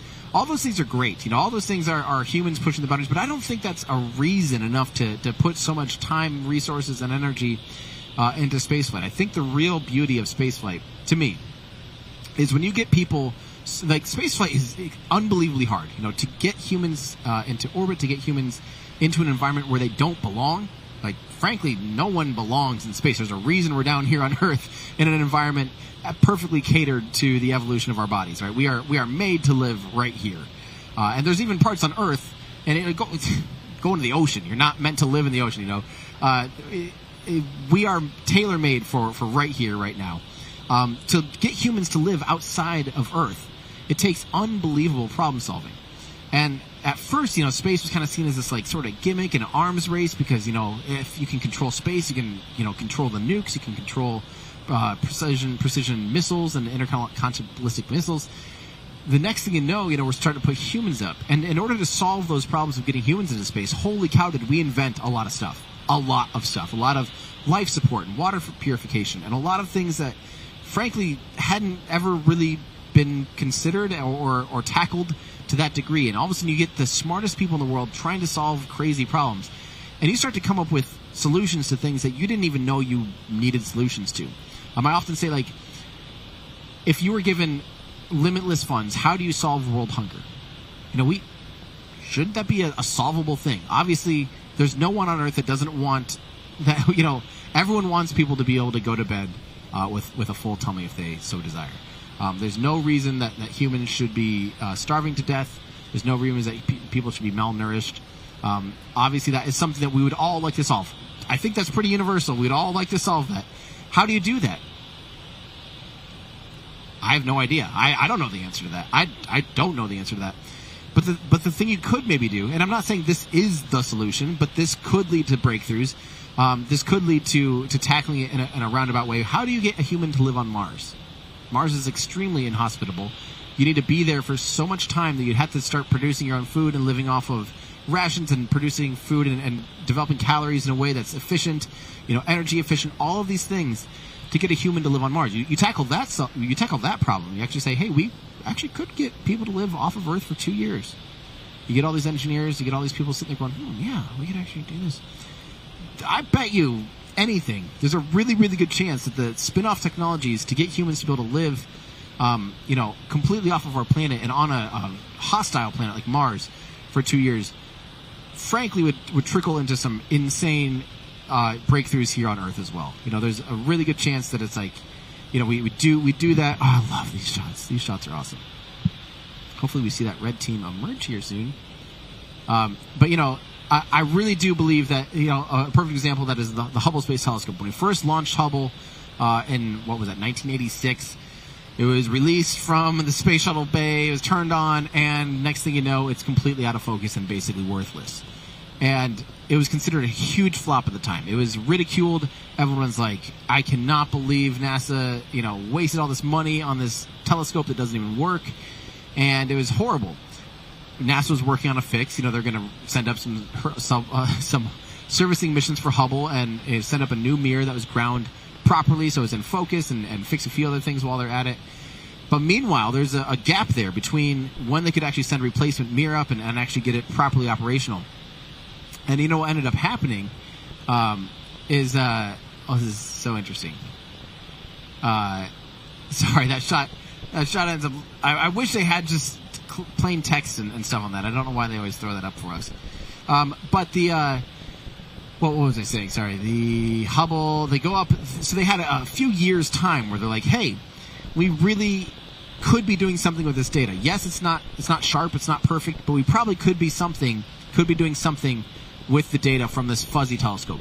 So a couple, people got together and they started looking at and made up an algorithm that could take the blurry images from Hubble that Hubble was receiving, and they kind of dissected it and made it so they could actually get usable data out of Hubble as is when it was out of focus.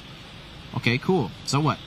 Well, next thing you know, that was published. Of course, it's public domain. This is something that NASA, did, and people researched, and yada, yada, yada. Next thing you know, it's out in the world, and someone took a look at these images and the improvement in the image quality and goes, you know what, that looks awfully familiar. I wonder if we could apply the same technique, the same algorithm to mammography to be able to try to catch breast cancer earlier. They applied that exact algorithm, that same similar idea to their technique, and it made it so that ended up being able to clarify mammography so much that it potentially, that might have saved millions of lives at this point already. Being able to prevent and get earlier screening, more accurate data on potentially on tumors and things like that. So, no, is that a reason? Is that why we built Hubble? No, not at all. We did not build Hubble to improve cancer screening and improve images of tumors.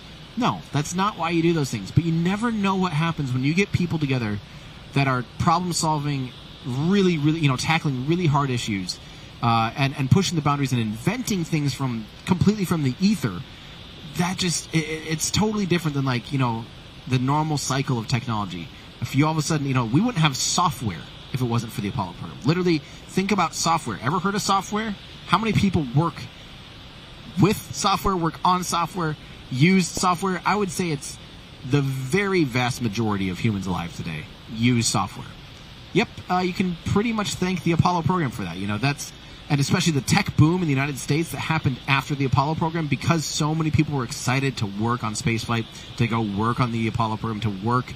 They all went out and got aerospace engineering degrees. They got mathematics degrees. And all of a sudden you have this workforce in the United States, and we have this huge tech boom. We had all of a sudden, the leading computer boom, and all the software and hardware that we're so thankful and take for granted today more or less came out of the Apollo program. So, okay, I don't... And then the last part of this rant, why go to space? It is the border that we all share.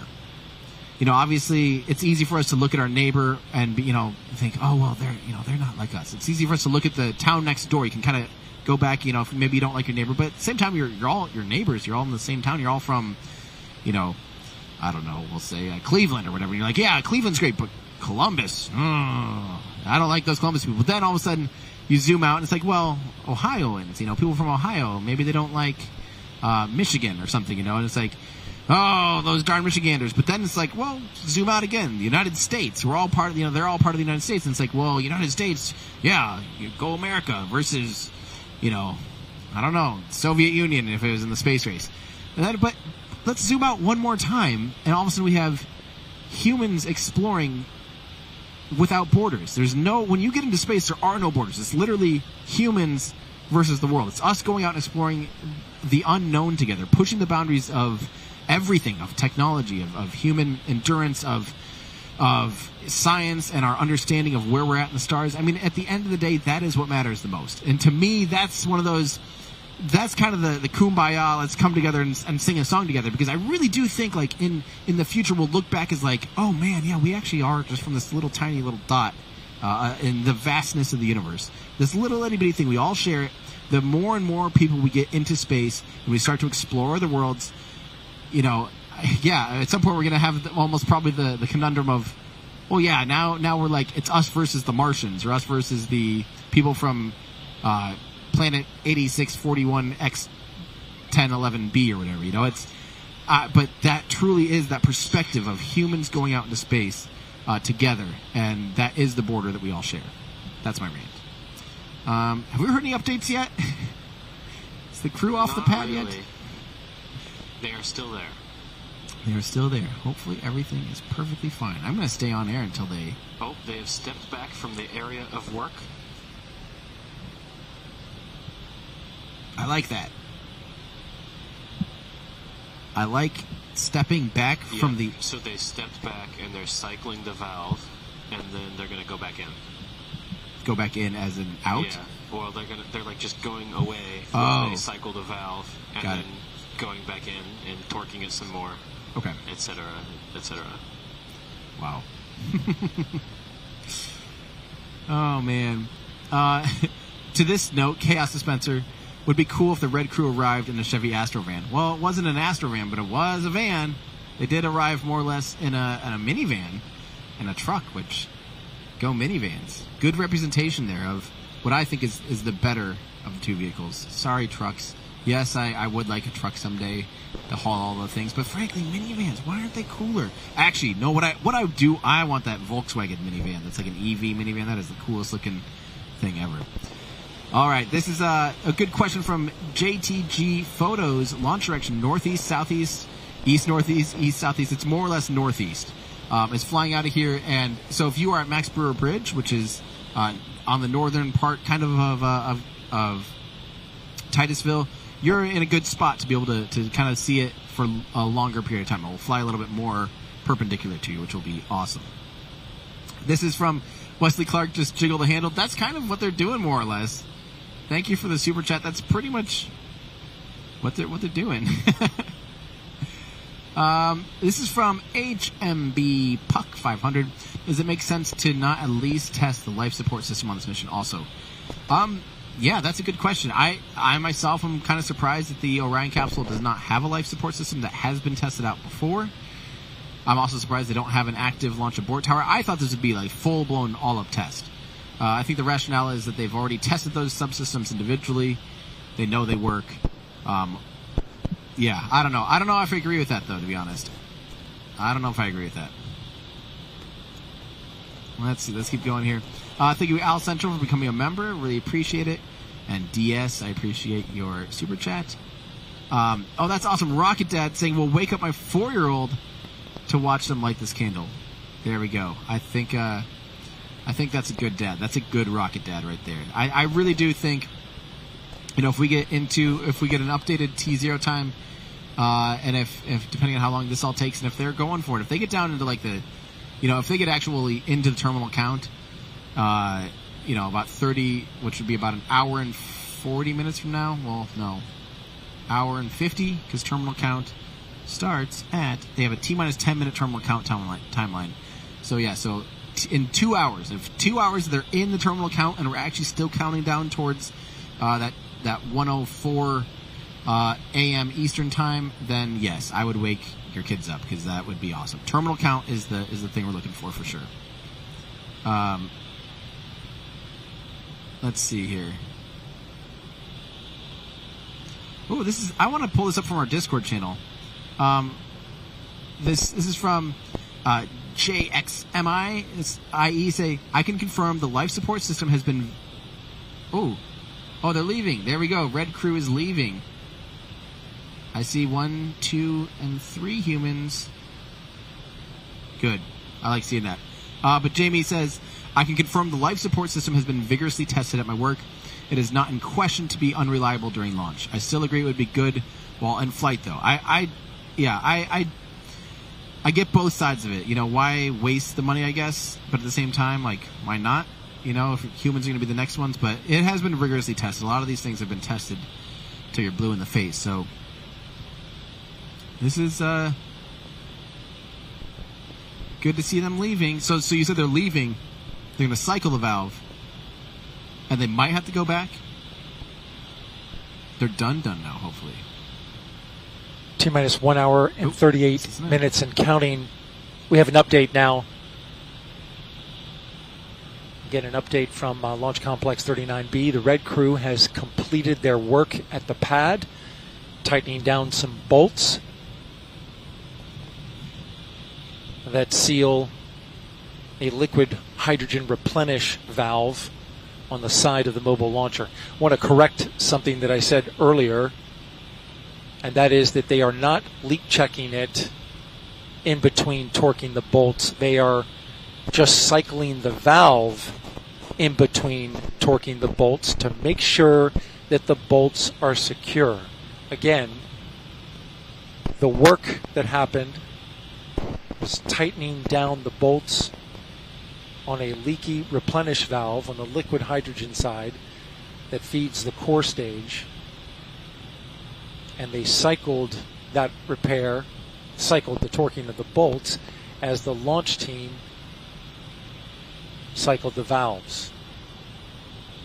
The work is complete, and the red team is on their way out of the pad. They're specially trained to work inside the blast danger area. There are 2 technicians and 1 safety representative now headed out of the mobile launcher. Can we see them in real life? I can't. So there's a chance that we can actually see them with our eyeballs right now out over that way, because they got little flashies on. We should see them coming down the ramp with our own eyes. It's a little hard to see. I do see some lights moving. I think I see the headlights. Oh. Well, that's pretty cool. That's great news. Well, good. They're still proceeding. Hopefully we'll see if there is any kind of update on a new, if there needs to be a new launch time, or if that just ate into that margin they had. They had a healthy margin. They were ahead of schedule. So maybe they don't have to adjust the T0 time at all. And hopefully it's okay. So what I'm going to do, I'm going to take a little break. I'm going to take probably the last break of the night before I start bringing in a couple extra guests and talk with a couple people from ESA, from ESA. Sorry, what was that? Yeah, also someone from the 45th, talk about the weather tonight, and maybe even a couple other fun guests as well. So you definitely want to stick around. It's going to be awesome, and hopefully we get ready, because we are actually coming in T-minus 2 hours. It's coming up. So I'm gonna take a quick little break. I'll be back probably within T-minus like 90 minutes or so for sure. So yeah, stand by. We'll keep this going for you guys, obviously, and we'll keep you up to date with anything else that we see, but I'll be right back.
Updates on the operation out the pad.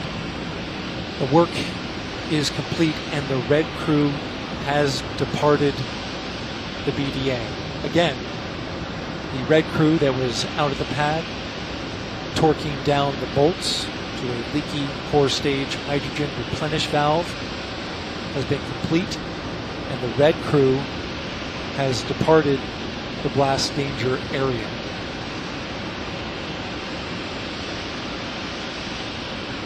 The team will now start checking the valves. There's that hydrogen valve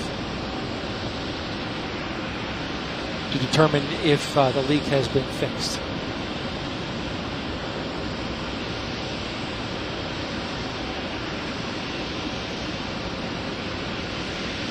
A discussion will now take place on what to do about the requirement for a 90-minute engine bleed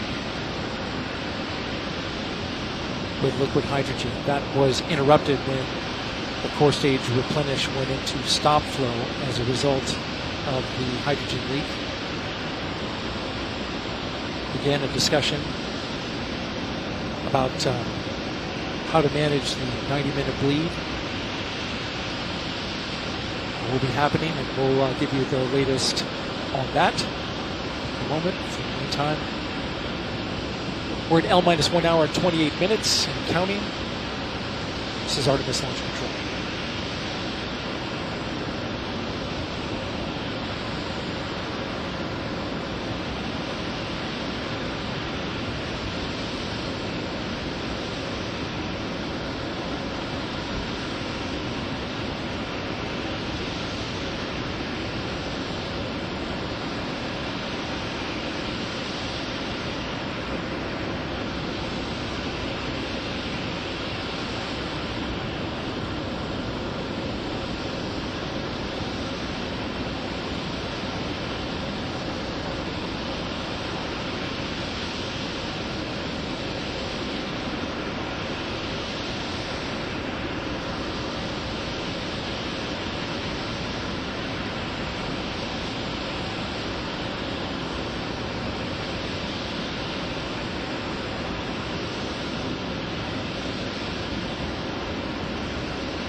Yeah, that's right, Megan. We're inside the firing room number 1 here at the Launch Control Center at the Kennedy Space Center.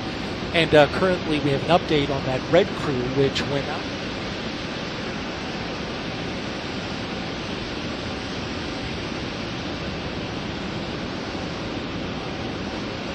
Blast danger area. They have completed their work. They got the go at 10 p.m. this evening, 10 p.m. Eastern Time, to go out and conduct work that took roughly an hour from the time they were given the go till the time they left the blast danger area. The technicians, 2 technicians and 1 safety representative, did the work out at the pad on the replenish valve, and now that they are on their way back, the team is now examining the work and whether or not that leak is still there. What we do know is, you may have heard me mention that this put the liquid hydrogen tank into stop flow, and as a result also stopped a required 90-minute engine bleed for the liquid hydrogen side.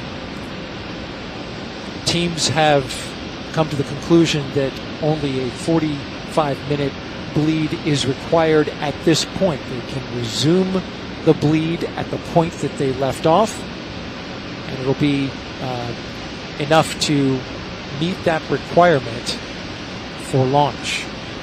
You're looking now at a graphic where we're tracking the core stage fill rate. We did this earlier this evening. Took about 4 hours and 20 minutes to fill the core stage. You can see on the left that the core stage liquid oxygen is at 100%. That's the same for the upper stage, and both are in stable replenish. As you can look to the right, though, you can see that we're at 97% for liquid hydrogen.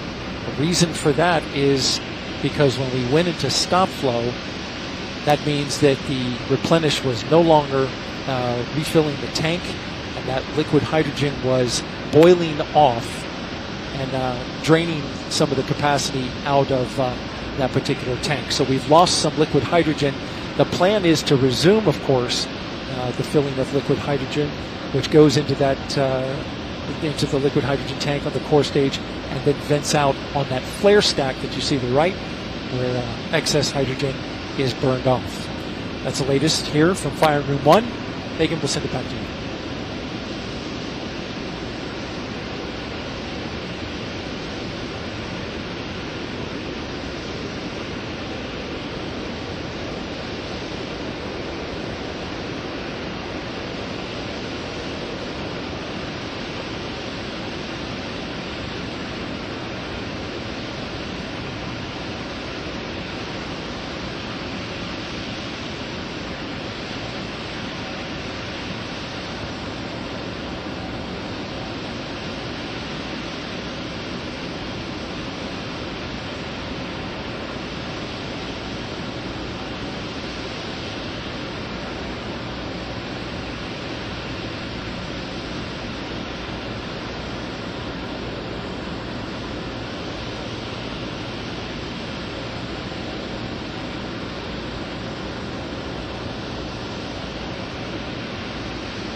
Welcome back, everybody. We're about an hour and 43 minutes from hopefully seeing this thing launch today.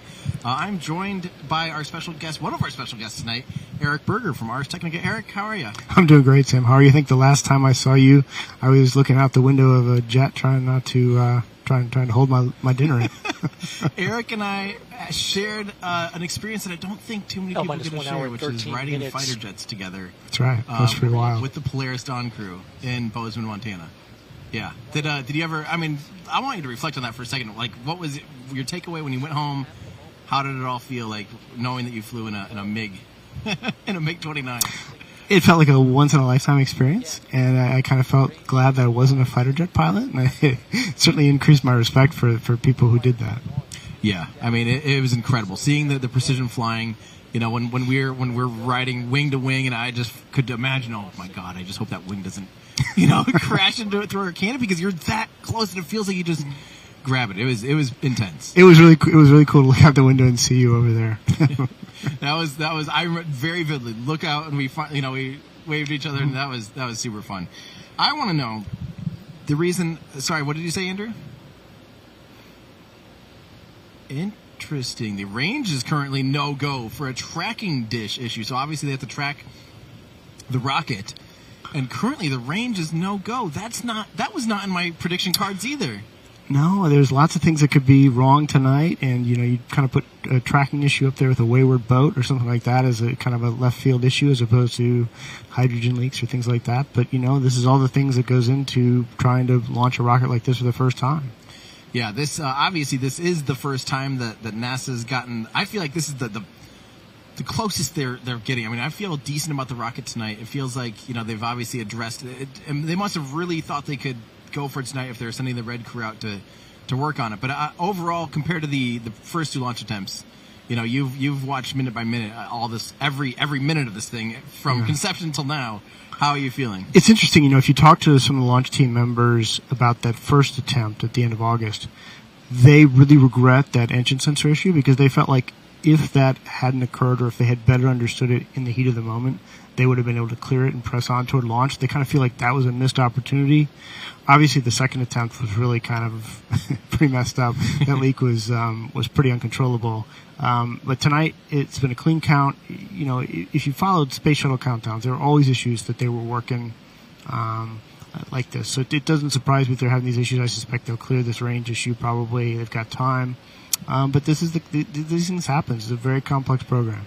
Yeah, and the good thing to remember, too, is our current countdown of T-minus 1 hour and 40 minutes, that is the opening of a 2-hour launch window. As far as we know, they're still aiming for the top of that launch window, but there is 2 hours of wiggle room there. If there were, like range issues, if there's a boat or a plane or something, that's enough time to send, someone out to shoo the people out of there, hopefully. Yeah, fortunately, it's not an instantaneous launch window. Yes, that is definitely working to the advantage today. Now, you released an article recently, and it stirred up quite a bit of attention. You made some fairly bold predictions. You and or people, acquaintances, stirred up some pretty bold predictions for this program. I want to hear it from your face. Okay. What those were. I got to hear this. So just to set it up, there's a source of mine. He used to work in industry. I can't identify him. But he is a real person. He told me back in 2017 that the Space Launch System, his best guess was around 2023 for its launch date. And at the time, it was supposed to launch in 2019. So that seemed like a ridiculous prediction. It proved out to be right. Here we are. Then later he predicted that Starship would win the Human Landing System contract for NASA. And this was several months before the decision was announced. And again, he worked for a rival company. He had no reason to think Starship, but he was just like, look, it's the furthest along in hardware development. They have a great track record with NASA over the last decade. I'd put them as my odds-on favorite. And so I went back to him, and I said, so what do you think, when's Artemis III going to happen? Artemis III would be the landing on the moon. That's the landing of the two astronauts, first woman first woman landing on the moon. And he said his starting point would be 2028, the date now. The current date is 2025 notionally, but I mean, that's not realistic. I think 2028 is probably a pretty good guess. I would, that's probably what my over/under would be as well at this point. But then he said, but I'm not sure that the astronauts are going to launch on the Space Launch System rocket. And he said that, if you wanted to do the safest mission, the safest mission would be an Earth orbit rendezvous with Starship. They would launch on Crew Dragon or potentially Starliner and Vulcan, depending on their performance, how high of an orbit they can get. They would rendezvous with Starship you can't do it in low Earth orbit. It has to be higher because of propellant issues. But they would rendezvous, they launch on Crew Dragon just like they do the space station, rendezvous with Starship, spend a couple more days on Starship and transit the moon, come back, and then disembark from Starship and land in Crew Dragon. I mean, that's definitely one of those things we've heard, people have been having that idea. Why don't they just, I've heard, why don't they just do that? And it's definitely, it's a valid concept for sure. But man, there is a lot of hardware already built for a handful of Artemis missions, doesn't it? Yeah. So, it would be the safest mission, probably, because, would you rather launch on a rocket that's launched 150 times or one that's launched once, or twice? But politically, you're right. It's very difficult to imagine. One of the real strengths of the Artemis program is it brings together a coalition of all the major space contractors. You got Boeing, Lockheed Martin, Northrop Grumman, Aerojet, ULA, SpaceX. All the major players are there. And so they've all got a piece of it. And the European Space Agency with the service module has a piece of it too. Mm-hmm. If you go to a Crew Dragon to Starship mission, it's all SpaceX. And it's hard to see political support for that. Yeah. My new saying about Artemis in particular, the best part about it is that it's hard to cancel. The worst part about it is that it's hard to cancel. Yeah. It's like it's got a lot of momentum behind it. There's a lot of people interested in seeing this all the way through, obviously, as long as possible. So it might take a pretty hard time to turn it. One of the things I really admired about Jim Bridenstine is that he knew his space history. So he had gone back and understood why programs were canceled. So he constructed Artemis with international support from the beginning. One of the things Constellation lacked was international partners. Artemis has that. He did the Artemis Accords. That was pretty smart. And he made sure that all of the important contractors involved. So, he had the White House on board, he had Congress on board, he had the international partners on board, and he had the industry on board. And that was, that's why it probably will be enduring. I think the point that my source was trying to make is that there is a lot of flex in what could ultimately, how the pieces could all come together. So, like, one example is, Starship has a loiter capability of 100 days at the moon. So it gets fueled in low Earth orbit, and then it flies to the moon. It's waiting for the astronauts out there, right? Mm-hmm. And if for this mission, let's say Artemis I was going to the moon with a crew, today is like day 90 from when that Starship would have launched, and so, this is, it's a complex system when, whereas Crew Dragons, you can launch them, on demand almost. That is a good point. This is a very complex system, and yeah, there's a lot of these, so many little considerations that I think the average person definitely isn't thinking about. I don't think we're necessarily average people tuning into this stuff. We're pretty into the weeds, and I don't even, I don't think about that kind of stuff. But there's all of these considerations when you're dealing with, vehicles of this size, this complexity, other vehicles, and how they, their timelines and all of it. We also have to figure out, if Starship can do orbital refueling, because this whole thing, is reliant on them figuring out and successfully flying, not only just like putting a Starship in orbit and then refueling it, but like it has to be done relatively quick, within, I don't know what the time frame is there, but I'm guessing it can't hang out in low Earth orbit waiting to be refueled for months. I'm guessing it's a relatively short time frame. What SpaceX has said is that they're going to eventually over time build up a depot in low Earth orbit. And so the idea would be that when Starship launches for a lunar mission, there's already the fuel waiting up there because they've launched the Starships in advance and then transfer that fuel to the Starship and it goes onto the moon. I do think there are very serious issues, you say, on orbit propellant transfer and also storage. It has a 100-day loiter capability, but will they be able to get there? Because, it's, it's the boil-off for these cryogenic propellants is a very serious issue. Yeah, it is. I know you got to get going. You have another thing coming up here, so I'll let you off the hook here. But I really appreciate you stopping by. It's so funny. Just actually, this was not planned at all. But someone just in our Discord like an hour ago said that they had just read Liftoff. They're like, I just finished reading Liftoff and it was amazing. I'm like, well, you're gonna like our guest then. So those of you unfamiliar, Eric's already written just a handful of amazing things. But you're also working on an upcoming book here someday, maybe again. Yeah, it's in progress. It's hopefully on the Falcon 9 and how they nailed reuse. Yeah, which is behind the scenes. Yeah, very behind the scenes.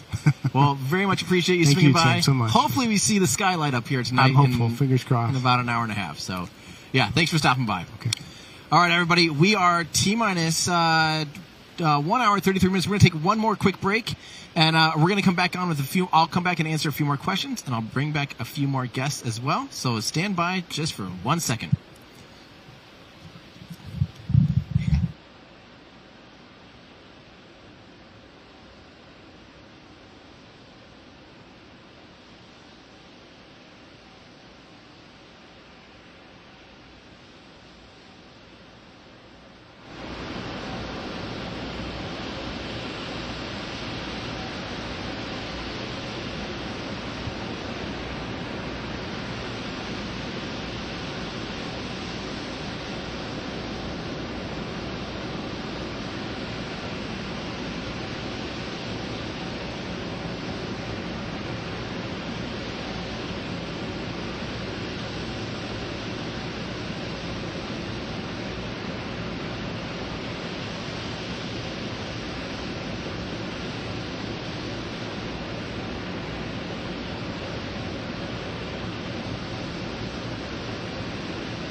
All right, I'm back, my friends. Again, T-minus 1 hour and 30 minutes from when we hopefully will see a launch.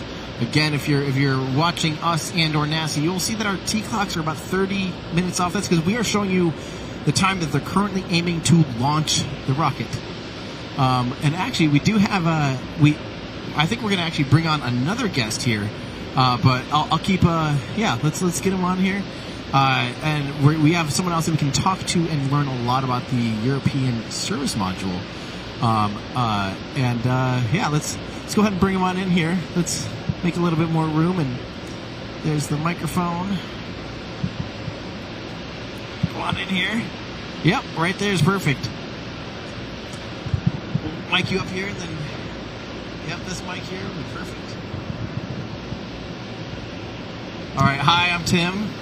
Nice to meet you. Nice to meet you, and you are? I'm Philippe Berthe. I'm one of the European Space Agency members of the mission management team for the Artemis I mission. Yes, so you actually have quite the payload out on the pad right now. You have quite the valuable guy that's going to actually be the thing that puts Orion around the moon, right? Yes, European Space Agency is providing the European Service Module, so this is an asset which will provide power to the Orion, propulsion for all critical maneuvers, and also thermal control, gas for the astronauts to breathe, and water for them to drink or do whatever they need in space with water.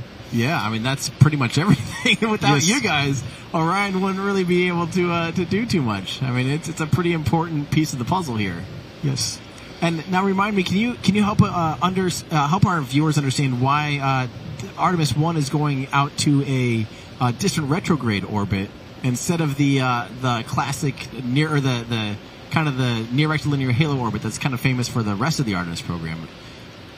Yes, the goal is to have a mission which is slightly more constraining than the operational mission with crew. So they go by step, and the distance retrograde orbit allows to have a longer orbit and to have a different environment. And then later on, when we go for the classical, I would say, orbit for Artemis III and onwards, we will have a less constraining environment and mission scenario for the vehicle. So in some sense, is this mission actually harder to accomplish? Yes, we make it as hard as it's reasonable in order to test the vehicle and all the issues we can have. Yeah, and so remind me, what the ESM is actually based off of what vehicle from ESA? Yes, ESA produced the automated transfer vehicle, which was a cargo vehicle for the International Space Station. We did 5 missions between 2009 and 2015. And very successful mission. We did actually the first fully automated rendezvous with the International Space Station. Wow! And because and we figured out that we needed a new challenge, so it was 2011. And at the time there was a choice either to make a better ATV. That's what the choice, for instance, that JAXA made when they switched from the HTV to the HTV-X, which is going to fly soon, or the choice to engage with something, I would say, more exciting, which is going to the moon domain, like with Orion. And NASA was interested in cooperating, so we decided to start, and we based the team. The industrial team with Airbus, Thales, all the European companies which built the ESM on the original team of the ATV program. Okay, and so are there substantial upgrades that had to be made compared to obviously you have life support that you had to factor in now. What other upgrades are actually made to turn it into the European service module? I would not talk about upgrades. For me, it's a brand new system. There is nothing common in terms of design.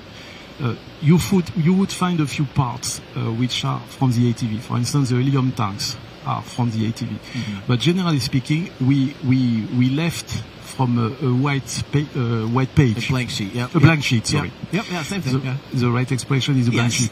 We went from a blank sheet, but we used, I would say, what we had learned by developing the ATV. Yeah. So we had engineers at Airbus, Thales, and so forth, and at ESA, of course, my agency, who were very proficient at just having developed a very successful system with the ATV. And we applied this know-how to the European service module. And it was extremely important because it was a very difficult exercise at the beginning, because if you remember probably, Orion had started much earlier than 2011. Yes. And so there was already a program, there was already a prime contractor with Lockheed Martin, and they had already their own design for a service module for Orion, which we replaced. But so the program was already relatively mature in terms of definition. And so we were starting from scratch in front of the other part of the team, which was already far ahead of us. So we had some catch up to do during 2 or 3 years. And we could not have done that with a team which didn't have the experience of having done the ATV. Right. So you were able to fit and design a vehicle to those specifications to build a matchup to what NASA wanted to fit Artemis onto and help with SLS. Meanwhile, learning to work together and going faster in order to catch up with and we reached the same level of maturity as the NASA part of the design after about 2 or 3 years. Okay, I have one more. That's impressive. That's amazing that you guys were. I was going to say you were ahead of schedule and had that thing delivered years ago. Because I have a fun story. I visited NASA's Plum Brook facility in Ohio. I think it was probably 2014, maybe 2015, and they already had the integrated European service module. You had, at the time, it was a STA, because before building the first one, the one which is on top of the SLS there, you had the structural test article. So this was the structural test article. We built it very quickly indeed. And They did the we shakedown tested and all it that. to shake it, to test it, and so on. And then after that, we handed it over to NASA, and they integrated with their own STA for the crew module, and they did integrated test of the vehicle as a whole. Okay, and then when did you deliver the actual one that's on the rocket? When did that? In 18. In 2018? Yes. Okay, 2018. so it's ready. It is. Yes, we have 5 miles from here. We have the second, Okay. which is right now being propulsion testing, and which will be mated with the crew module very soon for Artemis II. Yep. And Artemis III module, so the one for the lunar landing, the one which will dock with the Starship and so on. It's right now being in final preparation in Airbus Bremen, and should be in the US in the ONC in July. Wow. The fourth one has already arrived in Bremen for starting integration, and the fifth one arrives in Bremen in December. Wow. So you're just The cranking them goal out. for ESA is for ESA and the team with Airbus, we want to deliver 1 ESM per year. Yes. Yep. And that for now will definitely keep up with the demands. Because there's going to be about a 2-year gap between now and Artemis II, so you guys will have a whole backlog of these babies ready to fly. Yes. Yes. For the first time, we are going to have 3 ESM in the factory from December, because ESM 5 will have arrived. So we'll have 3 ESM in Bremen. Wow. Wow. That's great news. One last question here for you. How do you feel about tonight's launch? You think it's going to fly tonight? I don't like to predict. I think we went very close last time, because the first time, because it was only because we misinterpreted the sensors that we decided not to fly. We were very, very, very close, I think, on the first attempt. The second attempt, it was really far. Right. I think right now it started very well. Now we have lost a little time with the connector issue, Yep. and now there is also the range safety, the radar, which has some issues as well. Yep. But, well, I cross everything I can, and I hope we will have a wonderful launch day. I really, really hope so. Well, we'll get you out of here. Thank you so much for stopping in and Was a giving pleasure. us all your expertise on the service module. All right, have a great night, and hopefully we see this thing launch tonight. Thank you so much. All right, we're going to do we've got a quick little update. Andrew's going to just pop in on program and give us an update. So there's an issue with the range radar that was causing the no-go. There is apparently a network switch that is down, and it will take 70 minutes to fix, estimated. Okay. So I think We know should those sit down in pains. there, and we'll take one of the switches out of the racks here. We know those pains. That is a real problem. I mean, yeah. Okay, so the range issue, I forgot the range issue was a radar dish and Yes, it's a radar dish. and not a vehicle in the range. Correct, yeah. And of course, if they don't have, if NASA doesn't have a clear range, they're not going to launch. So obviously, there's kind of two parts of the range. There is there any humans in the path of the rocket? That's the first thing. Like, ta-da! We need to make sure that's fine. But there's also the range is also all of the tracking assets, everything to make sure they're have good data on where the rocket is the rocket. So much things. The radar could even be. I'm guessing the radar is to double check for air and boat traffic. I'm guessing. I don't know what radar would be used for. Otherwise, specifically with the range. So it sounds like a network switch is down and being replaced. Again, not in my cards of reason why I thought this rocket might get potentially delayed. But here we are. But we're getting closer. Okay, so if that's 70 minutes to replace. Okay, so when did they make that call? Was that like? Let me find out. Okay, because here's the deal. We're coming up on T-minus 50 minutes from them polling to see if they can go into terminal count. Now, what happens between now and then, if there's any outstanding issues, such as, is this radar back online? Is the range actually clear? Are we good to go with the range? Is everything else good? They will poll, so that might get delayed a little bit. They might have to sit here. They have a planned hold. They review. They do the go, no-go poll. There's a chance they even delay the go, no-go poll until they already know, okay, range has this stuff figured out. So we might see an updated launch time, but for now, as we speak, pending any other issues. Again, and I know we're very tuned in here, and we're quite spoiled by this. Some of the stuff is pretty normal. As Eric Berger said, he was talking and speaking a little bit about when the space shuttle launched. There were so many things happening behind the scenes, and so many times it would sound like it's a scrub. Or I've been out here, for a Delta IV Heavy, and you hear, oh man, teams are working on teams are out there working on something. Next thing you know, they figure it out and it flies. It's a dynamic system. Just because right now everything looks good doesn't mean it's always going to look good. Just because things aren't looking great right now and it doesn't look like it's going to launch doesn't mean it's not going to launch. So you just never know, and that's part of the bitterness of spaceflight. If you're a fan of watching rockets fly and tuning into launches, you probably are familiar with the pains of launches. Now, if you're a recent fan and you've just been watching like Starlink missions or Falcon 9 Starlink missions, they throw those things up so often they make it look too easy. You may be unfamiliar with what it's been like to watch a new rocket fly for the first time, or a large, complicated rocket that's has a low flight cadence, and that's definitely the case here. This is the first launch of the most powerful rocket that NASA's ever built. And, there's a lot of things to keep track of and make sure everything's going okay. Just the amount of hydrogen in that thing is absolutely absurd. But, yeah, It seems like it's been about 10 minutes or so about an hour. Okay, so I'm guessing that's going to slightly conflict with the initial hold period. They'll hopefully have the fix done and back online during the planned hold. So maybe they'll still pull after that. Who knows, man? It is also an estimate. It's a network switch. Maybe it won't actually take 70 minutes to switch out. Right. It is a network switch. We've switched some network switches. We've switched before. some switches, and who knows at this point? What do you think, John Kraus? Yeah, pop in here. It's fireside. It's fireside chat time with John Kraus. Here, put this on. Maybe you guys are familiar with photographer extraordinaire. Is that okay to say, John Kraus? Put that on before you say anything.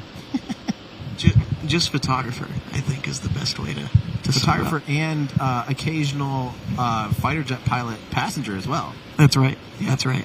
Yeah, Eric and I were reminiscing about our time at Bozeman.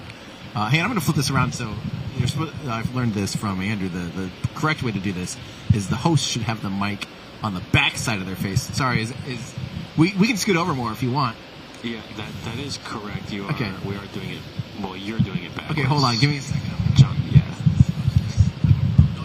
No, you look at each other. Look at where the mic is. Yeah, what's look at that. See, like this way, you see your face. A professional broadcasting tip right here. Yeah, we're professionals. I will say I hear myself way louder than I feel like I should. No, if it sounds like I'm talking quietly. Okay. No, you want that. Okay, am I good? Good levels you're for fantastic. me? Okay, cool. We've got you loud and clear and great. Okay, so fighter jets. You've been able to hang out with the Polaris Dawn crew quite a bit.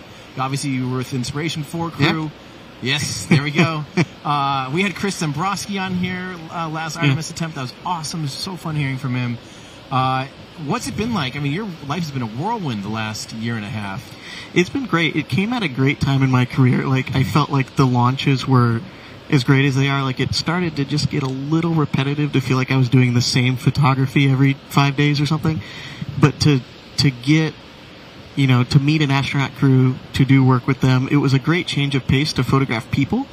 I was like almost paranoid or scared of photographing people because I was so used to photographing rockets. I didn't want to make people look bad.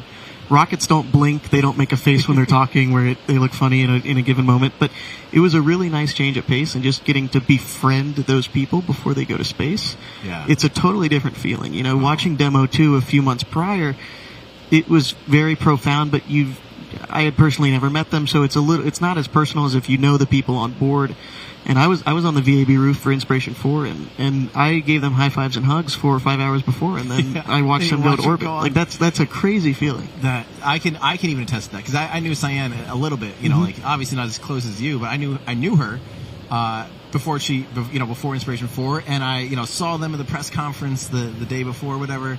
And just, there was an extra personal connection. Just the extra layer for me made me lose it more than I expected. Like, I broke down and cried. I cried. And I did not expect that. at Yeah. all. You know, but there is something about when you know there's people on top of a little itty bitty in that little thing, and there's a column of flame, and they're Yeah. leaving the planet. Yeah. It's pretty insane. And then 10 minutes later, the pad is empty. yeah, And there's fewer people on this planet, and now they're in orbit. Like, it's a very profound feeling to watch a human launch. yeah, And I grew up watching crewed spaceflight because I grew up about an hour from here. Yep. But I didn't really have the context through my photography to understand the significance of it, and I was much younger. Yeah. But after I started taking photos, obviously, in a couple of years of uncrewed launches before Demo 2, that really was a build-up to then, Yeah. oh, wow, there's people on this Yeah, rocket. there's So humans. we'll see that in a few years with Artemis II. Oh yeah, oh yeah. I mean, that brings me to my next question. Do you think do you think tonight's gonna happen? And Well, time does progress in a linear fashion, so tonight will happen. Do you think tonight will happen? Whether we have an Artemis I launch in a few hours, it's deja vu. It's our third time doing this. I don't think I'm really qualified or have enough insight to give a real definitive answer. And I've really rubber banded in the last day or so back and forth between, we are going 104, and frankly, history has shown in the last two attempts that it may not go tonight. Right. So I don't know. We'll wait and see, I guess, is the best thing we have at this point. Right. I have a quick question for Andrew. Is this the launch viewing location for people at the Field of Heat or something, or what is this? Yeah. I'm not sure it looks like it. That's the Banana Creek viewing site, I think. Oh, I that's think. cool. Man, that's insane that there's that many people watching right now. Oh, is our light just brighter? Look at all those buses. Count the buses. Yeah, there's a lot of buses. Those are buses? Yeah. Wow. Either that or really large VHS tapes. I can't quite tell. I'm guessing they're buses. Yeah, they're buses. But back to the rocket. I gotta know how many cameras do you have out there? You never got to do a pad remote for you were a baby when the last space shuttle took off. So I was 11 years old when STS-135 launched. So you definitely weren't out here setting up cameras on the launch pad. What do you feel like you have the right settings, the right stuff to be able to capture this one? Yeah, I feel confident in the camera settings. It's the fact that we set up about 3 days before that has me a little worried. But NASA was kind enough to give us an opportunity this morning to go reset them or check on them, wipe down the lenses. Yep. Personally, I had one camera get knocked over by wind, almost knocked over to the ground. It was tilted the wrong way. It was like pointed, probably 45 degrees. What's that? Was there a huge storm between? Yeah, so about 2 hours after we set up, there was about 3 hours of rain and wind. And funnily, they offered a reset opportunity for just that one camera location yesterday. And because I live a little over an hour away, because I knew it would be a 2 hour thing, let alone 2 hour round trip, I'm like, I'll take the risk of my other cameras are probably fine if that camera's not. And then I start getting texts from our colleague Jack Beyer, a couple other people. They're like, hey, we think this is your camera, and it's like knocked over. Do you want us to fix it? And my philosophy is, we are already kind of blurring the line of, like, we're not pressing the shutter because we use sound triggers. Right. So the sound of the vehicle as it clears the tower is sort of the photographer. So then it's kind of like, well, we're the ones framing it. So while, yes, we use a sound trigger, we are still doing the work of framing it. So if they were the ones to reframe it, even though it's my gear, I still feel like at that point my subjectivity is erased because then someone else framed it. So not only was it knocked the wrong way, the plastic bag I use for rain protection had blown over it. Blast-proof bag too. Those are definitely blast-proof. Yeah. Yeah. They're invincible, actually. Totally. Glad bags. This segment's sponsored by Glad. Hefty. That's what I should be doing. Dang totally. it. The bag was covering the lens, though? The bag got blown off the front. And I said, hey, I appreciate it, but I want the failure to be mine. I don't want to be, quote-unquote, bailed out by someone else reframing it. And I was fortunate that they brought us out this morning, and I was able to fix it. A couple of the other cameras, like the memory cards, were full because the storm was so long that the rain tapped the sound triggers, and the cards filled up. Oh, no. So I formatted the cards. I replaced batteries on, I think, 2 of the 4 cameras. I reframed the one, and then I think the fourth one was fine. They were all wet from morning dew, but they weren't like wet from the rain the day before. Okay.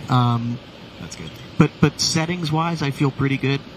Shot Atlas with solid boosters. These I went are to big French solids. Guiana. These are big. Oh yeah, you did. I went to French Guiana. Those are similar size. Wow, boosters. that was like 3 years ago. Next week or something. What? That was pre-pandemic. Wow. That was 2019, November 2019. But that wasn't the launch of Webb. No, I didn't go to Webb. Okay. I did not go to Webb. I went to VA 250, so the 250th Ariane launch. Oh, cool. It was a essentially nighttime launch. It was late dusk. So in terms of remote camera photography, very similar to this. Solid boosters. They're very large. Huge. In a and a little is it sustained hydro? hydrogen. Yep. Yeah. Yep. So then what? One engine on Just the one. stick? Yeah. So very bright solids, and then a dim. Then basically an Yeah. invisible engine. Yeah. So but I feel good about the settings for this. But back to your original question. So 4 cameras, and then I'll probably have 2 to 3 on my person, and then maybe one more somewhere at the press site. Maybe sound triggered, maybe experiment on a launch this big with a light trigger, just so I can have a different angle. But Yeah. somewhere between 6, 7 cameras, maybe 8. Yeah, Wow. we'll see. Which speaking- I've only had years to figure that out. So maybe going down to about 2 hours out. So Okay, last question before we get into just answering more questions. What time is moonrise? You're a moon guy. it was 11:33, but I think it's a little cloudy or foggy. So, and also we have some harsh lights all around the press site. So Yeah, but it is over that way-ish, right? it's going to be to the right of 39B or 39A from where we are. So it's going to be somewhere where I'm pointing. I didn't see that. Do it again. Right about there. Okay. Between 39A and the flag from where we are. Okay, that's the moon, and the rocket for us is going to arc right. That's right. Okay, That's right. awesome. Well, hey, if we see the moon pop out, we'll try tracking it with our telescope, and hopefully that'd be a good sign of sky clarity. I'm not really. Yeah, we got this bright light here, but I am seeing some See a couple stars. stars. Yeah. Well, we should be able to see the moon then. What's the deal? I Come think on. it's just too low on the horizon still. It's cloudy maybe Yeah. on the horizon, but Who knows? Well, hopefully in T-minus 1 hour and 6 minutes, we see we're getting very there. bright thing We're in the getting sky. there. A very Yeah. bright thing in the sky. It It'll would, turn into daylight out It'd be here. cool to get both of those in the same frame. Yes, I'll it just would throw be. that out there. Yeah, it would Be pretty that'd cool. Be a very specific vantage point to line Very. those up. But you have experience with that, so who knows? Maybe. John, thank Thanks you for for the stopping time, by. buddy. John Kraus, our Thanks, good guys. friend. Thank you for stopping in, John. And yeah, we'll get back to answering a few more of you guys' questions because we are coming into the actual things that we're going to get an update soon too, hopefully from the range. Sorry that I know when we were that far away you can't probably see too much with the lighting, but now it's so bright my face just wants to. I can't even see anything. Oh no, not off. Okay, is that okay? Can you guys see me? Okay, hopefully. Let's keep going here. Oh, actually, we do have I think we're going to have a weather update. Speaking of weather, I think that's actually the next thing we're going to have is one more person on air to talk about the weather that knows about the weather. And it wasn't Eric Berger, who used to be, by the way, a professional meteorologist. There's actually someone even better prepared for weather specifically this evening. So, all right, let's... this is a good question from Polly. What kind of security measures have been taken for this mission more than usual? I will say, just from being out at the press site, all that stuff, when there's this big of a mission, the most expensive vehicle that's been on the launch pad arguably ever, there's definitely a lot more security, just all sorts of little things here and there that we've seen. But in general, launches are quite secure. You're inside Kennedy Space Center or Cape Canaveral Space Force Station. Both places are lots of security all over the place. So it's not that unusual to have this level of security. But I think it is fairly heightened. Just even from where I'm at, there's a handful more checkpoints and things like that. So, yeah, that's a good question. Okay, I think we've got an update coming through. Here's the update. Okay. The leak from the valve has not come back, so that work seems to have been a success, which is good. They are working on the network switch, and they're going to need a little bit longer because they have to re-verify it. But the good news is that there's not yet been a slip to the launch time, and we're targeting the start of the window still. That's frankly amazing. Wow. Well, I don't know if you guys heard Andrew there. I'm sure you did. But to reiterate, last we heard, they're still targeting basically 104, an hour and 4 minutes from now. They're still targeting that. They have a little bit of work to do. Oddly enough, with a networking switch. Always the bane of everyone's existence, especially Ben Steinman's. Man, the guy that you see right here, gentle giant Ben Steinman, it's his fault. It's got to be his fault. Oh yeah, ours are actually doing great. Why don't you go fix the radar networking switch? Yeah, they're not having one of ours. We've got not enough spares, so. All right, let's see. Man, what else do we got so much more to, I mean, we're getting to the point where I'm actually starting to realize we might actually have to prepare to see a rocket launch. And that's just crazy, but, man, I'm still waiting to see that moon pop up, because that would be something substantial. All right, this is from Luis Gomez. I'm betting that the way less funded SpaceX Starship 1 might have a test flight before Artemis 1. I don't think I'd bet on that, to be honest. I think this for sure will be going off in this launch window.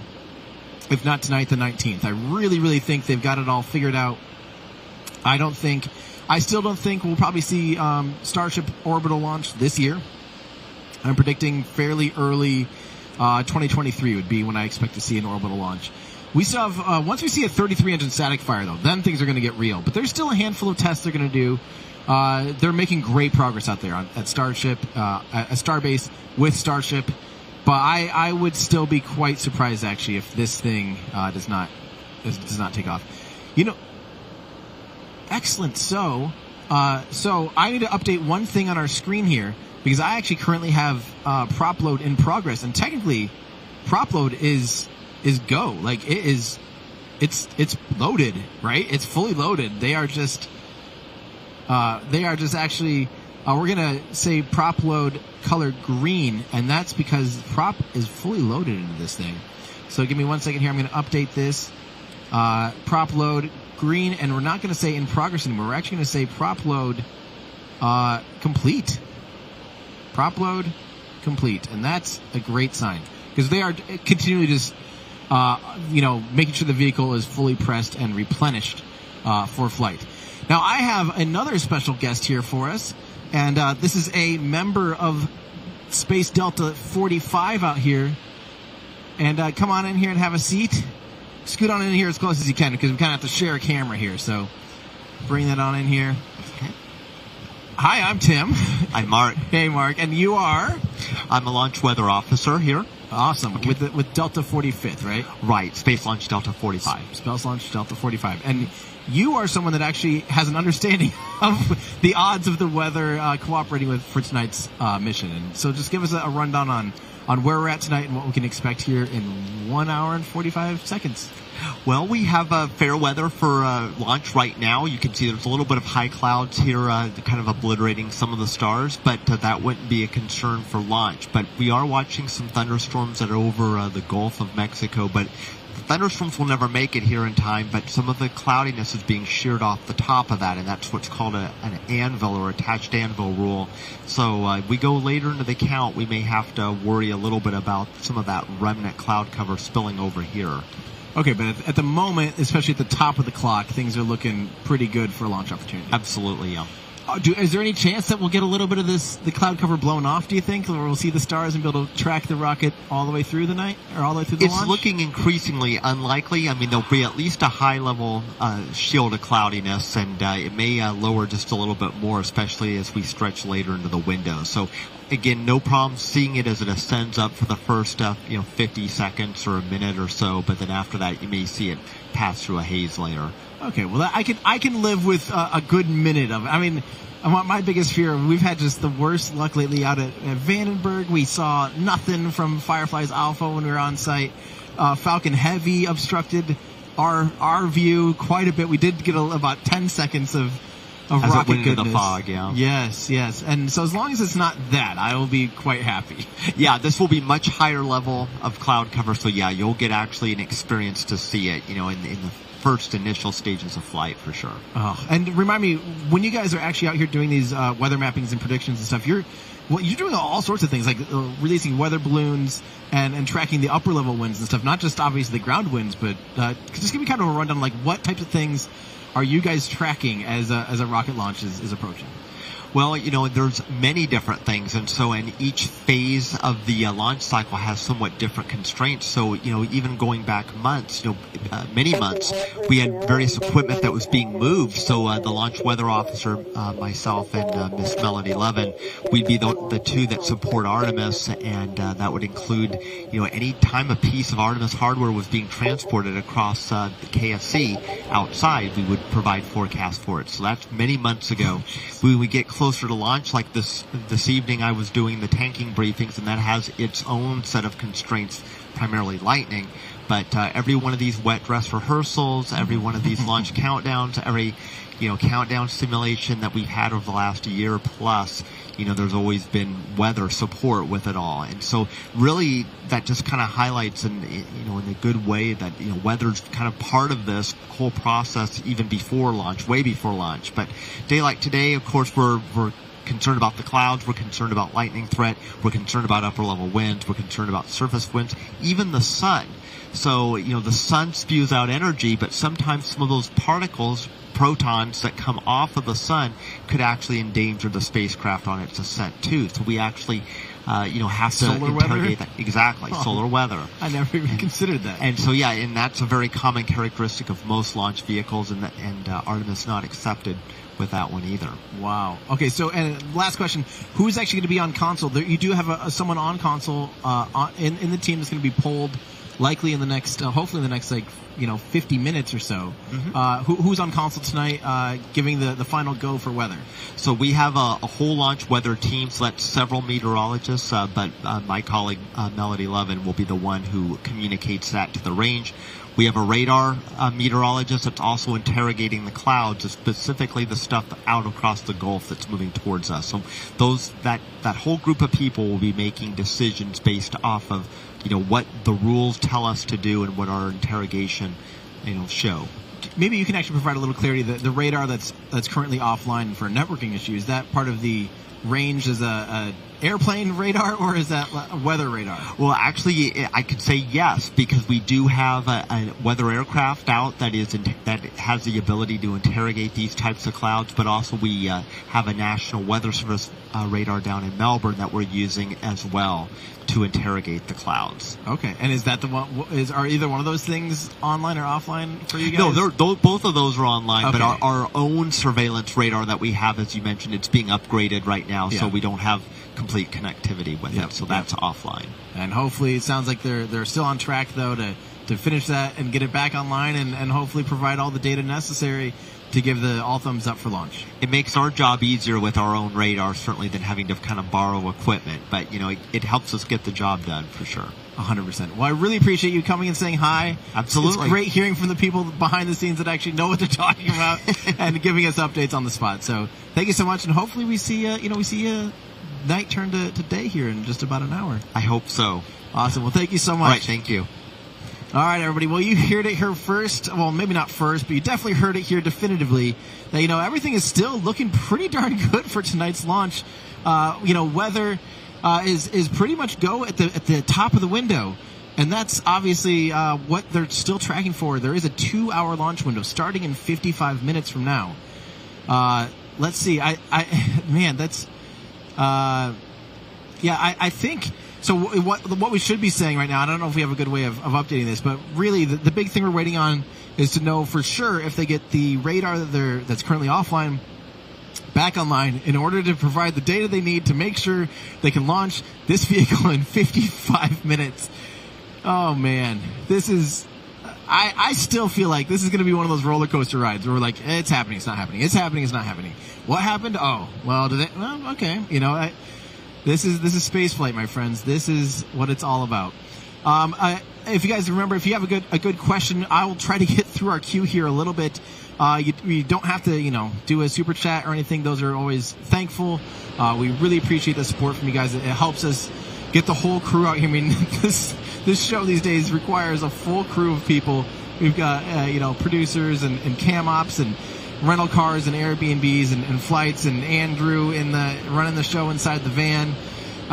We've been out here for days already, and it's all thanks to you guys. For even if you're just watching right now, if you're tuned in, you're making this happen for us. And to me, this is my dream come true. It's to be able to come to these exciting rocket launches and share them with you guys. Share my experiences as best I can with the absolute best of my abilities.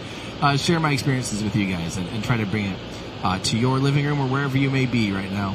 And hopefully, we share some history together, and then, of course, we'll have recordings of things as well to hopefully preserve those memories for the future generation. So thank you so much to anybody. Thank you guys so much for all the super chats and donations. It really, really means the world to us, and the members and patrons, too. Of course, we've got our Discord members here in our Discord. If you guys are a spaceflight fan and you want to hang out with some awesome people, I'm in Discord virtually every day, especially when I'm not traveling. Gosh, which is almost never. But we have an awesome Discord channel that's accessible through our Patreon. So if you do want to join the awesome community that is the Everyday Astronaut Discord, patreon.com/everydayastronaut. Hello, Discord. I hope you guys are ready for this, because I kind of think we're going to see this thing launch. I don't know if we're going to see it at the top of the window, but I think we are going to actually see something happen tonight, which is really, really exciting. All right, I think we are going to have one more little update here. Is that correct? No. Well, sorry, can you repeat what you said to me, though? Okay, yeah. One more clock reminder, guys. The clock we have on screen is the soonest this rocket can launch. The clock you see on NASA and perhaps some other streams, that is, it's really confusing. That's not the time the rocket will launch. That's the time the rocket will get into a hold so they can review and say, are we good to launch at this time? So the clock that we have, this T-minus 52 minutes, that is accurate. You're not behind. Notice the time here is real time. 12:11 a.m. here is November 16th now for me on the East Coast here in Florida. That countdown clock is accurate. I hope that people aren't tuning elsewhere because they see an earlier countdown clock anywhere else. Their clocks are all going to change to this. We're trying to give you guys when you can expect to see this thing launch. Nothing else matters. Why do you guys or me or anyone that's observing this thing care about when it goes into a hold so they can talk about it if they're going to launch it and then hit go? None of that matters. What matters is when it's launching. So that's what we're showing you guys. We are showing you I know T technically in this case means terminal count, T-minus, and so we're breaking the rules a little bit. But technically in other countdowns that's been time minus. So yeah, I don't care. I am team. We're going to show you what time it is with the nomenclature you're familiar with, which is probably T. If we had L minus, you'd be like, huh? Legs minus? I mean, maybe you wouldn't. I would be, though. All right, Jeff K., thank you so much for becoming a member. Same with Peter Lyle. I really appreciate all the support again. You guys are amazing. It makes this all possible. And thanks for the chat or the donation from Patrick. From Peter again saying, hey, you, while lowering sunglasses with a paramo. I appreciate it. All right, this is about that range officer problem. Lady Blah says, range safety officer reported to NASA test director a problem with a bad Ethernet switch, and the range is currently working to change it out and re-verify it. So that's currently where we're at as well. I know this comment's probably a little bit old, but yeah, it's that is the current status. Is things on the rocket and the vehicle, as far as we know, are actually looking really good for launch. Now that being said, there is one issue that the teams are tracking that we know of, and that is the range. Oh, I can kind of start to see the moon. Yes. I don't know why. The moon just is a sign of how clear or not clear the night sky is going to be for us. So that's exciting. I can kind of see it glowing through the clouds. So granted, it's in the clouds, but yeah. Anyway, yeah, so hopefully that makes things better for launch, and hopefully they get that fixed, and we see an awesome rocket launch tonight. I cannot wait. All right, matching. Okay, so from this is in regards, I think, to why are they launching at this time? And yeah, a lot of it. This is a good point. they're matching the moon orbit to a specific window. The moon needs to be at the ascending or descending node in its orbit. So, yes, there's an inclination, an orbital inclination you need to hit. There's all sorts of things, especially with this being an elliptical orbit. They need to launch Orion into the elliptical orbit. That makes sense that it helps it get out to the moon instead of fighting it. Because actually, if you launch an ellipse in the wrong way, like 180 degrees away from the moon, it would take more energy to get to the moon. So they want to use that elliptical transfer orbit, basically, let the core stage do as much work for that upper stage as possible. That core stage will re-enter, and then the upper stage will end up, coasting around, coming back, do a little bit of a perigee maneuver race so it doesn't burn up on re-entry, and then it'll end up doing the translunar injection. So it'll already have extra velocity from the core stage. So all that needs to be lined up. There is a window of time and space that happens, and that's why tonight's launch opportunity is at 1:04 a.m. till 3:04 a.m., a 2-hour launch window. All having to deal with rendezvous and being able to target the moon. Again, thank you to Tom Kennedy for becoming a member, and PJK and John Sostrom. Don't forget, guys, if you will look for other good comments, be sure and ask comments in the queue, and we'll try to answer some of those questions. All right. 12 months of membership from Robert Maynard. As always, thank you for hosting these special launch streams for all the world to enjoy. Well, again, I wouldn't be doing this if it weren't for you guys. So thank you all so much for those of you that are tuning in, hoping to see some history tonight. Maybe it's morning for you or even afternoon, depending on where you're at in the world. We're all sharing this little planet, and there's a chance that tonight we will see a monster, just absolute beast, fly and leave the pad. And that makes it all worth it. All the blood, sweat, and tears, and travel, and the investment in trying to bring this to you guys as best I can. It's all. I really hope it's going to happen tonight. This is going to be the big one to see. And I've been waiting for this launch since I saw Orion fly in 2014. And at the time, in 2014, SLS was hopefully going to be 2 or 3 years away. Obviously, we know it took 8 years from that point to get to this point. But this is what I've wanted to see for a long time. This is, frankly, until I watched Starship development in person and kind of fell in love with those belly flop tests, this was the only thing that I cared to see fly, was this rocket, because this is the biggest. I love that it blends the nostalgia of the space shuttle with like the mission and the kind of half Saturn V and Apollo. Just kind of brings it all. It's like the melding of all of my nostalgia. So, oh man, it's crazy. Gizzard, occupy Moon first, then Mars. Hey, I think that is kind of the consensus these days by most people, is get good at living in space, living off of Earth for long periods of time under higher risk environments like the Moon, and then we'll get to Mars once we've mastered that.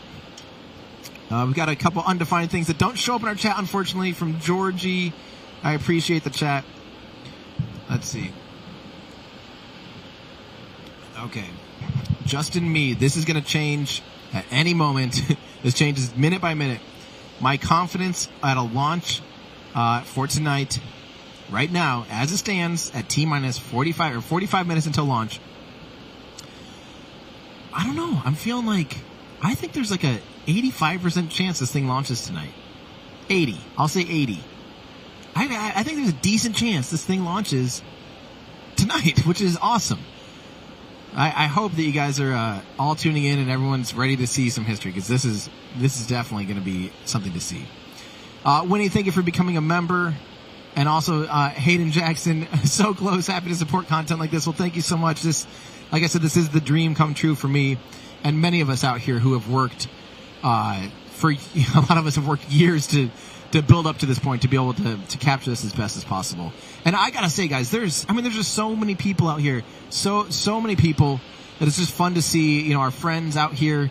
We've already heard from a few people, but there's so many members of media that are here to try to share tonight with you, and you're going to see some incredible images from this. When this thing launches, I'll bet you I'm so excited to see these pictures, because we haven't, when the Space Shuttle S launched, when we saw SRBs of this magnitude with RS-25's lighting, we just didn't have the camera technology that the general public has today. Now, granted, film is amazing, and some of the film imagery from the Space Shuttle era is incredible. I'm not dogging film. But but digital cameras have come a long ways, and some of the things and some of the photographers and videographers out here that are there's going to be some just incredible images, and I for one cannot wait to see it. All right. Oh, this is a fun one from David Stoffel. What are the purposes of the black and white squares on the rocket and other places on the launch tower? Andrew, if you can pull up something that shows, there you go. So notice all these little squares. They're actually just basically camera tracking assets. They allow it so that, you'll notice they're on not only the rocket, but also the launch pad. That way, if the cameras are shaking, they can determine exact, precise movements in the rocket. They can... Okay, an update is imminent, so we'll get ready for that here soon. But, as the vehicle ascends, they want to be able to precisely track it to the point of even knowing if there's torque on certain things. And all of those points are points that a camera, they can analyze later and see how much did it move, did all these things move in unison, and they can track positioning like body roll, the rates of all that stuff, even, like I said, even to the point of torque. They can probably see flexes and things like that in a way that this allows them to be able to precisely track every single component as it's working through ascent. So you'll notice again that there are some on the launch pad to even see if the launch pad deflects and all those types of things, but also just to be able to like this camera that we're seeing in particular on the pad will shake like crazy. So you want to be able to stabilize and cancel out the shake of the camera versus the shake of the rocket, because if they're both going like this, what good is that, right? So obviously you'd want to cancel those out, and then you'll see the movement of the vehicle. Especially with high-speed photography and imagery. All right. Ricky says, so for crewed launches, when will the astronauts board Orion? Before fuel load, at T-minus 8 hours, or sometime after fuel load? I'm pretty sure, I would love to be updated on this. If anybody knows in Discord for sure, I don't recall off the top of my head, but I'm pretty sure that they will load astronauts after the vehicle's fully fueled and in a safe fuel state, like it is right now. The vehicle is fully fueled. The upper stage is okay. The upper stage is not completely full yet, but the rest of the vehicle is in a safe, continually propellant loading, and they're doing they're doing oh man, I'm forgetting what it's called. They're just doing the replenish. Gosh, words are coming short to me right now, as I've been rambling on for far too long. So we should hopefully see the upper stage get into ICPS. Should be in replenish mode as of L-minus 3 hours. You sure the upper stage is not completely full? Here, I'll talk here. Okay. They just gave an update that said 75%. Little feedback there. 75%. It's kind of loud in here. All right. 75% hydrogen filled. Yes. Okay. Sounds good. Okay, so let's keep going here. I'm 95% sure though, in a nominal situation, they would not load astronauts until the vehicle is completely safe and nearly full. Why do I have my water bottle like there? And completely safe. And that is normal. That's what the Atlas V is going to do in the future. That's what the Space Shuttle did. That's what Saturn V did. They approach the vehicle when it's fully fueled. And again, SpaceX actually had some pushback to the load and go idea. They were like, wait, you want to have astronauts on the rocket when you fuel the vehicle? They're like, well, yeah, they'll be in a capsule with an abort system armed. Like, they'll be buckled in, safe. No one, the ground crew will be, nobody on the ground crew will be exposed to a fueled rocket. Everything, and there was arguments whether or not that was the safest bet. So, realistically, I don't know. I'd love to see the data and the consensus, but there is some extra danger when you're in a dynamic environment, when you're fueling a vehicle. There's just more at play, as opposed to when a vehicle's just totally topped off and all you're doing is like replenishing. It's a lot more stable state. There's not as much physical moving parts and things going on. So there is that, but obviously if a crew is inside of a spacecraft with an abort system and something goes wrong during fuel up, they're in a very safe place. So I think load and go is kind of, I think that seems like a good way to go. But this is normal. This is the normal way. From Jab Ram again, I'm sorry if we haven't made this obvious. We are telling you when the launch is going to happen. The NASA stream is currently held at T-minus 10 minutes, actually. So we are going to see a slip in the... Okay, we're probably get an updated T-minus time, but you will notice that at some point our clocks are going to converge because, that's just kind of how it goes. So, Oh, okay. So yeah, again, sorry. Let me explain that a little bit better. Our clock is showing you when it's going to launch. NASA's clock is showing you the planned hold coming up, which is actually no. That makes sense. It's the planned hold now for 30 minutes, and depending on the go no go poll and the status of the range and all that stuff in the radar, that go no go poll, they'll say, all right, we're gonna go for X time. To lift off. And again, they're currently aiming, last we knew, they're aiming at 1:04 a.m., which is 39 minutes from right now. But they might get into these, the hold right now. They might be sitting there going, all right, we actually still have to finish this. The upper stage needs to be replenished and topped off.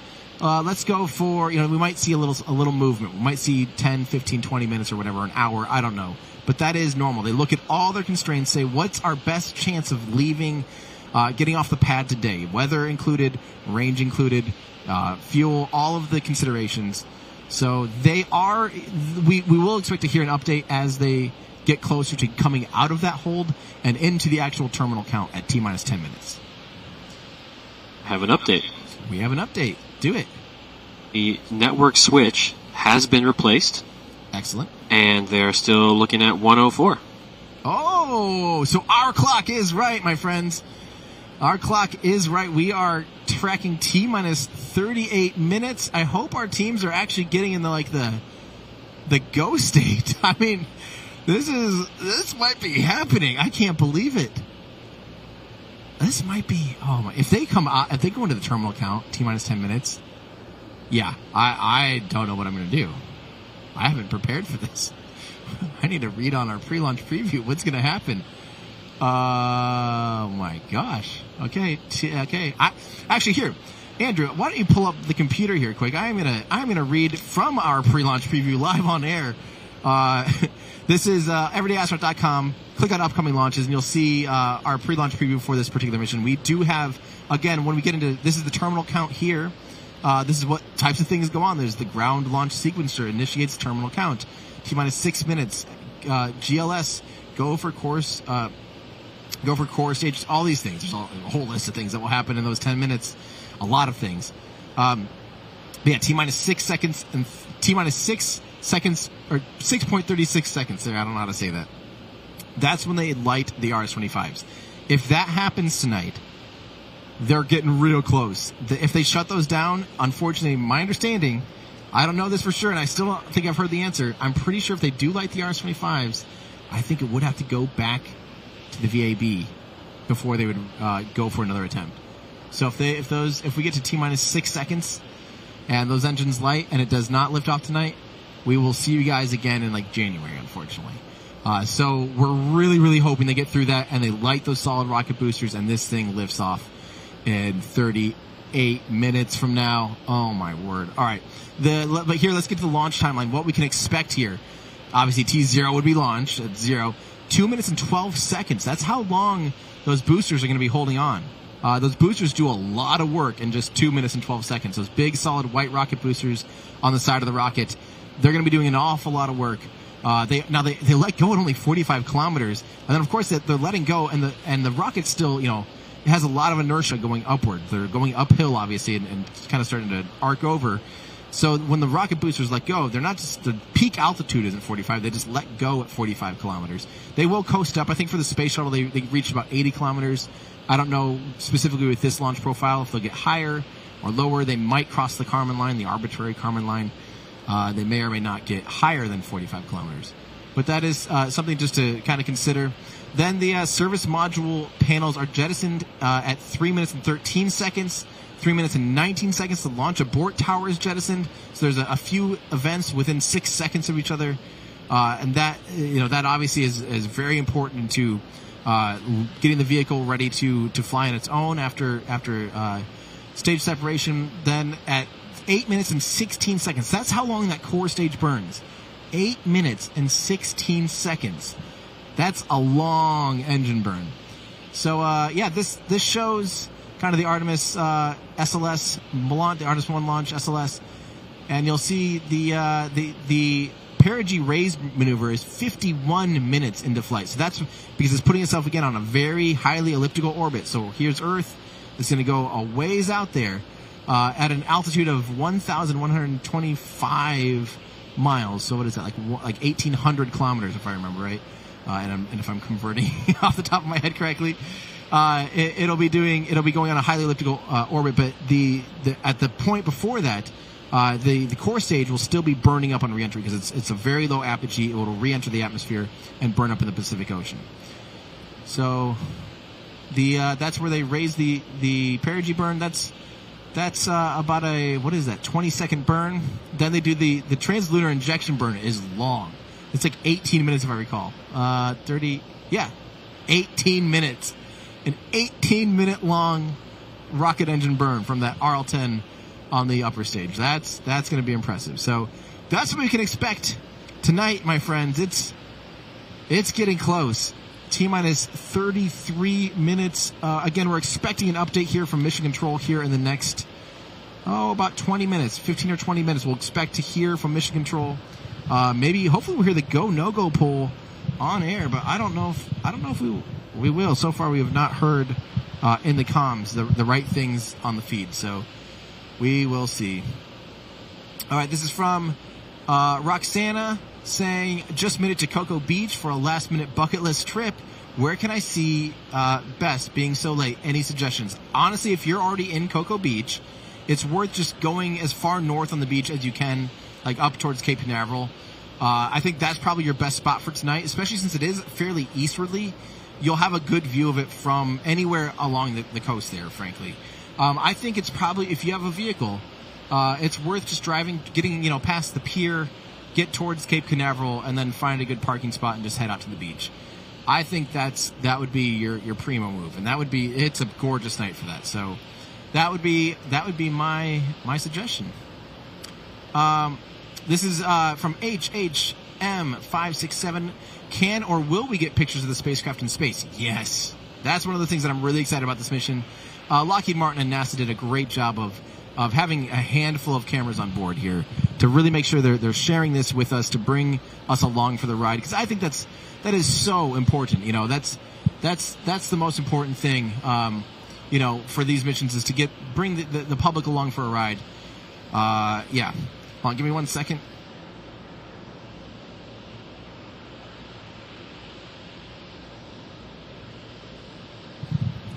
All right, let's see. So there definitely will be great imagery coming from the Orion spacecraft, even around the moon. There's a selfie. There's basically a camera at the end of one of the solar panels to be able to provide kind of a selfie cam, which I'm really, really excited for. Aaron, 4 billion, and they have to reboot the Wi-Fi. Hey, that actually had nothing to do with the rocket. That was, trust me, you can spend all the money you want on everything, and at the end of the day, sometimes just sometimes just a network switch fails on you. It has nothing to do with anything that you may have worked on even. That's just the way things go. We luckily or unluckily had a network switch die on us completely randomly while we were working on the van, like a week before we first came out here. And I say luckily because if it had happened while we were out here, we would have been totally screwed. We'd have been on air and then just suddenly off air. Now we have some redundancy and some backups and stuff like that. But we were able to fix that and address that. So it does happen. It definitely happens. But this is from Zara. Loved your recent behind-the-scenes footage. How is Luna going tonight? Thank you so much, Zara. I think, really, I feel pretty happy. I don't know how it's going for you guys out there in YouTube land.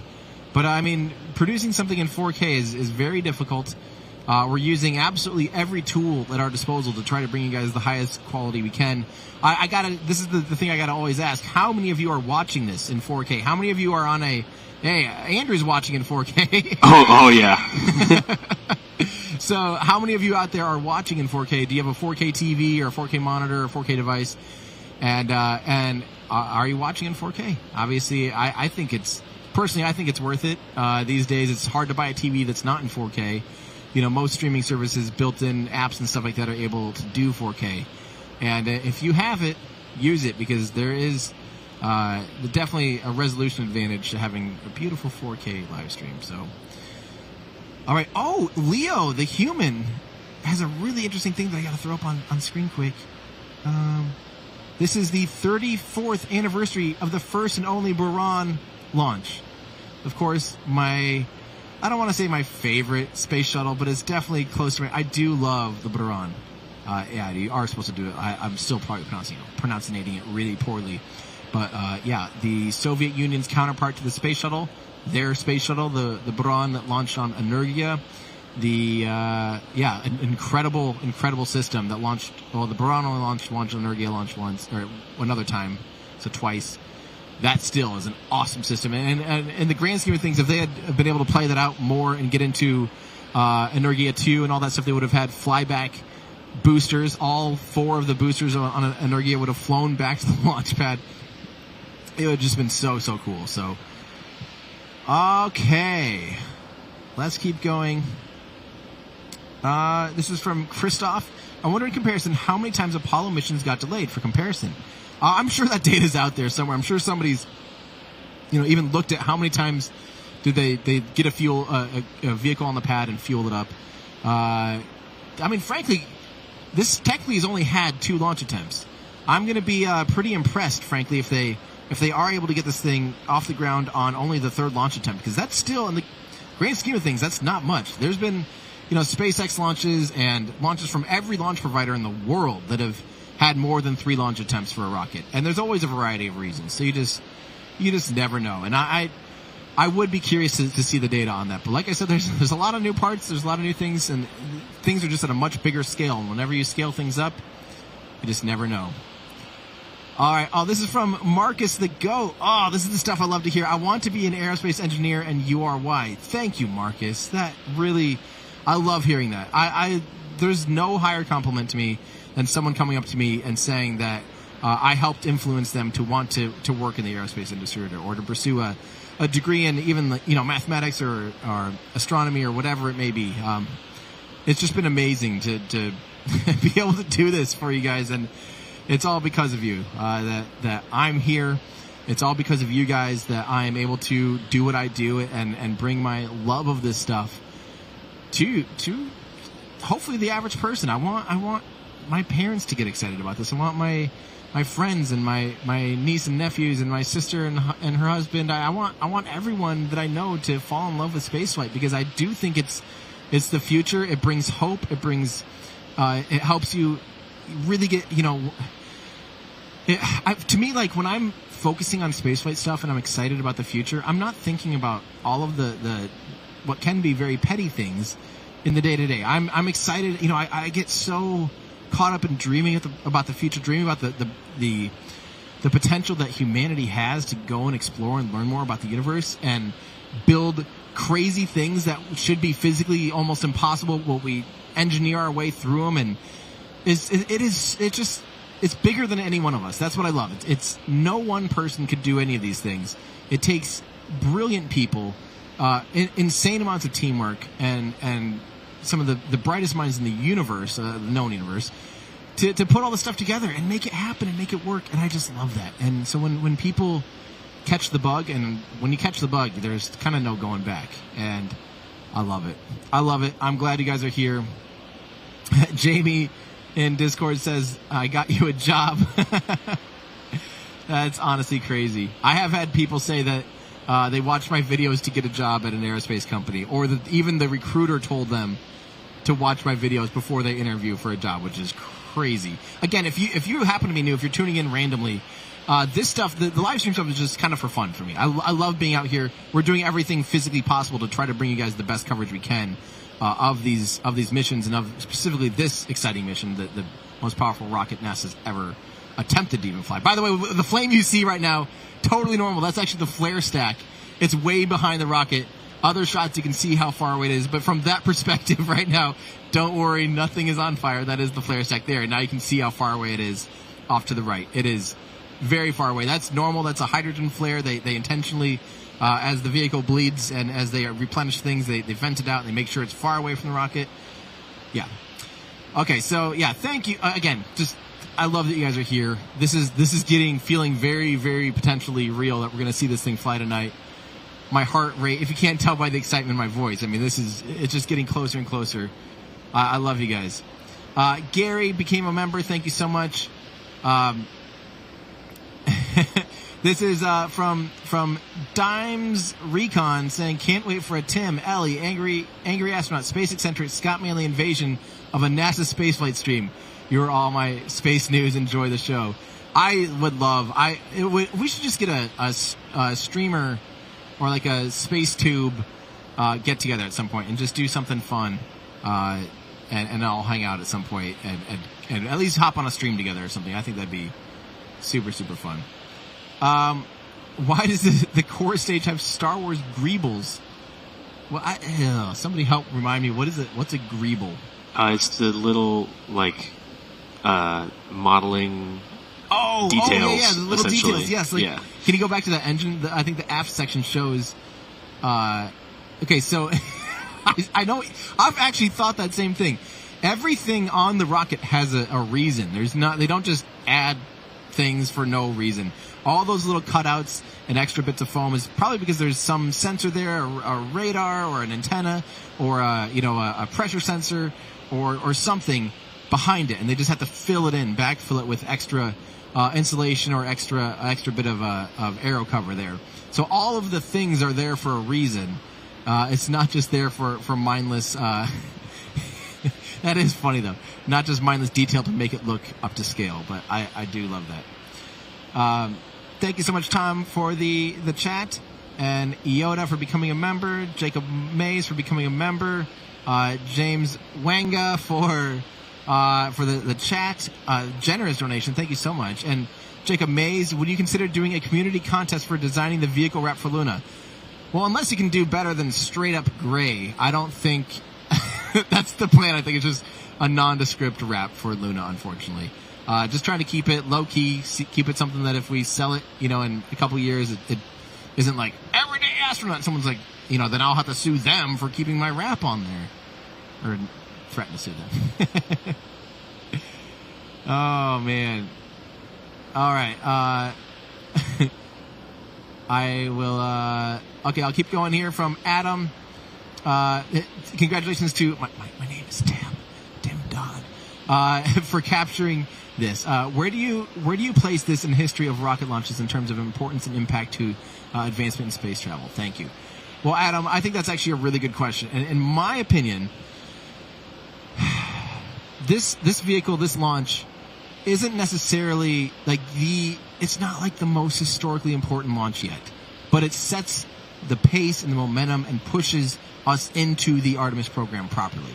The launch of this thing gets us one step closer to humans returning to the moon for the first time in over 50 years, gets us one step closer to so many things. And it's one of those things, it's a really important step. The first images, here's the thing, I do love firsts. Firsts are easy to think about and get excited about. The first images that are going to come from this are going to be historic, Think about the first time the Saturn V flew, or the first time the Apollo command module flew with humans on board on the Saturn 1B. There's so many things, that at the time, they were kind of stepping stones. But you look back, and those are kind of the things that you remember, and they all lead up, hopefully, to the return of humans on the moon for Artemis III, which is currently planned for 2025, but I don't think it'll be that. I think it'll be more like 2027, 2028, personally. But you never know. This could all keep going. Well, I'm just nervous that it keeps going at this pace because things always take longer. Here's a general rule of thumb for spaceflight. If you're new to spaceflight, anytime you see like something that's never been done before in spaceflight, so not like a Starlink mission or a relatively a relatively routine. That's the word I was looking for. Thing like crew going up to the International Space Station, or resupply mission for the International Space Station. Those things are all relatively routine. Understood. They're not the first time they're doing it. Any first in aerospace, if they say if you hear 6 months, double it at least. If the closer you get to 1 day away, maybe within a week or two, then you can start to believe, maybe get that down to not doubling it time wise. If you get beyond a year, I'd say almost more like triple it. If someone says it's for the first time we're ever going to launch this massive mega rocket is 2 years away, there's a real good chance that I would say, okay, no, that's 4 or 6 years away. So that's just that, and that's just the way things are. Unfortunately, there's a lot of moving parts in these things. Yeah. All right. From Derek, as a photographer who wants to cover space exclusively, how would you suggest I try to get into the industry? Derek, honestly, I think there's obviously a handful of media that you can, contact and say, hey, I'm a photographer, videographer, whatever. Here's my experience. Here's my expertise. Here's my plan to try to capture something. Lots of times out here, obviously, there's a handful of people that are always trying to do the same thing or a similar thing, get their foot in the door. And so lots of times it starts off unpaid. It starts off with the experience and getting your wetting your whistle, so to speak, with your first launches and getting some experience in the industry. I think the most sustainable thing obviously there's a handful of full-time professional space journalists, and actually it's cool. There's actually a lot of more traditional media, some of the bigger people are hiring full-time spaceflight, analysis and reporters, which is amazing. So it is becoming a thing again, kind of like it was, I think, in the earlier years, in the early space race. So there's ebbs and flows. It's like there's a lot more attention, but because there's a lot more attention, there's also a lot more people trying to do the same thing. So just differentiating your portfolio, showing that you have the ability to do things on your own accord, and bootstrapping yourself, saying like, hey, I know I haven't been credentialed yet, but I actually flew down to Florida. I stayed for a week. I got these images from a public location, from the beach. I tracked it like this, or, et cetera, et cetera. I think those are the ways to get your foot in the door. Is frankly just to, have a portfolio that aligns with that, and have your lifestyle try to align with that as much as possible too. Frankly, if you don't live near a rocket launch facility like Vandenberg or Kennedy Space Center or Starbase, once they're flying more regularly again, it is very hard to probably make a living out of it, to make it a full-time job, just because the travel gets very expensive and becomes unsustainable. I did that for years. I'm still, I guess, what am I talking about? I flew a whole crew out here and I drove a van across the country 2 times to be here with our production van. But the closer you are to a launch, the more opportunities you have and the more available you'll be for those opportunities. So I think if you really, really want it, honestly, you probably are best to move relatively close. And that's coming from somebody that still lives in Iowa, or tries to live in Iowa, but never is home. All right, this is from Ash Mead. Seeing you and your crew evolve over the years puts a smile on my face. Keep it up. Thank you so much, Ash. That really means a lot to me. I'm just so fortunate that we're in this place, that we are here today, hopefully about 17 minutes away from seeing an incredible mission. I mean, by the way, there might be a slight delay. They are still not out of the hold, so we're going to hopefully hear about the go no-go status. And there's a very good chance that they say we're good to go for 1:14. They might want to push back like 10 minutes or something as they work issues. But as far as we're concerned, things are looking good for a nearly on-time launch, potentially in T-minus 16 and a half minutes. But maybe it might. Don't be surprised if it does push 10, 15 minutes.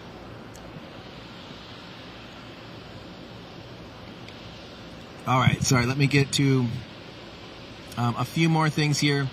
From Dylan Turner, thank you so much for the membership and the undefined. Sorry, some of these things don't quite work out. Oh, there we go. For the generous donation from Bionic Wi-Fi, I appreciate it. Let's see, this is Alex Evans. Thank you for bringing this to my living room. I just couldn't make it to the Cape 7811. It was the last time a space shuttle flew. Give us all hope. Go Artemis I and go NASA. Can't wait to see Artemis II in person. Alex, thank you again for your generous donation. That definitely helps us actually be able to do this stuff for you guys and bring you guys this kind of coverage. I mean, it means the world to me. And as you can tell by the slow ramp up in excitement in my voice, it's feeling more and more real. We've never got this far into the launch sequence. If we get into terminal count, so reminder everyone, we're in the next 5 minutes or so, if everything is on track, the vehicle will go into terminal countdown. And once it's in terminal countdown, if they're getting inside T-minus 10 minutes, they are actually definitely fully committing and going for a launch. There's not much wiggle room there. So if we actually get down in the next 5-6 minutes and I see the big NASA clock over there go below 10 minutes, we are inside the terminal launch sequence. Huge. That is huge. Donald, thank you so much. That is so nice. That is a little emote thing. I can't really show it on screen. It doesn't work in our system. But thank you so much for your generous donation. That just sounds perfect. Waving flags, turning around, making the buildings in front of him tremble. I love it. Thank you so much, Donald. My friend Neil Price, one of my best friends, a new dad. Neil Price dropped a generous donation. Thank you so much to Neil and Paige and Scout. I hope you guys are getting some sleep with that new baby, the new little tiny baby in your house. I'm guessing Neil's like just probably happy to have something to watch because I'm sure the baby's already keeping the both of them up. So thank you, Neil, for saying hi. I love you. I hope I can be home soon to say hi and see the baby. I haven't seen the baby yet. Donald, thank you so much for becoming a member. Much appreciated. This is Tim Spears. Thank you. You're welcome for the coverage. I'm glad that things are working out here. I can't wait.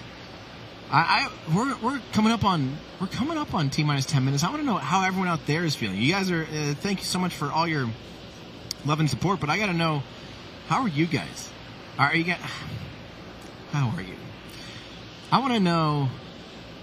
Do you guys think this is going to launch? Are you ready for this? Are you emotionally ready for something that maybe if you're like me, you've been waiting this for years and years and years and years. I've been waiting for this. Can you imagine? Okay, I'm maybe at the peak of nerdery and someone that's just been hilariously hyped about this for far too long. There's definitely other non-members of the team of the people that make this stuff happen that are probably maybe more excited and or watch this more closely than I have yet too. But in general, can you imagine how the crew, the people working on this vehicle, how they're feeling right now? Imagine how they're going to feel when this thing launches. It's going to be so overwhelming to see a vehicle that you've worked on and a program you've been planning and working on for years and years and years finally launch. That's why I'm here. I mean, obviously, that's not just why I'm here. Obviously, I'm here to see the most powerful rocket I can physically see from as close to a distance as I possibly can, bringing all of my wonderful toys and gears to hopefully capture it as best as we possibly can. But frankly, that's what this is all about. Us watching this, sharing our support, and cheering on a really exciting rocket. I mean, I'm just here to see some big stuff fly. And I am ready. I hope the teams are ready. I hope that they feel our love and support and they are ready to launch this thing. It's getting so close. We don't have an update on a T clock yet? Nothing yet. Nothing yet. Hey, actually, maybe let's... sorry, one second. 1 second, chat.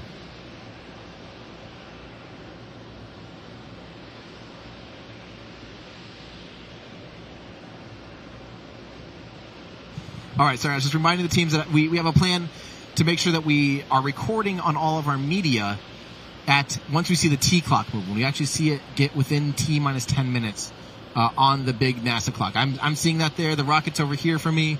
Once we get like within T minus a minute, I'm standing up, and I'm sorry, whatever this camera is probably not going to get any bit of me anymore besides maybe my butt or something. But I don't care. We'll obviously have it framed up with the most beautiful NASA shots. That shot's going to be hard to beat right there. That shot's going to be really hard to beat. That one's going to be even harder to beat. I think they're all hard to beat. Yeah, I mean, obviously, they're incredible. And the fun thing is we are recording on a handful, we will be recording on a handful of devices to pull in these isolation feeds. So we'll actually be able to get the clean feeds of this, I think 3. Is that correct? We'll have 3, yep. And that'll be worth it. I think that'll be awesome. Okay, let's keep answering you guys' questions. Holy cow, I'm getting behind on chat big time. I'm sorry, everybody. I'm gonna try to increase this a little bit here and try to catch up. I gotta refresh this, I think.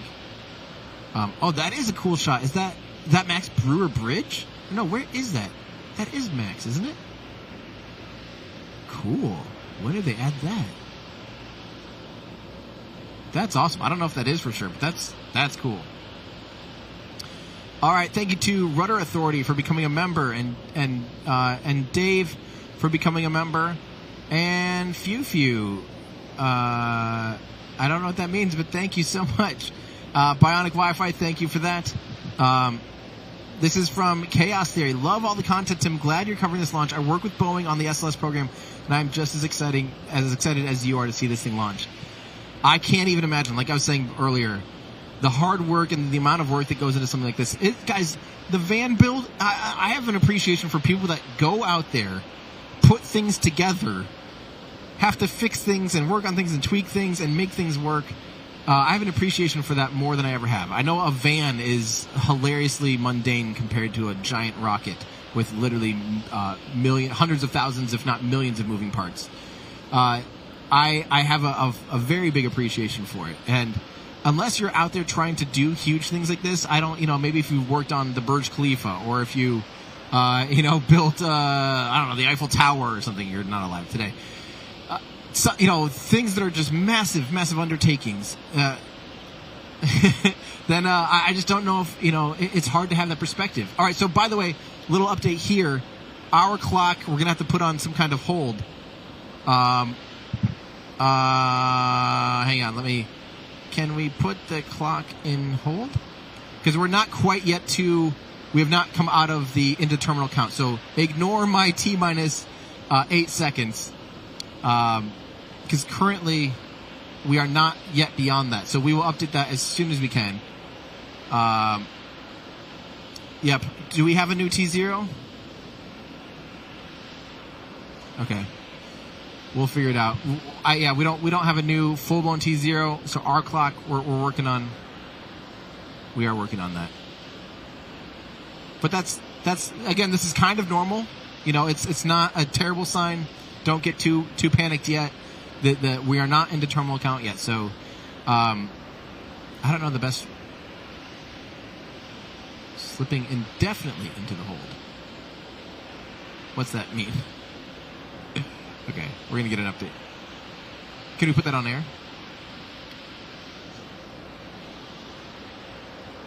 1 minute here, guys. The tanking of the upper stage liquid hydrogen tank currently 95% filled. We're in topping on that tank. It is the last of 4 tanks in the Space Launch System that needed to be completely fueled up before we launch. Of course, cryogenic tanking, a complex operation that has seen some delays tonight. We had a roughly hour delay after a replenish valve on the core stage liquid hydrogen side required hands-on work by a red crew team that went out to the launch pad and tightened down some bolts on the valve and got it fixed before leaving the launch pad, and then the launch team verifying that work was complete. Now currently we're awaiting some work with the range. The 45th Space Wing, which oversees the range here, makes sure that the airspace and the ocean out over the flight path is clear, and also has the responsibility to destruct the rocket should it go off track. They have been working on some issues with their equipment and sending a flight termination signal to the rocket. There is testing that must happen with the flight termination system that was delayed by a bad Ethernet switch. Switch has been changed out, and now the range is looking to start testing their connectivity to the rocket in order to preserve that safety function that they are responsible for.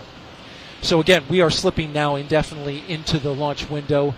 We're awaiting the launch team to evaluate just how much time is required to complete the work to get this rocket ready to launch. Of course, when we have a new T0 for you, we'll report that out right away. Megan, back to you. Yeah, I'm not Megan, and he's not talking to me. That was part of the official NASA broadcast that we were tied into here to be able to bring you guys as up-to-date information as possible. So as you heard, there are a handful of little things they're working on. And basically, they aren't going to give us a new T0 time, a new clock, until we'll update it as soon as we know. So they do have a 2-hour launch window, which starts in 6 minutes from right now. So they have until 3. It's 3:04 a.m. Eastern. By the way, we had Doug Wheeler stop by randomly. Or who is it? Wheelock. Doug Wheelock. Thank you. That's American engineer and astronaut, flown in space twice, logging 178 days in space. He was on STS-120. That's cool. Just swinging by to just say hi. They're a fan of the channel. That's crazy. I love it. Wow. Well, thank you, Doug, for stopping by and saying hi. Sorry if I couldn't bring him on. Oh, that's awesome. That makes me so happy. Oh, again, thank you to all of you for watching here. But, and I appreciate when people say that they, learned something from the channel. But I'm sorry, it is pretty hard to top an astronaut swinging by and saying that they're a fan of the channel. That's definitely pretty big. Makes me feel pretty happy. Okay, awesome. From Josh, thank you for saying hi from Stanford. This is Braden. Will this capsule be splashing down even though it's uncrewed, or will it just be left in the atmosphere upon reentry? No, it absolutely. You can't leave something in the atmosphere if it's reentering. It'll either burn up or hit the ground. Those are the only two options. You can't leaving something up in the atmosphere unless it's like a Zeppelin or something is kind of not really an option here on Earth. So this is an uncrewed vehicle. There's no one on board. Let's reiterate that there's no one inside this rocket. It is an uncrewed test flight. But the point of it, the biggest milestone, forget actually like orbiting the moon. That's relatively easy in the grand scheme of things. The biggest thing they're worried about is coming back from the moon at lunar reentry velocities, hitting the atmosphere, making sure the vehicle survives that. The heat loads on the heat shield are much higher from coming back from the moon compared to low Earth orbit. So that's the biggest thing. They want to recover to make sure the whole system works from launch to landing, and that they can recover the vehicle safely, that the heat shield works at lunar reentry velocities. It's all of it. It is all of it. This is from Hyper Mega, third time's a charm. Let's hope they get to light this candle. I really do hope that they get to light this candle. I feel like that's, again, I know it might be a little frustrating that we're currently in a hold awaiting further information, but they do have a 2-hour launch window. They are working a few issues. Not all of them are on the rocket. Some of them were just the range. And so it sounds like the range dish or radar they're trying, that they are upgrading and had a switch go down, a network switch go down on them. They're trying to make sure they can still communicate with the rocket, because if they need to send a flight termination signal, they need to make sure they can do that. So they have a way to go end to end and make sure they can communicate with the rocket, and that's what's going to do it. Oh no, Solitude, 6 a.m. in Denmark. I'm excited to see what happens. I hope you haven't been up all night. I hope that you have got some sleep and now you're waking up early. I really do hope that that's the case. All right. Thank you so much to Felicia for becoming a member. This is Tommy. Thanks for all your hard work and devotion through the years. I know you've had a bumpy ride at times, but look at you now. Fancy van and VIP guests. Hey, I really do appreciate that. I know it's kind of been like a running joke that the live streams, we've just had the worst luck with live streams. I mean, like almost every single time we've been live on site, it has not gone to plan. I'm feeling a lot better about this one than ever before, and I know it's still not without a few hiccups here and there, but we're finally getting a system that's working, and I'm really, really proud of it. And of course, as you guys know, beyond every dollar that we get here on YouTube and Patreon goes right back into trying to bring you guys the best coverage we can. Like literally, lately the van and the effort, the van and the building of the van and the time and the flying people around to work on the van and then drive the van around. van, lots of van. It's not been sustainable. It's been absolutely, frankly, a money pit. But the van was built for literally this mission. We were quite happy having everything more or less just hanging out in Starbase, outside of Starbase in Texas, all of our equipment. And then when I came out here for the Artemis rollout, for when this first rolled out of the vehicle assembly building earlier this year, we had the worst live stream with the highest effort to worst live stream. And I was so disappointed. I'm like, we're never doing that again. So that spawned the van. And now we have, of course, our 4K production van. And it's been super fun. It's been frustrating. I've literally wanted to give up a few times and just say this is dumb. Literally stop live streaming even and just get back to making videos like I want to. Because trust me, a lot of people are like, where are your videos? And trust me, I want to be making these videos. Since we got the van, I think in April, I think that's been by far the majority of work in my life has been just having to work on the van, prepping, preparing, planning, buying, installing. Obviously, we made 2 videos about what it's like to, building the van and getting it out here, how it all works, and then also taking it across the country and trying to see 2 launches with it. We were out here for the first Artemis launch attempt, then we covered the Firefly launch attempt and launch, and successful orbital launch out in Vandenberg. Those videos, I know they might not be what's normal on the channel. That shows in the analytics that people are not clicking on it as much as they might, like a deep dive video. But I do promise you'll learn something in those videos. It's fun. You'll see a lot of behind the scenes, and you'll learn a lot about what it's like out here on the launch pad, what it's like out here at the press site, and all those kinds of things. So if you haven't watched those videos, watch them. If you miss my long form deep dive videos, you're in luck, because I'm on page 11 of how to start a rocket engine. A topic that I thought I kind of knew a little bit about. Come to find out, like all good rocket topics, I got into it and I know nothing about it.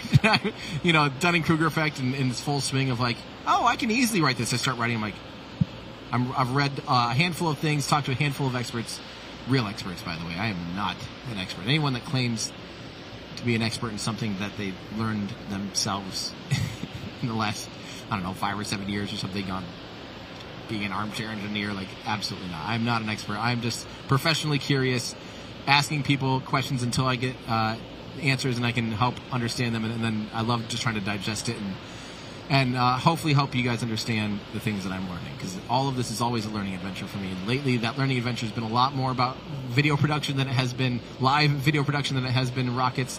But I'm back into the rockets, baby. And once this launches, this van's going to go back to Starbase and probably just going to stay there, just covering the operations at Starbase. Obviously, we'll be able to pull it out for the big missions like this out here whenever we have something like that. But for the most part, she's just going to live at Starbase. And I'm going to get back to making videos, because that's what I want to do, and that's what I think you guys want me to do. All right, let's keep going. Sorry. The law says, Tim, I'm on the West Coast and have a telescope ready to rock an attempt to capture the second stage / Orion orbiting prior to trans-lunar burn. How many times will it orbit Earth prior to moon burn? I don't know if you'll be able to get it on the West Coast in California. The second stage, Orion orbiting prior to trans-lunar burn. I think you have the best chance. I don't know. I'm pretty sure it does it. I'm pretty sure it just does one lap around. So at apogee, at the highest point in its initial, parking-ish orbit, it does a perigee raise maneuver. And then, okay, let's just get this out here. It does the TLI burn on the first orbit right away.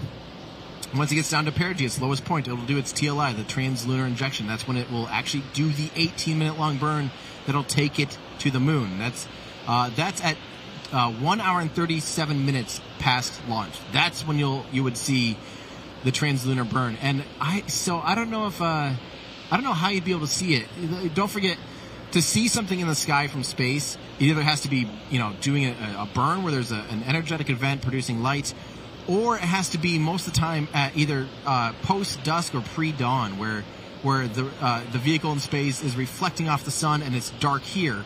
Then you can see it reflecting. I'm nervous that it's going to be at least 10 p.m., well past dusk in California, and unless you're seeing the translunar injection burn, which is a hydrogen engine, I don't think it's going to be very bright. I'm not sure. I'm not sure if you'll be able to see it, especially with a telescope.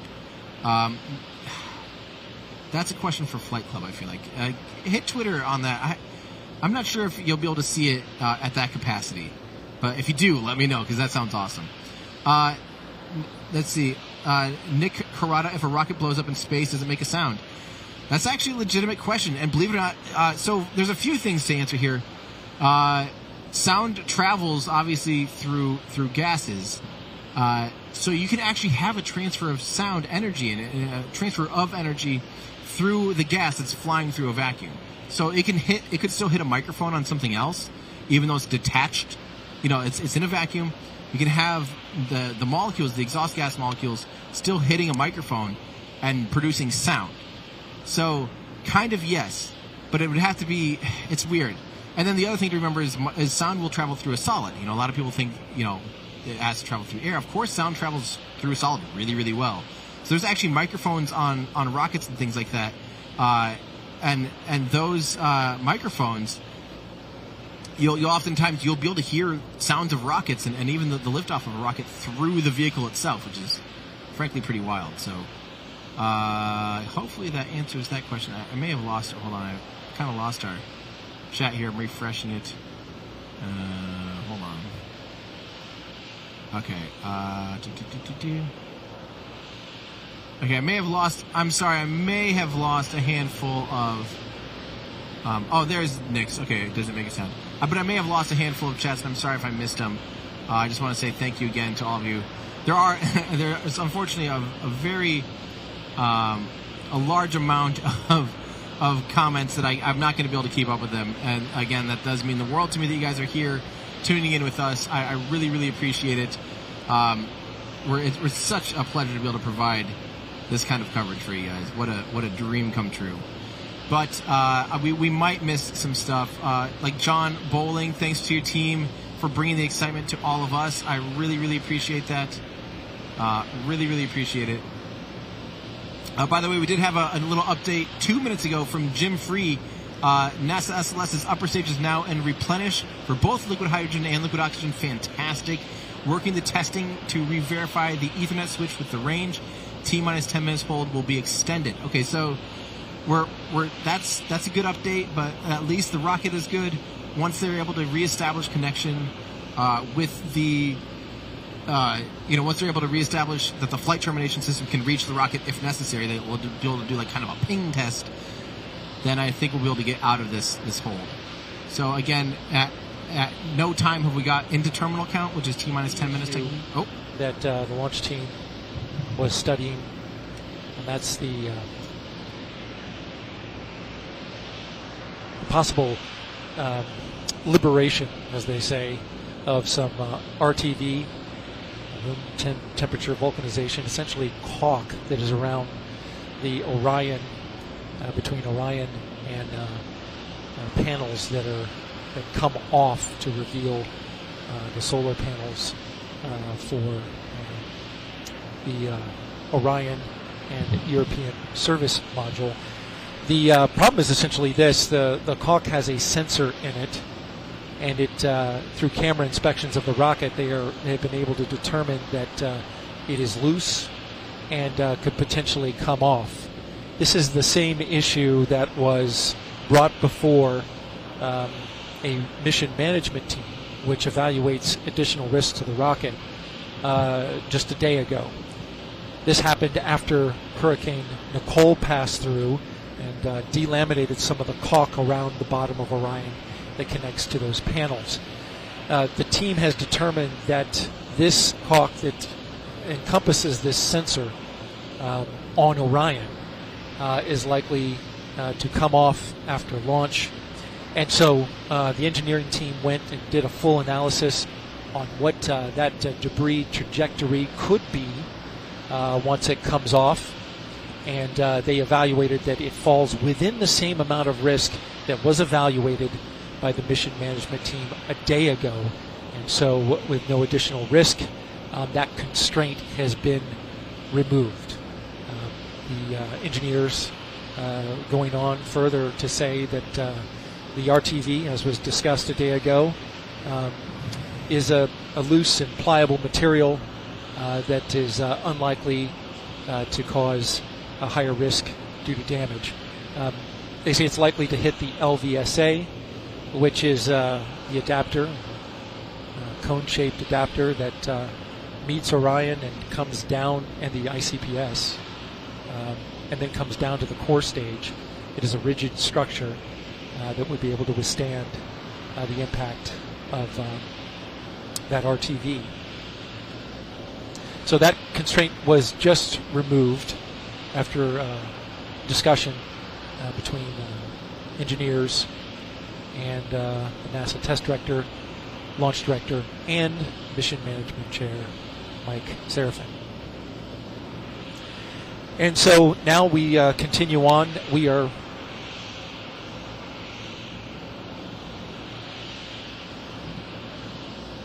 slipping into the launch window. Currently 9 minutes into the launch window, which ends at 3:04 a.m. Eastern Time. The team is currently evaluating the work they have left to do and how much time it will take them to complete it before they can start polling for go. That would normally happen 15 minutes before launch, and we are not ready to resume that polling at this moment. And so we are going into the window. The question is, how deep are we going into the window? A rough calculation of the work. And this is a rough calculation, just for the benefit of those who are watching and those who are here to watch the launch, is no earlier than 1:45 a.m. That again is a rough estimation. This work has to be evaluated, calculated, and a new T0 given, and currently at this moment we don't have that. Just want to be real clear about that.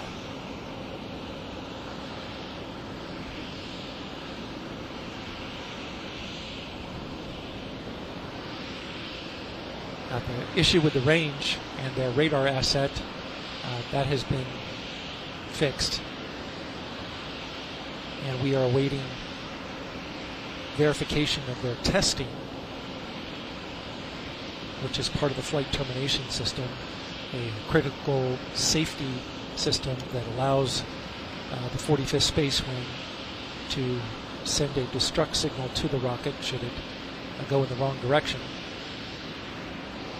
That test has not happened, and although the rocket is fully tanked, both core stage and upper stage, there's still some work to do to get it completely configured and ready to go. That's the latest. This is Artemis Launch Control. Okay. Knew a little bit of an issue. So, we are still in a T-minus 10-minute hold, technically. But, there's no chance of it even. Daryl was kind of giving us a, maybe no earlier than 1:45 a.m. We will see. I'm not sure.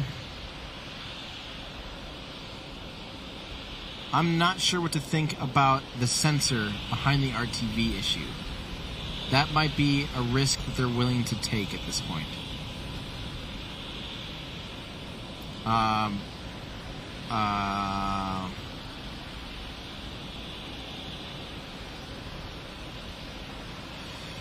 Yeah, I gotta ping some people on that.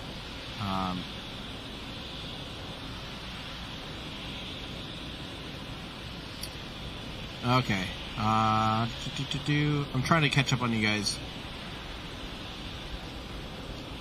This is from De Bleu. Sorry if I'm totally De Bleu. I don't know how to say that. Hello from Australia. I'm traveling to the U.S. next year, and I'm hoping to catch a launch on the Cape. Have you got any tips or tricks to catch launches? 100% I do. I already have a video on where to best watch a rocket launch from. It's old, needs updated.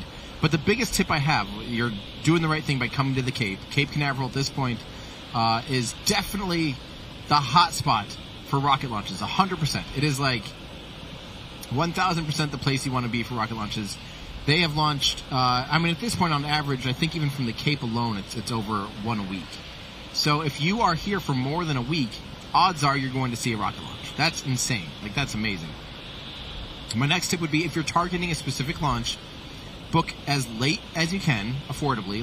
Sometimes I know booking within 2 weeks is terrifying, but if you can, try to book, within about 2 weeks, or within about 2 weeks of the rocket launch you're trying to target, and make sure to book getting there no closer than 1 day to the launch. So let's make up some dates here. Let's say you're trying to watch a rocket launch on January 15th. You should be booking your flights as late as possible, as close to that day as possible, but probably at least January 1st. I know that might be not the best time, but it kind of is. Trust me. So you want to book it about 2 weeks in advance at least, or within 2 weeks. It's kind of backwards from normal planning. And then you would want to arrive on the 14th. Get there, especially from Australia, give yourself a little bit of flexibility, maybe even the 13th, but give yourself as much time after the proposed launch date as possible. If you can stay out here for 1 week after like a Starlink mission, you're almost certain to see a Starlink mission, because Starlink does launch on average, like once a week, even within that at this point. So you want to make sure, because weather scrubs happen, there's range issues, as we know, there's all sorts of other things that can happen besides just vehicle issues for rocket launches. So you want to give yourself as much of an opportunity as possible. The longer you can stretch it out, the better. There is plenty to do around here on the Cape. Of course, you're an hour away from Disney World and Universal Studios and Orlando in general. You've got great beaches, you got great restaurants. It's not a bad place to hang out for a week, obviously. But try to be flexible. The more flexible you can be, the more time you have, the better chances you have of catching a rocket launch. Trust me, this is somebody that I've tried a lot and have had good problems and bad problems. I don't know. Let's see. Hang on. Okay, so yeah, basically a sensor is held within the silicon. Okay, I'm trying to remember like why they were saying the sensor and the silicon, or the RTV, what that was. I kind of missed a few parts of it. I was trying to figure some other things out.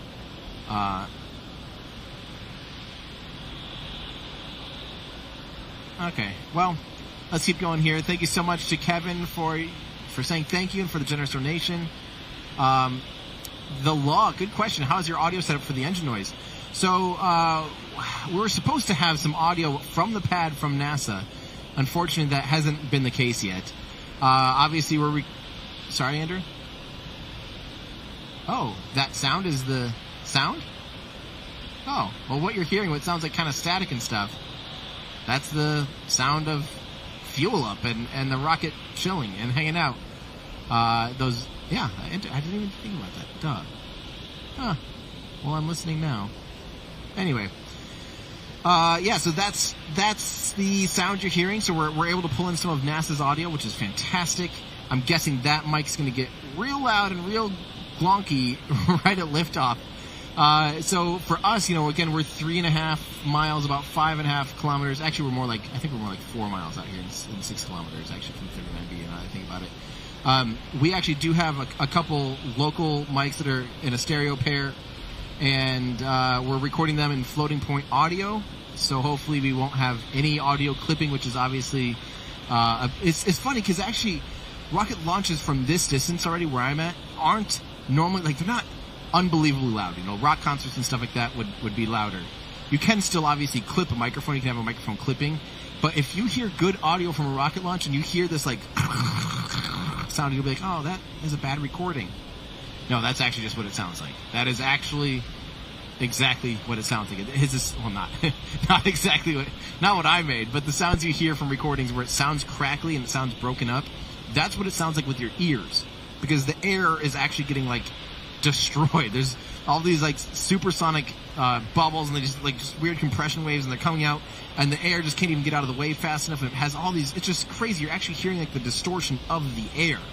So it comes and hits your ears or your microphone already sounding pre-distorted and just really, really weird. It's unbelievable. So that's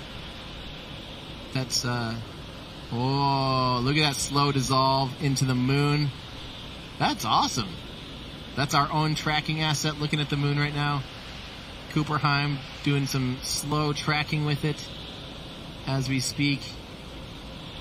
Oh, that is very stable. Because believe it or not, obviously, if you've ever pointed a telescope at the moon, it is moving. It's moving throughout the sky because the Earth is rotating underneath it. Oh, I guess it's not rotating underneath it. It is rotating. And then that's why the objects in the sky move throughout the sky throughout the night and day. And yeah, it's actually really quite hard to hold an image of the moon very stable. So we're kind of showing off our tracking assets here. Oh, look at that. Da-da, symbolism. Brought to you by Everyday Astronaut. Yeah, for those of you, again, if you happen to be tuning in and you see a countdown clock stopped at T0, that's exactly where we're at. They are in a hold. They're awaiting further decision making from the teams. They'll hopefully go into once they have some decision making done and some tests done with the range. They're trying to make sure they can get confirmation that they could do flight termination if they had to, making sure everything's good to go there. Then they will do an official go no go poll, and we may or may not have audio of that. After that, they will update us with a new T0 time, and once we have a T0 time, then they'll go into the terminal count, and that's when that T0 clock will move from 10 minutes. So, oh man, I can't wait. I can't wait. Thank you, Mike Wallace. I really appreciate it. Kim, thank you for the pizza for us and the crew. Seriously, that's really means a lot. That it is necessary. There's a lot of mouths to feed and a lot of beds to be able to provide for our crew, and it really, really does matter. You guys are making this happen. So I don't mean to sound too much like PBS or like your local thing with like, you are this program is brought to you by you. But that is the reality of this, absolutely. I mean, even just watching, those of you that are watching, you're making this happen. If you want to help, and you don't have any, if you don't want to super chat, totally get it, no big deal. But if you do want to help, just grab another device in your house. Grab a laptop or a phone or an iPad. Pull up the stream on that too. Actually, no, don't do that. That's silly. That's really silly. Pull up other live streams. Pull up NASA's feed. Pull up NASA Spaceflight. Other live streams that you can find. Watch them all. Get your own mission control going with screens everywhere. If you end up with a totally extra one, sure. Get 2 of ours going just if you want to help out and help with the algorithm and all that stuff. But realistically, yeah, you guys 100% make this happen. And it's just such a dream come true to be able to hopefully watch a rocket launch with you guys. Hopefully. And by the way, the earliest prediction was, since the T0 clock has stopped, we're hoping I'm actually kind of hopeful that they'll make a decision, everything will be going good, and they'll go for the top of the hour or before the top of the hour. So that'd be 2 a.m. But we will see. Okay, this is from Adam. Do we still have the studio near Starbase, or did you trade that for the van? No, we still actually have Mars Studio B. Obviously, it hasn't really been utilized. That's still very important for us here at Everyday Astronauts to be able to have, undeterred, 100% access to being able to see what's going on at Starbase when things get exciting. If we weren't out here for this mission, we would have 100% been streaming the recent 14-engine static fire of Starship, of the booster of B7. That's getting to that point of being exciting again. That's what I've been waiting for. I know there hasn't been a stream coming from us from Mars in over a year. I'm fully aware of this, that I put a lot of money into a studio and have done literally nothing with it at all since SN15. I am aware of these things. But we are getting to that point of it being exciting again. I didn't want to just do routine like, hey, they're rolling a rocket. Hey, they're moving this here. Look, they put a new pipe in. I wanted to only stream out there when I think it's worth, frankly, when it's worth my time. I'd rather be working on videos than trying to live stream everything. And there's no shade. I rely on my friends that live stream Starbase constantly. That's a huge asset. That is absolutely, there's no shade in that at all for people that do cover everything, because we need that, or at least I need that. It's a huge service to spaceflight fans and also the community at whole. So huge thank you. But my time, and what I would prefer to be doing once we're not doing this back and forth and all over, up and down from Florida to California and California to Texas and all of the places and the things, I want to be sitting in a coffee shop typing up a script and finishing video scripts, because I really, really miss it. And I've been flying through researching, and obviously, as you know, I've been cranking out some videos lately. They just aren't that heavy they aren't the super deep dives that I know you guys want. There are so many topics that I have in the wings that are going to really help you understand spaceflight better than ever before. I know that not everyone's super stoked that Tim's driving around in a van acting like he's got a convoy and a blah blah blah live stream and all this stuff. I know that's not everyone's cup of tea, but I wasn't going to miss this. I was not going to come here with my phone and witness this. This is one that I've been waiting. This is literally one of the reasons why I started a YouTube channel and why I started live streaming. And why Megan, thank you. And a clearer picture is starting to emerge as the launch team now reports out that they only have a few minutes left of work to do before they're ready to pick up polling. And we're also hearing that some of that polling, which kicks off with the mission management team, is also now just about 3.5 minutes away. Now, we are currently still in that hold. But the launch team, NASA's test director, is continuing to move the team forward. We've wrapped up work on the upper stage and the lower stage. You're looking now live inside Firing Room 1. Our launch director, Charlie Blackwell-Thompson, is overseeing her launch team. We've had a number of delays that have put us off the T0, but we are starting to track to a T0 close to around quarter till, top of the hour. But we do need to have some polling that takes place. I'm pausing now because I'm listening in to the teams as they communicate.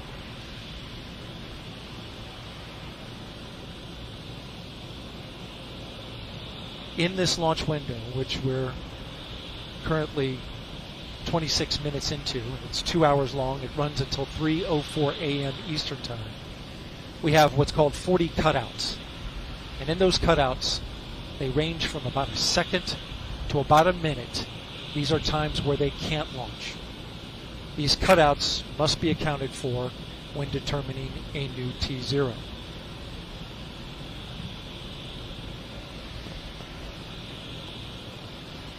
The upper stage of the rocket, which was the last to get ready and configured, just recently the team cycled the liquid hydrogen valves, which is required, and they are currently working on the LO2 valves, liquid oxygen valves in the upper stage.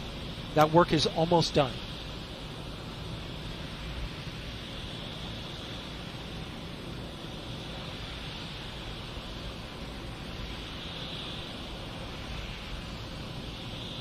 We are now a minute and a half away from the poll of the mission management team, which is several minutes before T-minus 15 minutes.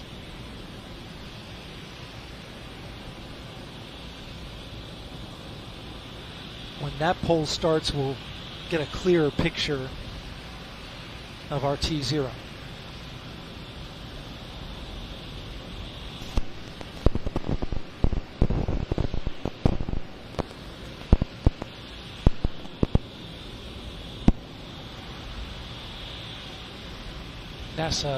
NASA's test director has informed the launch team to all switch to a common communication channel. It's called 232. And what this means is that the entire launch team is now on one channel, and all future communication will happen there. Whereas there are many channels. Now they reduce it down to one.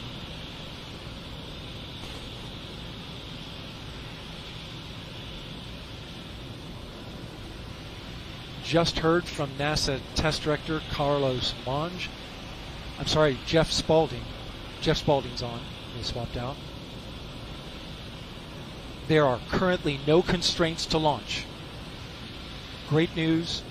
Again, no constraints to launch, and they're getting ready to pick up with a poll to determine readiness for launch.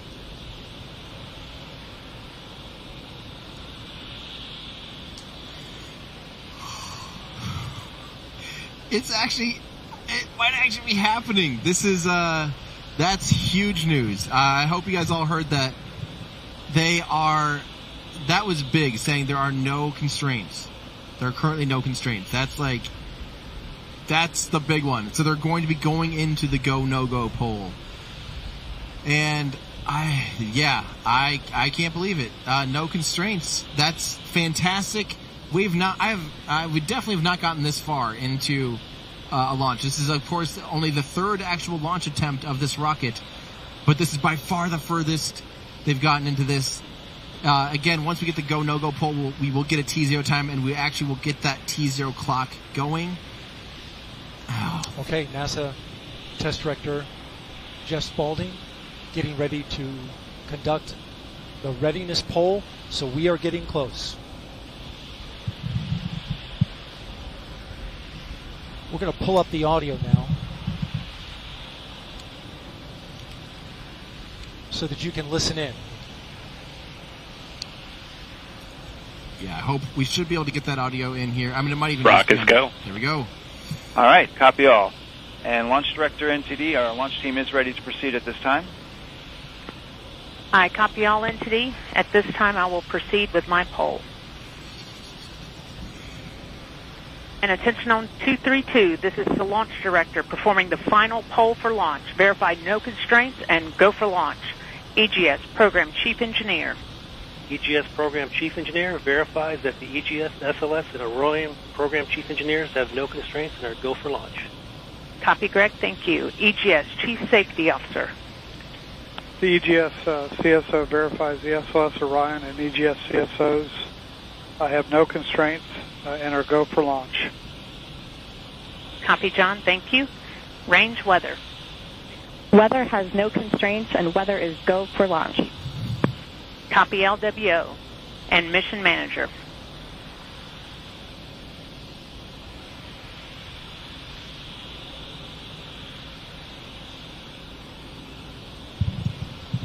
And Mission Manager, Launch Director. Launch Director, Mission Manager on 232. The mission management team has been pulled. You have a go to proceed with terminal count and launch of Artemis I. We have a go. I copy all. Count. Thank you. And NTD, Launch Director. Go ahead, Launch Director. Yes, sir. On behalf of all the men and women across our great nation who have worked to bring this hardware together to make this day possible, and for the Artemis generation, this is for you. At this time, I give you a go to resume count and launch Artemis I. Copy, Launch Director, and thank you. All right, we do have a couple of steps to configure, and then we will be ready to resume the clock. CVSE, NTD. CVSE here. Initiate recording of Orion cameras at this time. In work. R, NTD. RSR here. Perform the booster ignition SNA arm rotation enable. NDT, RSR, booster ignition SNA arm and rotation enable is complete. And I copy. Thank you. Okay, so there you heard the poll from Launch Director. All right, and all personnel, we are going to resume the clock here momentarily. So I might have to guess on the Getting ready to get that new time. T0 time.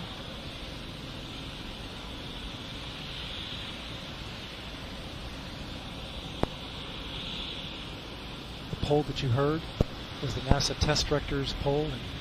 All right, and we have verified no cutouts at this time. And all personnel, we are going to resume the clock. GLS, you can resume the clock on your mark. GLS copies. Countdown clock will resume on my mark.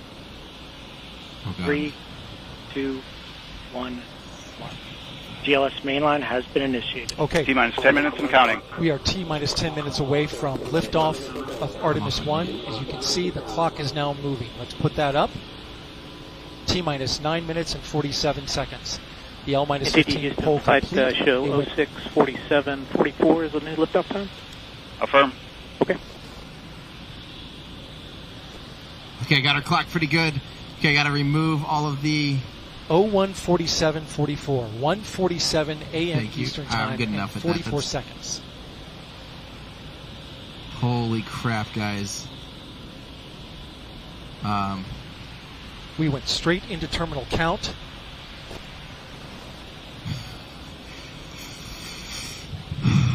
Oh my gosh. Liftoff now 9 minutes away. All right, our So team's terminal here. count. Okay, Control has been given over to the GLS, the ground launch sequencer, a computer and software that is doing all of the commanding and monitoring of the Space Launch System.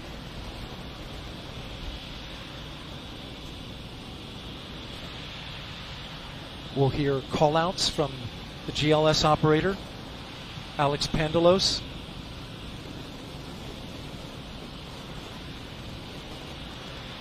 As well as NASA Test Director Jeff Spaulding. GLS is pre-tensioning the umbilicals at this very moment. You can see them as they run down the rocket. That's getting them ready to detach. At liftoff, those arms will swing away.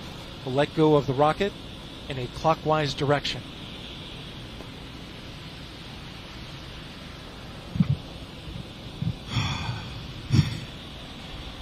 Guys, this is happening. T-minus 8 minutes and counting. The GLS is performing up to 100 commands per second, including configuring ground systems for power transfer to the rocket.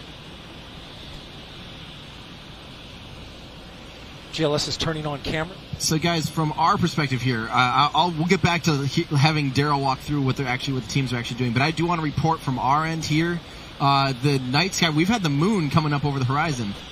This is the clearest. I mean, you can see the moon clear as day right now, and stars. I mean, we're actually going to see a beautiful launch here. If this thing goes off in 7 minutes, this is going to be stunning. This is going to be an absolutely gorgeous launch. It's a perfect night for a test flight. The stars are finally aligning. Thank you guys so much for tuning in with us. This is going to be incredible. I want to run you through a few of our cameras again real quick, just so you can get a sense of what we kind of, let's do a practice at T-minus 10 seconds or so. We'll probably have the engine shots here. Like that, I think that's probably the right camera. Once we see the solid boosters ignite, I think it's time we go down. Yep, Andrew's already got it. Then once that's happening, I think we're going to kick back to that camera. You'll see it go up through the sky. Hopefully by the time it clears the frame, we've got something on a tracking camera. We've got multiple tracking assets here with Cooper. We've got NASA's tracking assets that'll go online here. They just came online, so we can check those out here in a second. So that's one of the NASA assets. They will of course get that tracking camera focused, I'm sure, before they light the candle. I do love this shot, except that it's in 720. That's one of the only feeds that NASA's giving us in 720. So between all of ours, we're going to end up with some beautiful 4K views. This is going to be incredible. Go for core stage tank pressurization. Oh, man. Oh, yeah, we do have maybe one of the most important things here at Everyday Astronaut. As a rocket orientation specialist, I do have to do my due diligence here. Run me through those cameras again with any view you can, Andrew. I need to get one very important check. One very important check. The one thing I'm here for. The one thing I'm okay at in life. There's go back to that other shot actually. The pointy end in this the rocket is up, and I can see it with my own eyes. And based on the other camera, the flamey end is down. Pointy end is up. Flamey end is down. We're go here at Team Everyday Astronaut. Oh my gosh, this is fantastic. I want to say I'm going to get off the air here and just basically let NASA do the talking here in just a second. But I do want to just say one last thank you guys all so much for watching with us. If you're here tuning in, we're going to provide you some really clean 4K views. Go for FTSR. And I'm going to actually basically shut up and just listen or try really hard. I just want to thank you for watching again for all the super chats. I'll get to as many of them as I can when we can. You guys are incredible. It really means the world to me. This is just an absolute dream come true. I've been dreaming of this day for a long time, so thank you for those of you that are watching. Give the video a thumbs up if you want to help support the algorithm and hopefully get more people in to watch and witness history. Thank you so much. Thank you to my Patreon supporters. Thanks for the team out here that is stuck with it with me for the third launch attempt now. To everybody here that has made this happen, I am just so thankful.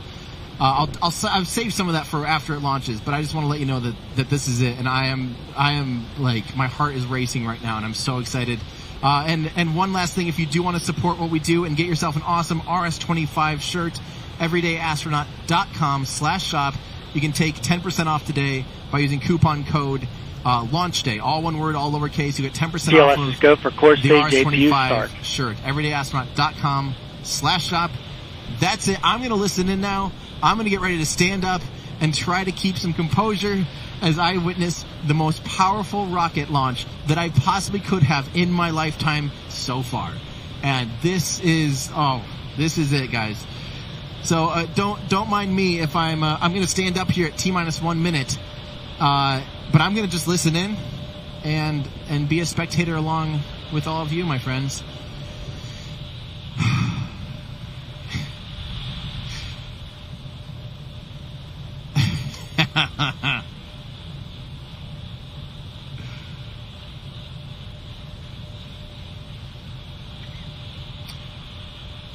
GLS is go for perp sequence 4.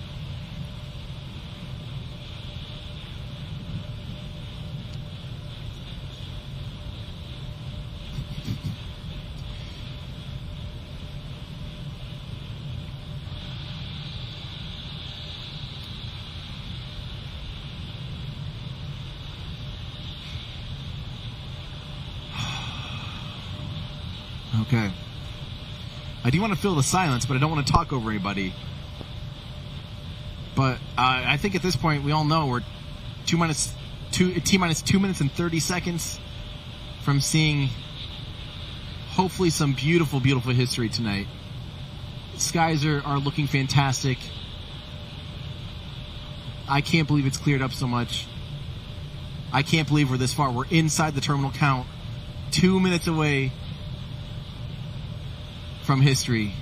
Oh my gosh, I'm preparing myself now to actually see when the solid boosters light up and the huge plume of smoke that's and condensation and the clouds. GLS is go for upper stage to internal power.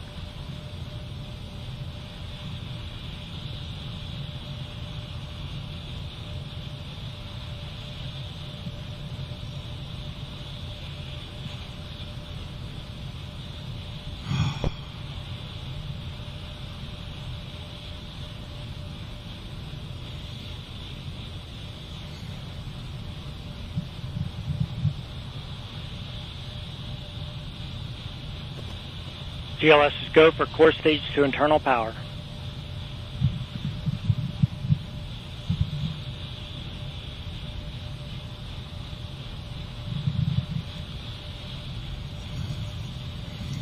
All right, everybody, it's time. I got to stand up. This is definitely the time to start realizing that this is going to happen. I need to prepare myself. We're coming up on T-1 minute here. Okay. 1 minute. This is holy crap.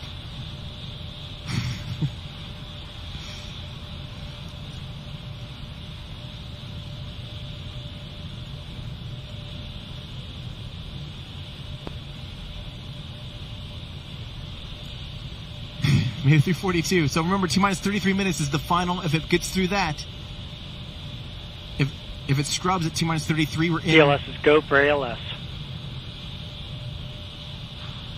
If it scrubs, it's totally a scrub for the day, period, at this point.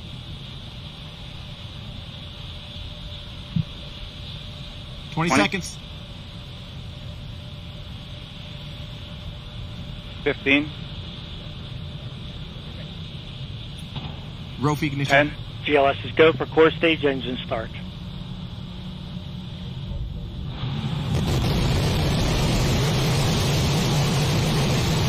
Oh, they lit the boosters! Oh! Yes! Oh my! That's so bright! 5 engines on the core stage and 2 solid rocket boosters now propelling the vehicle at 128 miles per hour. Hearing good control on the roll from teams in Mission Control Houston. All good calls so far. Now 30 seconds into the flight of Artemis I. First milestone will be for the vehicle to pass through max Q about 1 minute and 9 seconds into launch. This is the greatest period of atmospheric force on the rocket.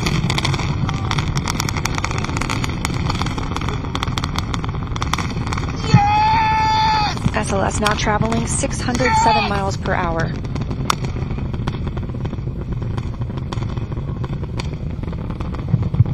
You're looking at 8.8 million pounds of maximum thrust. Quiet here in the loops in mission control. Oh, look at the ripples! The 4 core stage engines are throttling down ahead of passing through max Q. Oh my god! Yes! Crowds are cheering out here, you can hear! Now 1 minute, 21 seconds into the flight, traveling at 1,420 miles per hour. Absolutely phenomenal at this point. The 4 core stage engines are back at maximum thrust. Yeah, oh my gosh. The next major milestone will be for the solid rocket boosters to cut off and jettison at about 2 minutes and 11 seconds into the flight, so about 30 seconds from now. Again, quiet here in Mission Control Houston as teams continue monitoring the flight of Artemis I. We're now 16 miles downrange from the launch pad at Kennedy Space Center, traveling over 2,800 miles per hour.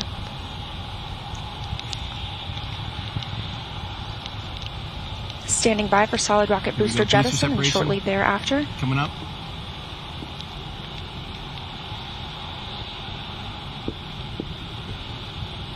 Yes! Confirmation that the solid rocket boosters have separated, these 177-foot boosters. Now the core stage continues to power the flight of Orion, all 4 RS-25 engines firing, traveling over 3,400 miles per hour, 46 miles downrange. 2 minutes and 36 seconds into the flight. Hearing nominal calls here in Mission Control Houston. We've still got 4 good engines on the core stage. Next up, we'll be looking for the service module fairing to separate. This is 3 15 by 15 foot fairing panels, providing structural support, protecting the service module. Those will separate at about 3 minutes and 11 seconds into flight, and very shortly thereafter will be followed by the launch abort system separation. Just over 3 minutes into the flight of Artemis I, now traveling over 4,060 miles per hour, 83 miles downrange. We just had confirmation that the service module fairing has separated.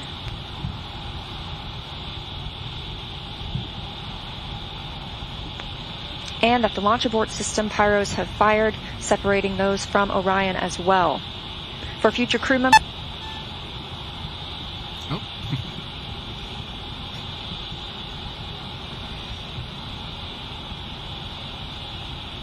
We lost comms there, but...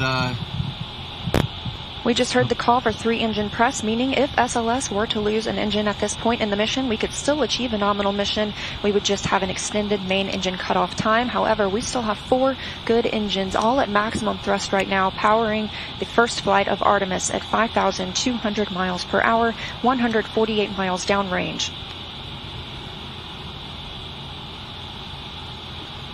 Did the NASA broadcast just flop on us?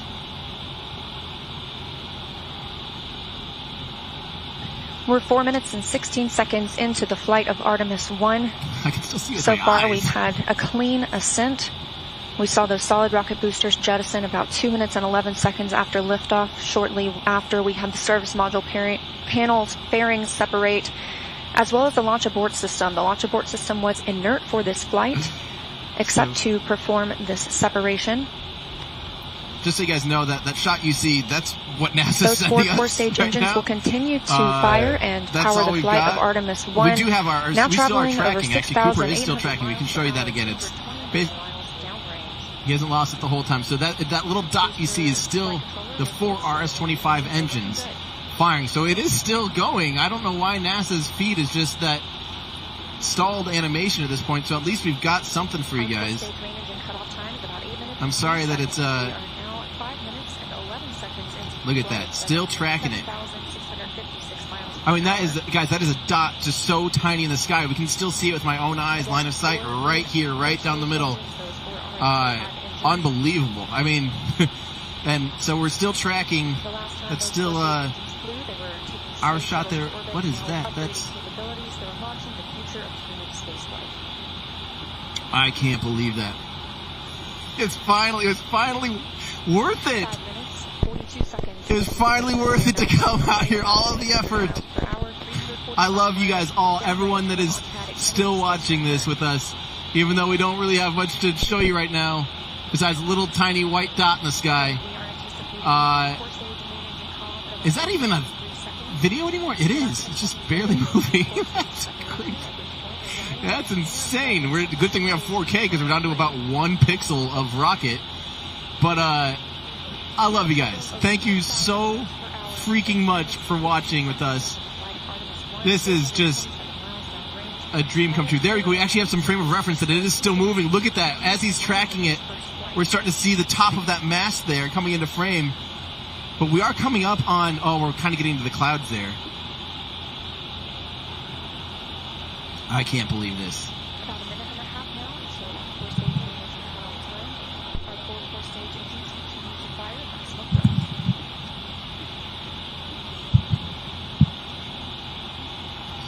So I guess what we could be doing probably is starting to prepare to try to watch some replays. See if our things worked out okay.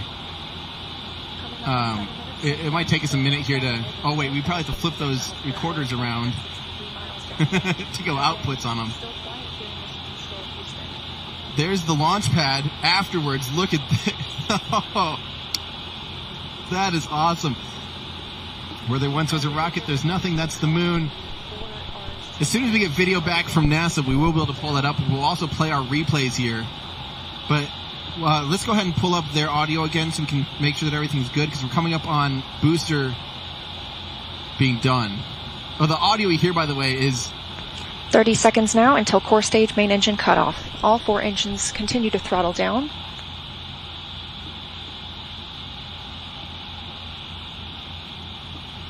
Now 7 minutes 45 seconds into the flight, traveling over 16,000 miles per hour. Continuing to hear good calls here in Mission Control Houston. We're standing by for core stage main engine cutoff. Unfortunately, that's still the video that NASA's giving us. Is that? Oh, it is a video at least. And we have confirmation of core stage main engine cutoff. Orion is now in Earth's orbit. The flight dynamics officer reports that we have a nominal main engine cutoff. Okay, of course. And we just heard the call for core stage separation. That means Orion and the interim cryogenic propulsion stage are now flying free from the core stage of the Space Launch System. The next milestone will be solar array deploy approximately 18 minutes after liftoff. But before Orion stretches its wings, let's check back in with our friends at Kennedy Space Center and hear all about what it was like to hear the rocket roar off the launch pad. Megan and Kayla, I've got to hear all about it.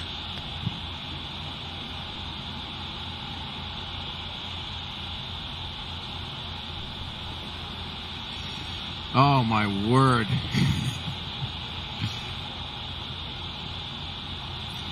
Oh, my word. I can't believe it. So, of course, what we're seeing now is just an animated representation of the vehicle. We'll be still getting updates. At this point, though, what we're waiting for, obviously that was the core booster shut off. It let go of the upper stage. All of this is database. We should actually get video feeds from NASA here soon on board Orion, I hope. But the next thing, the big one, is the perigee raise maneuver, where they're going to light the RL-10 engine at the apogee, and then that is going to be at 51 minutes. So that's the next big event. That will prevent the Orion capsule from prematurely re-entering along with the core stage, because right now the core stage and the upper stage, although they've detached and are kind of slowly separating, they're more or less going to, at this point, re-enter the Earth on the next orbit in about in an hour and a half or so. They would re-enter in the Pacific Ocean. Not good. So what they do is at 51 minutes, they're going to light the RL-10B2 engine on the upper stage, and they're going to raise the perigee. They're going to raise the lowest point in the orbit that will properly put the vehicle... the Orion spacecraft and the upper stage, that'll probably put it into an orbit, as opposed to right now it's technically suborbital, because its perigee is so low it will intercept with the Earth's atmosphere and would destroy anything. The Orion spacecraft could probably obviously survive if it was heat shield first, but anything that was coming in like that would be destroyed. So that's why it has to do this perigee raise maneuver. It has to be able to relight the engine, not fully circularize, but just raise the perigee enough that it gets outside of the Earth's atmosphere so that it can do its translunar injection at about an hour and a half. So Holy absolute crap. I cannot believe that happened. Even though I was ready for it, I was not ready for it. And even though I was not ready for it, I was so ready for it. I don't know. I don't know how to describe it. I will say my experience, two things. Number one, it was so bright. I still have like stains, you know, like burns in my eyes. It was, those solid rocket boosters were insane. Seeing it also, like, it took a little bit for me to process that it actually was lifting off. Even though, again, this is supposed to be what I do for a living, is explain this kind of stuff and understand it. But there's something else about it, like, when I actually saw the orangey thing going up and the flamey parts shooting out of it, like, it's just, it was a lot to take in. It was insane. I didn't cry. Hey, that's a good thing. I didn't cry. It was just pure elation. A lot of hard work from everybody. All right, so we've got some replay coming. If there's any way that we can record some of this, actually, and I would love to start tweeting some of that. That was some good stuff. Okay? All right, replay. This is a replay. Okay, you see the water, you see the RS-25 ignition there, that's the core stage, and then when everything shakes, that's a solid rocket lighting up. Oh my God. We actually did record that. That is actually recorded in slightly, that's actually recorded for us here in 60 frames a second, so I don't know if our thing will allow us to do that yet, but I don't know if we have a way of slowing it down right now off of the little recorder that we have here. But the good thing is, we do have it, and we will be able to see it at some point in half speed, which is going to be absolutely incredible. Oh my gosh, I just can't even believe that happened. Still, I'm sorry, and I'm trying to find. We've already got some beautiful replays I'm seeing from everybody. That is just incredible. Oh man! All right, let's keep going back. Do we have? Let me know if we have another one we're gonna pull up here. Okay, they're working on it here, and I'm gonna keep trying to answer you guys' questions in between nerding out over this stuff. I don't need. Oh man, I just can't believe it. This is from Liz. Always love your passion, Tim. As a Patreon member, I love following you on your journey. Thanks for all the wild rides and sending. Love from Melbourne, Australia. Thank you so much, Liz. It really means a lot. Thank you for your, not only your Patreon support, but also your generous donation. It makes stuff like this possible. So thank you so much. All right, we're gonna show you guys another replay here. This is a replay. Check it out. You can see the RS-25. The 4 engines in the middle are going to be what light up first, and you'll obviously first we'll see the rainbirds actually pop up here. When you start seeing water deluge, that's going to be the first sign. Actually, we might have rewound a little bit too far back because we don't even have Rofi ignition yet. I can't be patient. Here we go. We're getting closer. Things are doing things and stuff. So the one of the things you'll see what look like giant sparklers lighting at the base of the rocket. That is not what lights the rocket. That has nothing to do with the actual ignition. They're just there to make sure that if there's any hydrogen buildup in the area, that it gets rid of any big potential for explosion. So that RS-25, and then the SRB's light, and it all goes goodbye. And that's the end of that camera. That camera likely did not survive beyond that. Holy crap. One more time.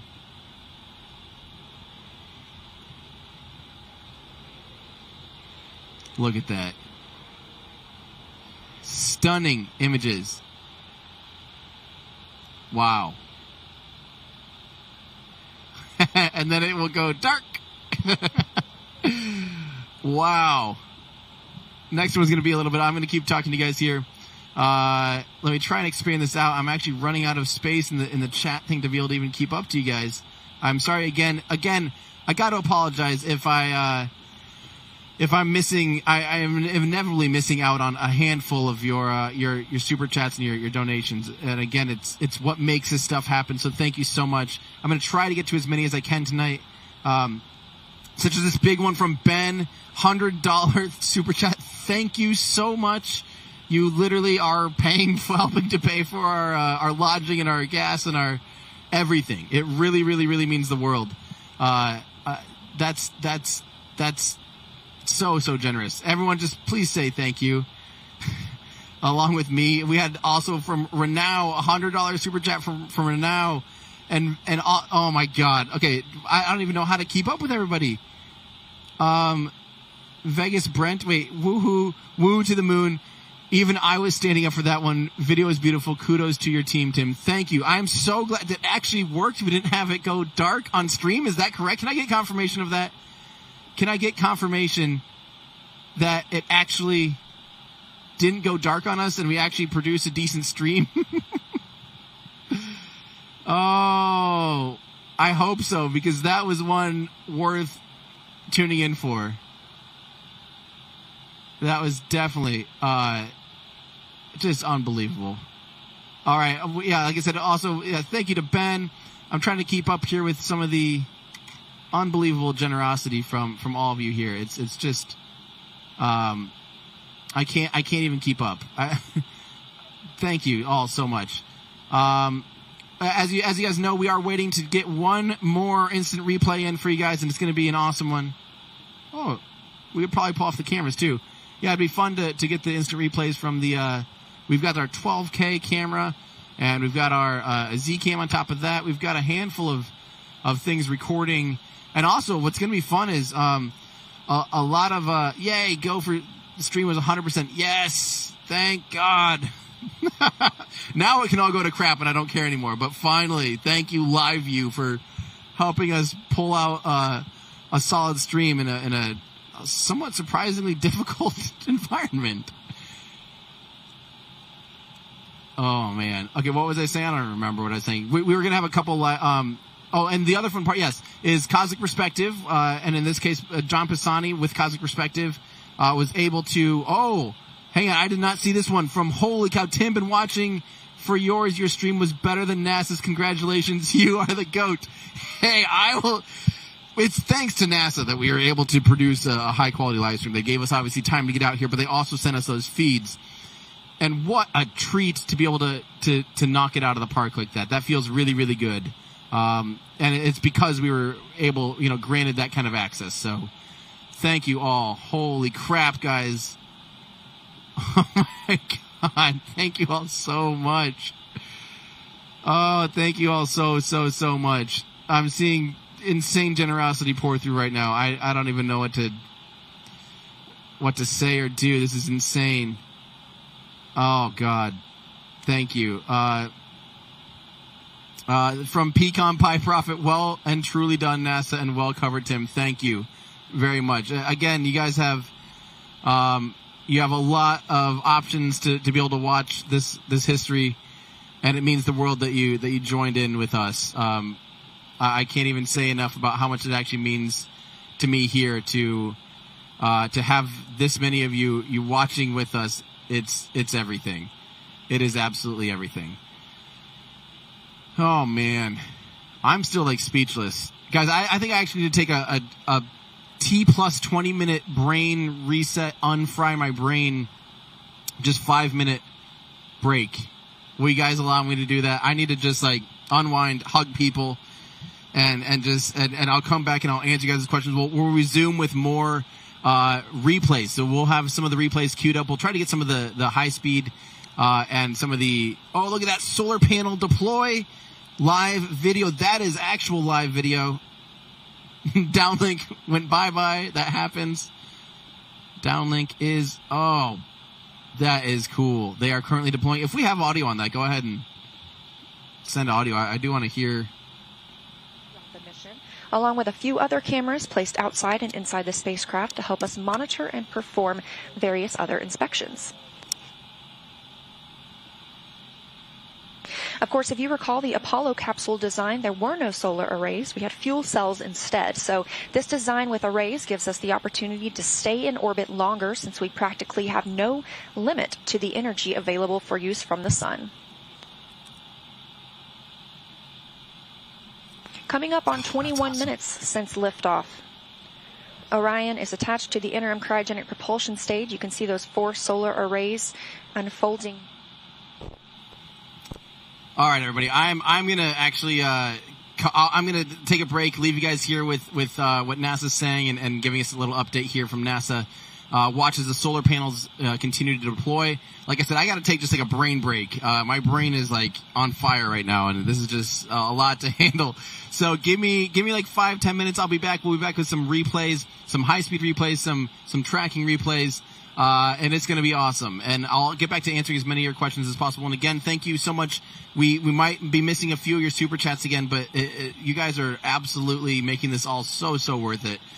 Just for being here and hanging out with us. But we'll be back in like 5 or 10. Don't miss me too much. We'll be right back.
And with our launch at 1:41 Eastern Time this morning.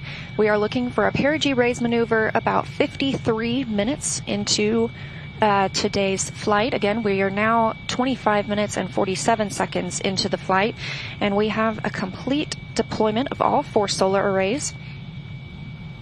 Orion's journey to the moon continues as planned. Again, looking forward to that perigee raise maneuver. That'll be coming up again at about 53 minutes into the mission, so about 27 minutes from now. During the perigee raise maneuver, the interim cryogenic propulsion stage will use its RL-10 engine to lift the lowest point of Orion in Earth's orbit. The current orbit is more of an oval shape than a perfect circle, and this burn will raise that point closest to Earth and make the orbit more circular. This will also include a checkout of Orion's systems and any adjustments to the solar arrays. It'll be a short burn, less than 30 seconds long, but critical to keep us on track, and it also prepares us for the next engine burn to send Orion to the moon. That's the translunar injection burn. That'll come up a little later, which is a longer burn, another firing of the RL-10 engine on the interim cryogenic propulsion stage.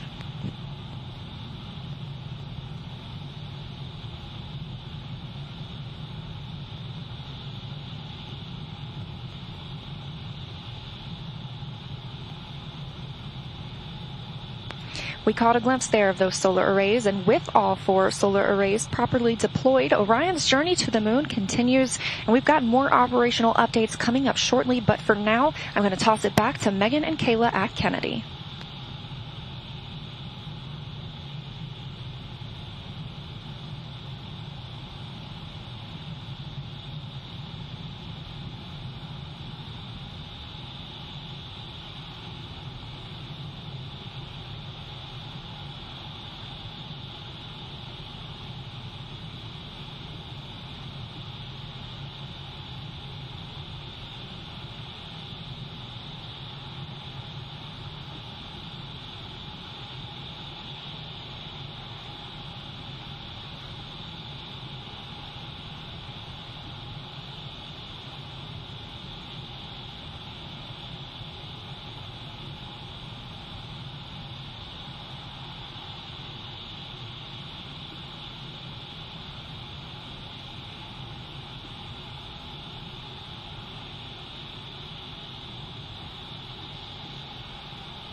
Well, my friends, welcome back. This has been just amazing. Sorry, I had to take a moment to just hug everybody and see what's going on. I can't wait for you guys to see the footage some of the footage we've already pulled off cameras is unbelievable. I swear, I think the tracking shot that we got with our tracker here might be some of the best tracking footage I've ever seen of a rocket. It is so smooth. I cannot believe it. We have 3 of those things that we can deploy. Oh, Starship orbital launch is going to be incredible. Sorry, say that again, Andrew? Okay. No, I wasn't necessarily stalling. I was just chit-chatting. All right, let's pull up. You can put yourself to program. Oh, yeah, I forgot I can do that. We can just chit-chat. I got to turn it down in here a little bit so it doesn't feedback. Okay, this is our wide tracking roll-up bin. And this is slow motion. You maybe can't even see anything because you can barely even tell. Oh, did you see that like huge? Oh my God.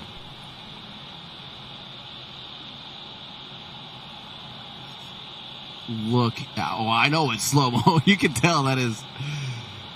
Oh my God. And this is actually recorded in 8K. 8K 120. Say it, everybody. Say it. 8K 120. Come on. Look at how all day. smooth. Let's just ride with this, man. We could play this for the next 8 minutes or whatever because this is unbelievable. I can't believe this.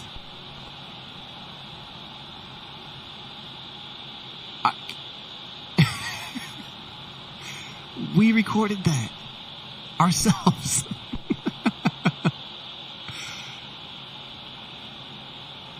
All of the pieces finally came together tonight. Like all of the things we've been trying to do, like the tracker, the 4K, the van, the everything. Thanks, Megan. And it has been a pretty smooth ride so far. And we are now, again, like you mentioned, coming up on 36 minutes since launch. That puts us...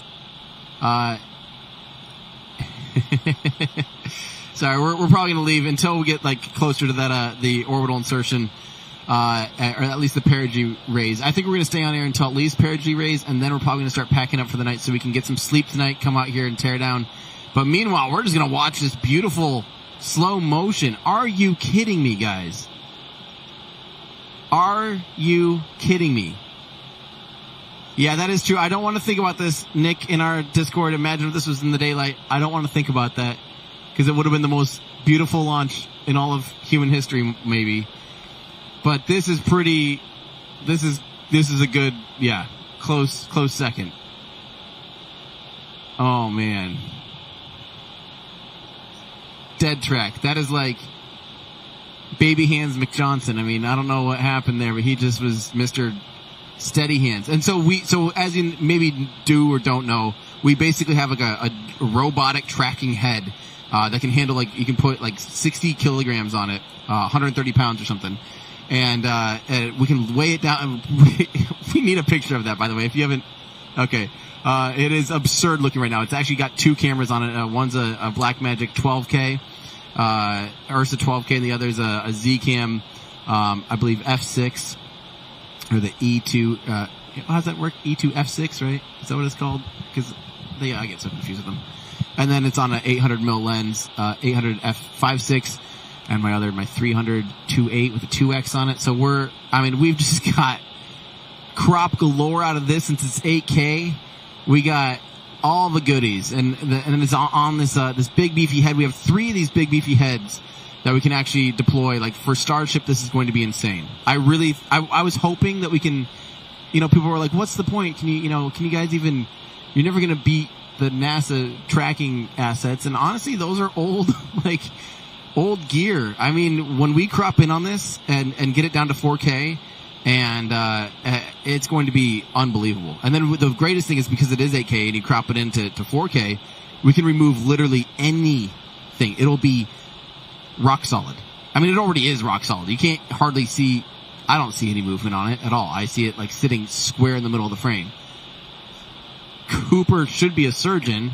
I don't know what he's doing in the photography world. Mario Kart. Oh, David. Okay, my chicken is here. What did I miss? I hope you didn't miss this. Thank you. Oh, the bird flying through the shot. Did you just see that? You gotta be kidding me. Oh, this is good. David, thank you so much for your generous support. It's gonna take 8 minutes to get to booster separation. 9 minutes. Let's go to the next one. Maybe we'll keep that one running. No, keep that one running. And come back to it when we see booster step.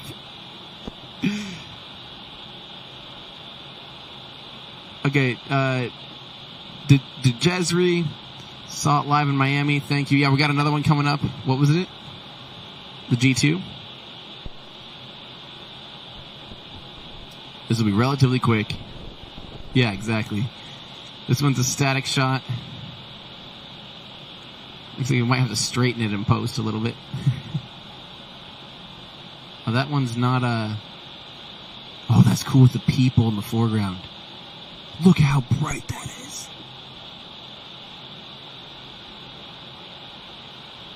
Look at that. That's not in slow-mo, is it? That was real time. That's in real time. Look at the people jumping. I don't know how we can watch that in slow-mo, but that's a cool shot. That's beautiful.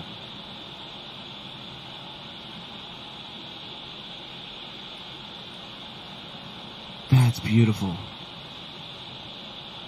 That's not a stoplight in the bottom. It's somebody's audio recorder blinking. Did Cooper say stoplight in the bottom? Cooper? It's not a stoplight, my friend. It's not a focus like a recording device or something. That is so cool. Is that coming back still in... That's real time. Watch the people. Yep, real time. That is a beautiful... That looks like a nuke. That looks like a nuke went off.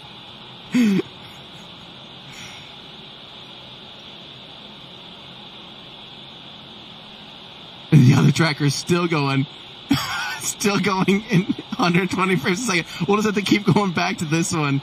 And then maybe by the time we get through all of our replays here, we'll get to booster step on that one. That is hilarious. Oh, man.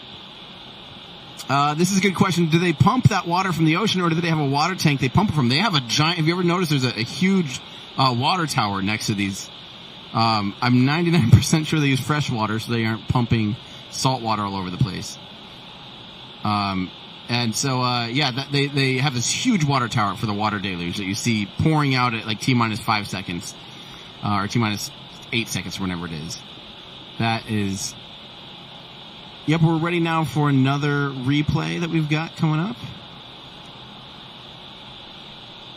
This is a NASA tracker.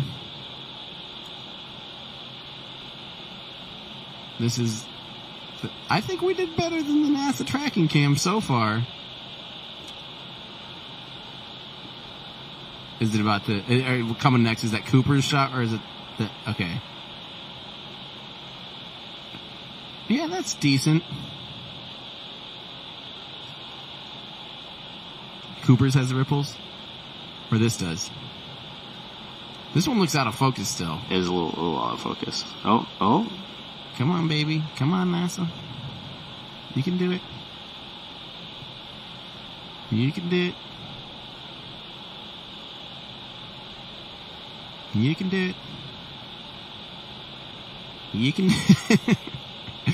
This is, of course, a replay. If you haven't noticed that yet. No, that's just your launch commentary. You can do it. You can do it. Is that what I'm saying? Yeah, that is what you were saying. It's amazing. Yeah, I provide first-class commentary. Yeah, this is decent. Do they get it locked in? It's not as tight as I thought it would be for a NASA tracking asset. I think we could get the stage step on this one. if it gets in focus. Why is it like... Man, there we go. Come on, there we go. Oh. I see why you didn't take this one. This is, yeah. Is Cooper's ready? I think Cooper's is going to be a lot more impressive than this. No offense, NASA. No offense, range. I mean, this... Trust me, this stuff, no, we haven't caught that one yet. Oh, yeah, we're probably not to booster separation yet on the slow-mo either, are we? And we're going to go back to our other replay. Oh, there it is. Oh, we just missed it. Oh, God, he's going to try rewinding, which is going to be like massive jump. I don't know if you should do it on air because it's going to probably just go... Meanwhile, should we pull up Cooper's? Here comes Coop. Oh, that is a cool shot, though, anyway. That 8K. I can't even believe this. Oh. There we... Okay, come on. So we'll just let this one loop for a little bit. It had to be exported, so. Oh, come on. Come on.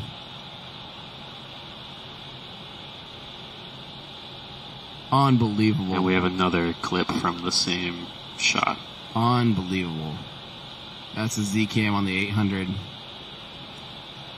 Here's another shot from it, booster set. Look at that.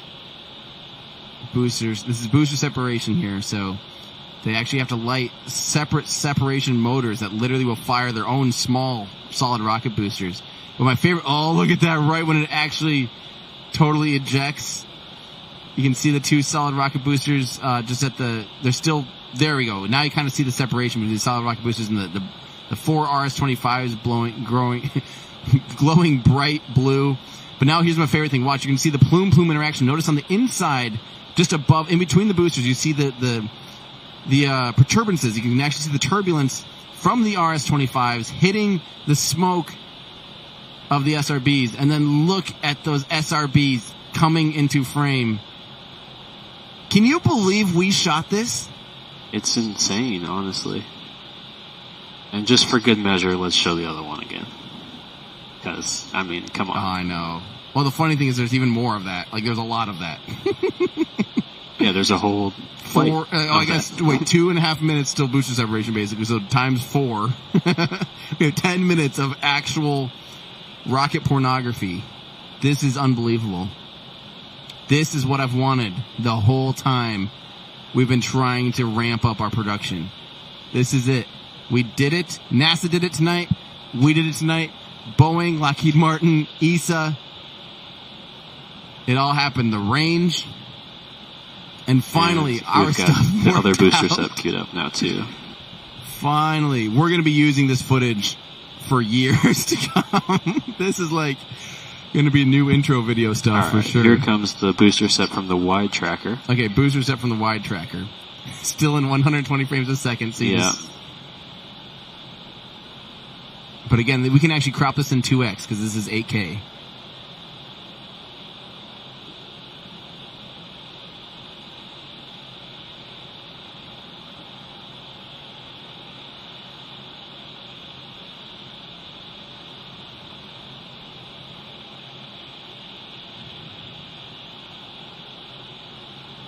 That is amazing. That's probably just the separation motor starting to fire. Okay, you can start to see 3 pretty separate little specks there. Yeah, this is... When we crop in on it, it'll be good, but man, the 800 on the Z-Cam is exceptional. Makes me want more. I shouldn't be watching this, because I'm just going to be like, let's get more really expensive toys. We finally have a system that worked, and I'm like, let's keep going. No, scope creep. It would be nice to have some nice glass, though. Sigma, Tamron, Canon, are you listening? Hook us up. Fujifilm. We will... Box lens. Oh, my God. A Fuji box lens. Canon box lens. Yes. We will make some really good use of it, my friends. That's what... I'm going to just start blasting all of our footage and be like, hey, anybody want to make this even better? because we'll do it. Here's what we'll do with it. Here's what we'll do with it. Only better, even because of your lens. We can do it. Oh. Oh, wow. Man. That's unbelievable. Well, okay, I'm gonna fly through a couple things here, and I'm probably gonna get ready to sign off. Let's bring up mission control audio again, or get ready to, because at 51 minutes we're expecting the perigee raise maneuver, which will last a handful of minutes. I might be talking over them a little bit and not trying to duck them, but if I'm missing one of your super chats, thank you guys so much again, just for investing in us, believing in us, and trusting to watch our live stream with us. It's just an absolute pleasure. So thank you so much, and thank you to people like John Santos for his generous donation, $50 donation. Really, really means the world. Makes us able to do this kind of stuff for you guys. This is all what makes it absolutely worth it.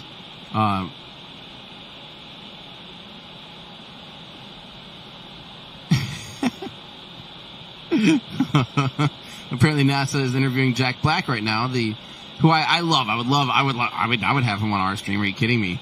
It's just so funny the things they're doing. This is Mike S. Such an amazing experience to share with everyone here. Thank you for an amazing stream. Thank you so much, Mike S. This is insane, guys. This all makes it possible, and you guys. Oh, DJ, thank you. You're absolutely welcome. These are insane donations. We do not deserve this. Thank you guys so much. Your first shot, the first 5 seconds of flight is GOAT. Thank you so much. Oh man, thank you for David. You're welcome. All of you that became members tonight, there will be some exclusive content you guys will see. We'll probably put together a little compilation of the clips that we captured tonight, and get that up here tonight or tomorrow, or not tonight, obviously. We'll get it up maybe tomorrow. And, yeah, and it's going to be awesome. Leo the Human wants to know, not staying with the first human-rated TLI in our lifetimes. I mean, we probably still will be here. Who am I kidding? An hour and 37 minutes. That's only, that's like 50 more minutes. We're still tearing down here, so I'll let the teams tear down as much as we can. I gotta tear down a little bit of stuff. I mean, don't forget, it is 2:40 in the morning for us. 2:40 in the morning. So thanks, Megan. And you're right. We are coming up on perigee raise maneuver about 2 minutes from now. We are now 51 minutes into the flight of Artemis I after lifting off at 1:47 a.m. Eastern Time from Kennedy Space Center. The vehicle now traveling over 14,600 miles per hour. So during Orion's orbit of Earth, it reaches an apogee and a perigee. The apogee is the highest point above Earth's surface, and the perigee is the lowest. Therefore, this perigee raise maneuver is a firing of the ICPS RL-10 engine, and it's going to raise the lowest point of Orion's orbit over Earth.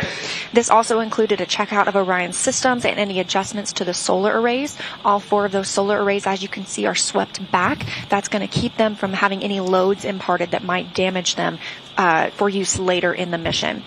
This also, the perigee raise maneuver, will put us in the proper position for the translunar injection burn. That's that really big and long burn that we need to send us to the moon.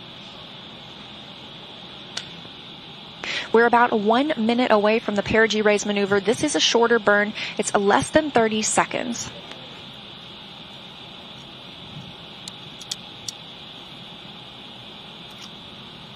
So yeah, like I said, we are coming up on the perigee raise maneuver. Oh, this replay. This is such a cool shot. I can't wait to see it slow down. About 45 seconds until the perigee raise maneuver.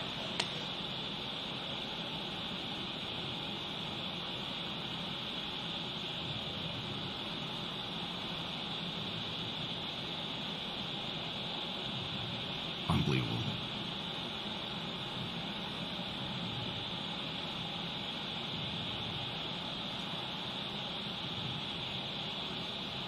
Coming up on 53 minutes into today's mission, and we are standing by for the start of the perigee raise maneuver. Again, this is a firing of the RL-10 engine on the interim cryogenic propulsion stage. It's less than 30 seconds long.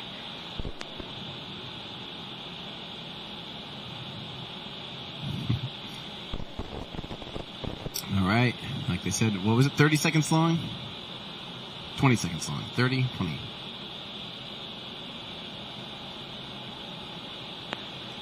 And we have confirmation of perigee raise maneuver ignition and full thrust. Yeah, this is a live view from the spacecraft. Again, a really short burn. We're standing by for the cutoff.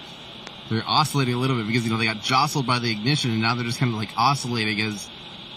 That's cool. We're actually seeing, that is so crazy. We're seeing on board during the burn from the solar panels. So that's a good shot of what the solar panels look like. They're kind of dangling down. And we have confirmation of perigee raise maneuver cutoff.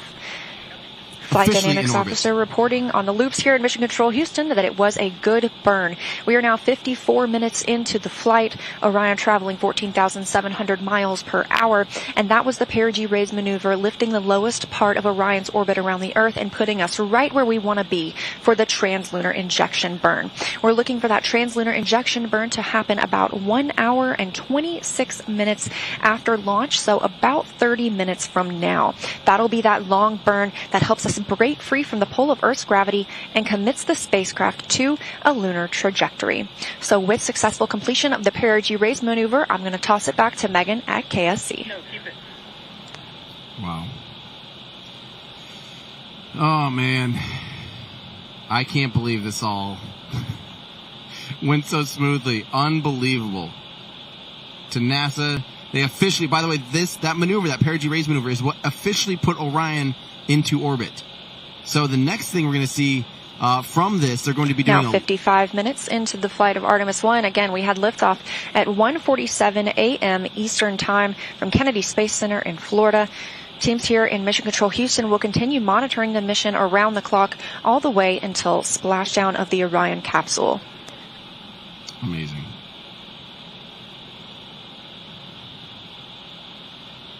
All right, I got to read. These ones make me very, very happy. From Mike, Aloha, saying, Tim, what a coverage. Your team rocks. Stream was so good. I've been following your stuff for 5 years, and look where you are now. Keep up the good work. Thank you so much. Again, I know it's probably been teething pains for all of you that have tuned in previously and just seen subpar streams, non-optimal streams. I promise every time we had a stream, we were trying to really work up to this point. We knew... We were iterating. We were kind of doing it the SpaceX way, in my opinion, which is see what works, see what doesn't work, and iterate on that. And continually just keep upgrading, keep going. And finally, we actually got to the point where we had the product that I think we've been dreaming of since the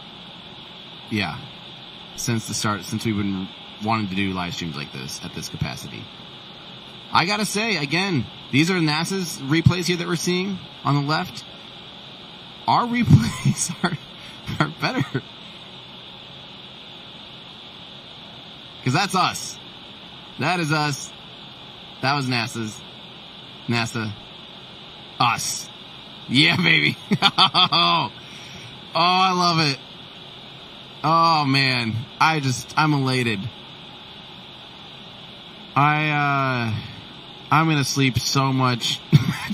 Not tonight, probably, but in the next couple weeks, I'm going to actually do that thing that I've wanted to do, which is called go home, rest, and script. I'm going to sit at a coffee shop and script until my fingers bleed, because that's what I've been craving, because we've been dealing with this stuff so much.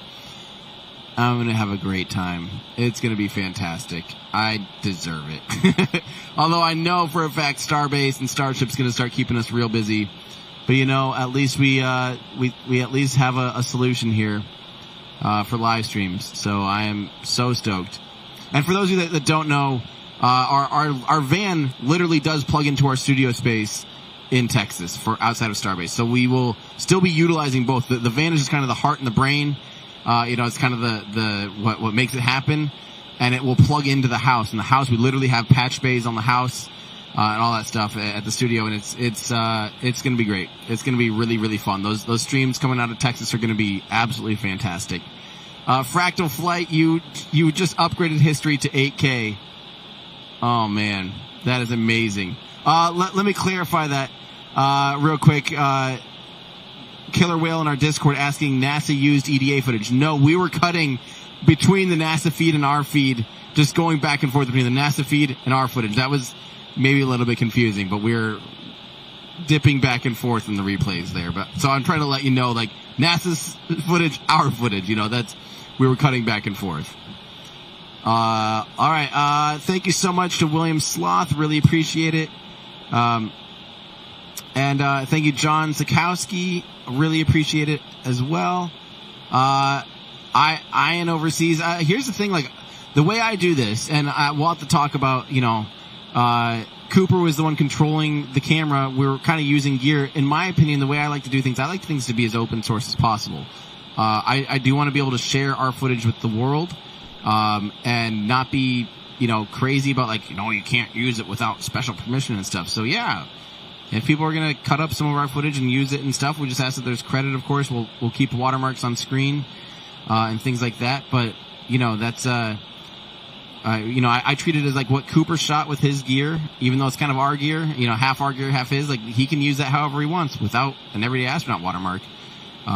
He can just, use it because it's shared. It's like, why would we? Who cares? We did it together. I'm happy that I'm just so happy that I've been able to reinvest as much as I could, like, to the point of, like, I'm nervous I'm going to not be able to afford things in life, because to me it's like I knew this stuff was coming and I threw everything I had at it. Like, literally today was almost make or break. Like, if this thing didn't go off and didn't go smoothly for us, it was almost like, I don't know if this is even at all worth it. And to have all of it come together like this and be able to capture and document these moments is like, makes it all so worth it. So happy. Holy cow, 58 months. Cardinal Slinky, I know that name. 58 months of membership. I didn't even know we had the option of memberships for that long. When did you start becoming a member? The minute memberships became a thing? If so, thank you. 58 months. That's got to be a record. I don't think anybody out there I don't even think that was an option before that. Amazing. Crane Hawk, Hippo Character, thank you so much with the emote there. So much appreciated. Just truly, oh my God. Zeke and Opie, amazing job. The best quality footage I've ever seen of a launch. Totally worth it. Thank you so much. This is Rose Smith. Hey, Tim, I'm a professional rocket tracker. I would love to help you out and your team. I can do way better than a box lens for way less. Better than a box lens for less. Now that I'd have to see some, I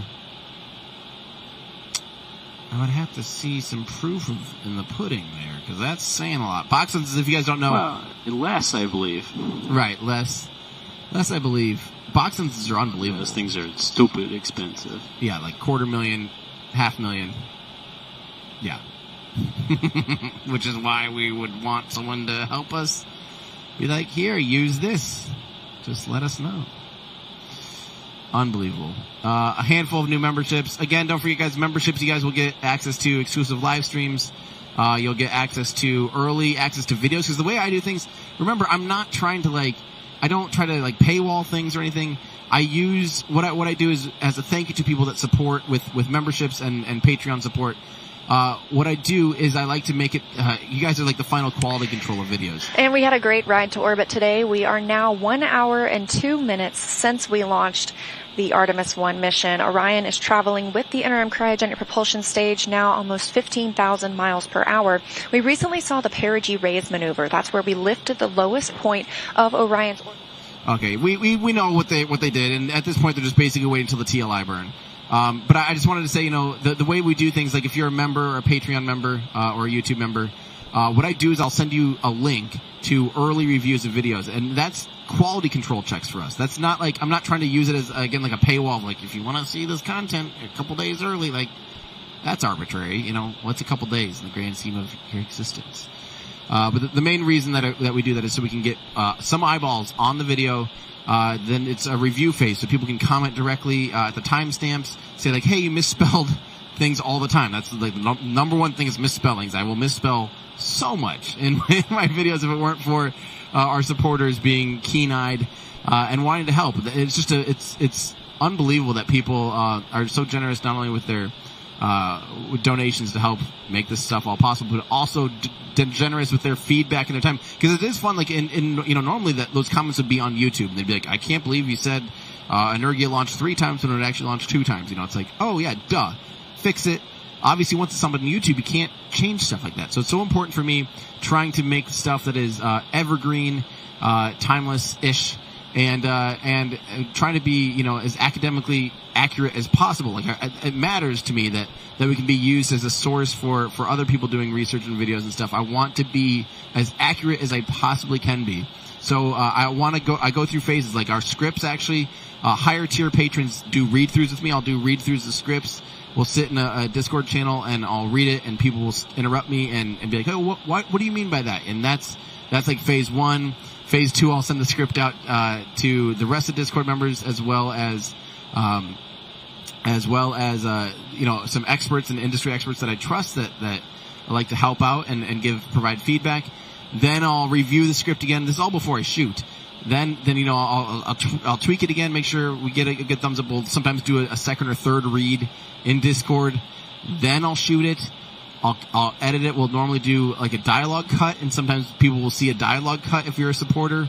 Sometimes not the dialogue cut, because then it's like by the time people watch the actual video, like they've already seen it like 5 times, and I don't want to like bore people with that stuff.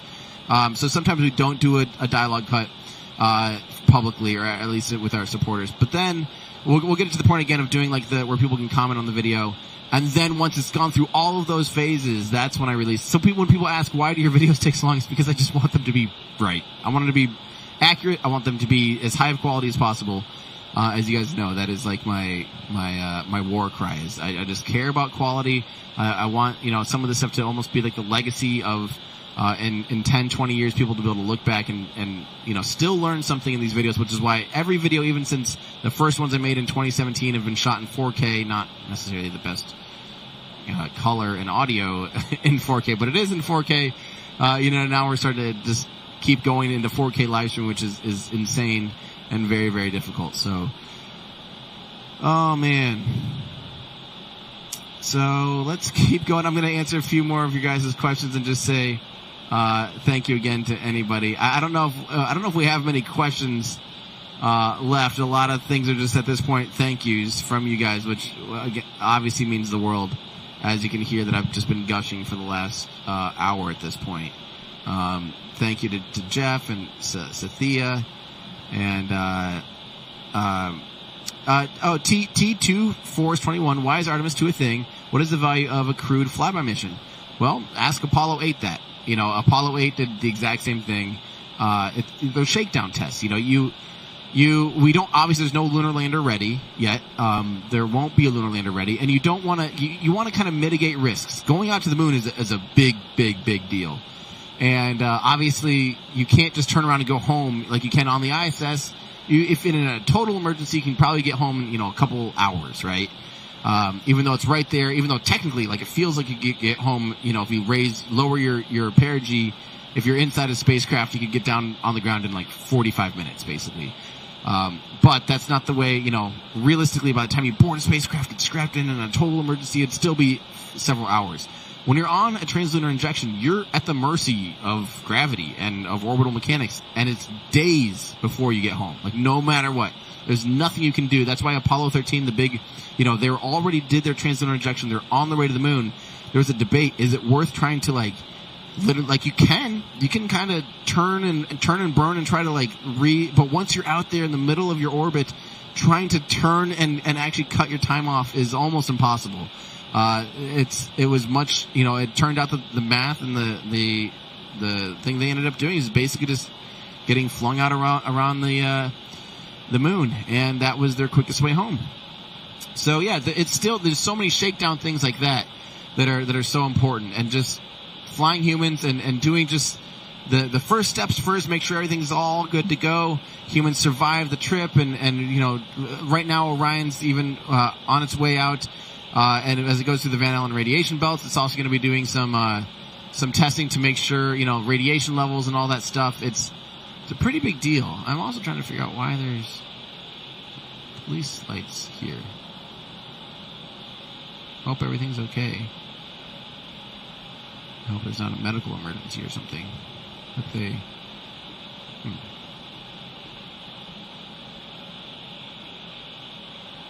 I don't know what that's about. I hope everything's okay.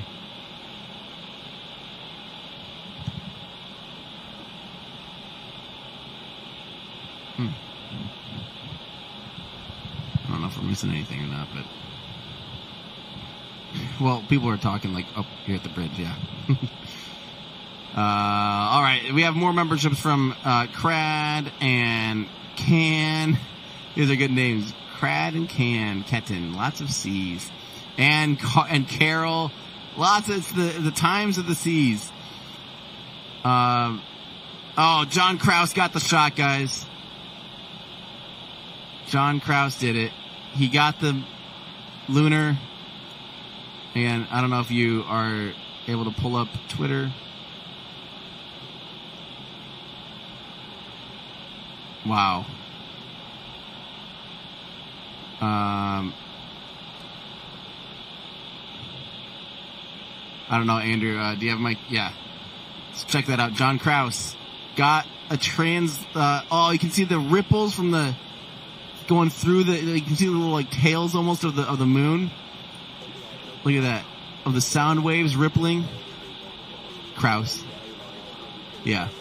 Of course, that we had him on the show for a reason, and you may have heard him say things like, yeah, if you're standing in the right place at the right time, you'd actually get a transit through the moon. So, yep. And actually, it's a good thing he didn't try to do a full transit through the moon, because I think it'd just be totally blown out. Off to the side like this is as good as it gets. It's incredible. Incredible. Unbelievable. All right, let me go back to a few more. How are we doing on teardown?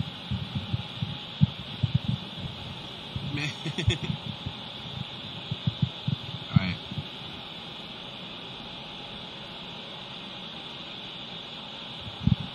All right, I'll do a few more of you guys, and then I'm going to help the teams start tearing down so we can actually get out of here. Laura, thank you so much for your donation. From Chad, good to hear from you, Chad. I'm glad to hear from you. Congrats, Tim. I know how stressful this was, and I'm so glad everything came off without a hitch. Cheers from Edmonton. Thank you, Chad, for saying that. I appreciate that. It's fun to hear from people that, we've seen around here for so long, and it just means a lot.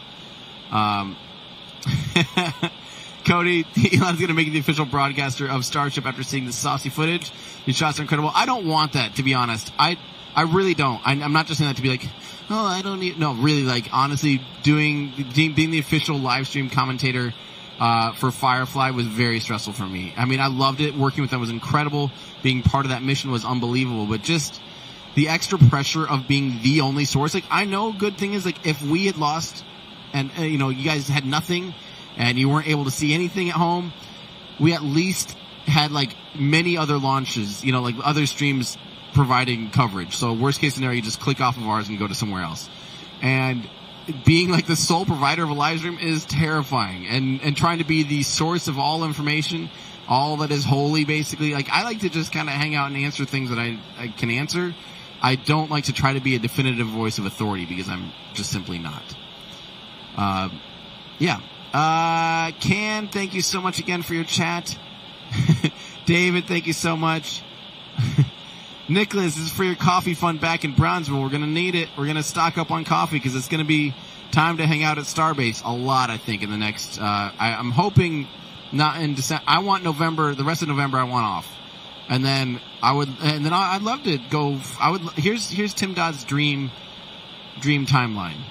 SpaceX does a few more just tests here and there, nothing big. And then December, SpaceX does 33 engine static fire, then breaks for Christmas and the holidays, and I can go home again and then come back at the beginning of the year, and try to catch orbital Starship. That's my dream timeline. Ted's Fix It Tech, thank you so much. Scott Stanfield, your 8K 120 FIPS footage is truly historic. Props to you and Cooper and the rest. Love the Black Magic Ursa. Yeah, I feel like this is definitely the time to make sure I thank everyone here I mentioned, of course, Andrew, who's on comms sometimes and running the show behind the scenes in the van. Thank you, Andrew, for coming out here and helping to not only design the van and help build it so much, but run an awesome show. I know it's high stress sometimes, and we still are always working out issues ahead of time. We couldn't get out here quite as early as we hoped today, and due to some badging issues and sandwich getting left behind at the barbecue place as we're trying to get the crew fed. We ended up about an hour behind schedule due to some of those technical tummy and badging issues. But and John Pisani's been just an enormous help too. And John helps out with Cosmic Perspective. Our friends, Mary Liz Bender and Ryan Shalinsky, who you hopefully are familiar with. But John is kind of the Cape Cosmic Perspective and is out here capturing footage with Cosmic Perspective, and as you know, Cosmic Perspective and I, we work together hand in hand a lot, just because we love this stuff together, and we kind of have the same philosophies, and John has just been a huge help. So thank you, John, for everything and all the help, even like with Luna and at home and all the extra. There's just so many little things behind the scenes, being basically a FedEx carrier center for us. By the way, I do hate to inform, but there are now more EMTs showing up. I hope everything's okay. I hope no one got hurt.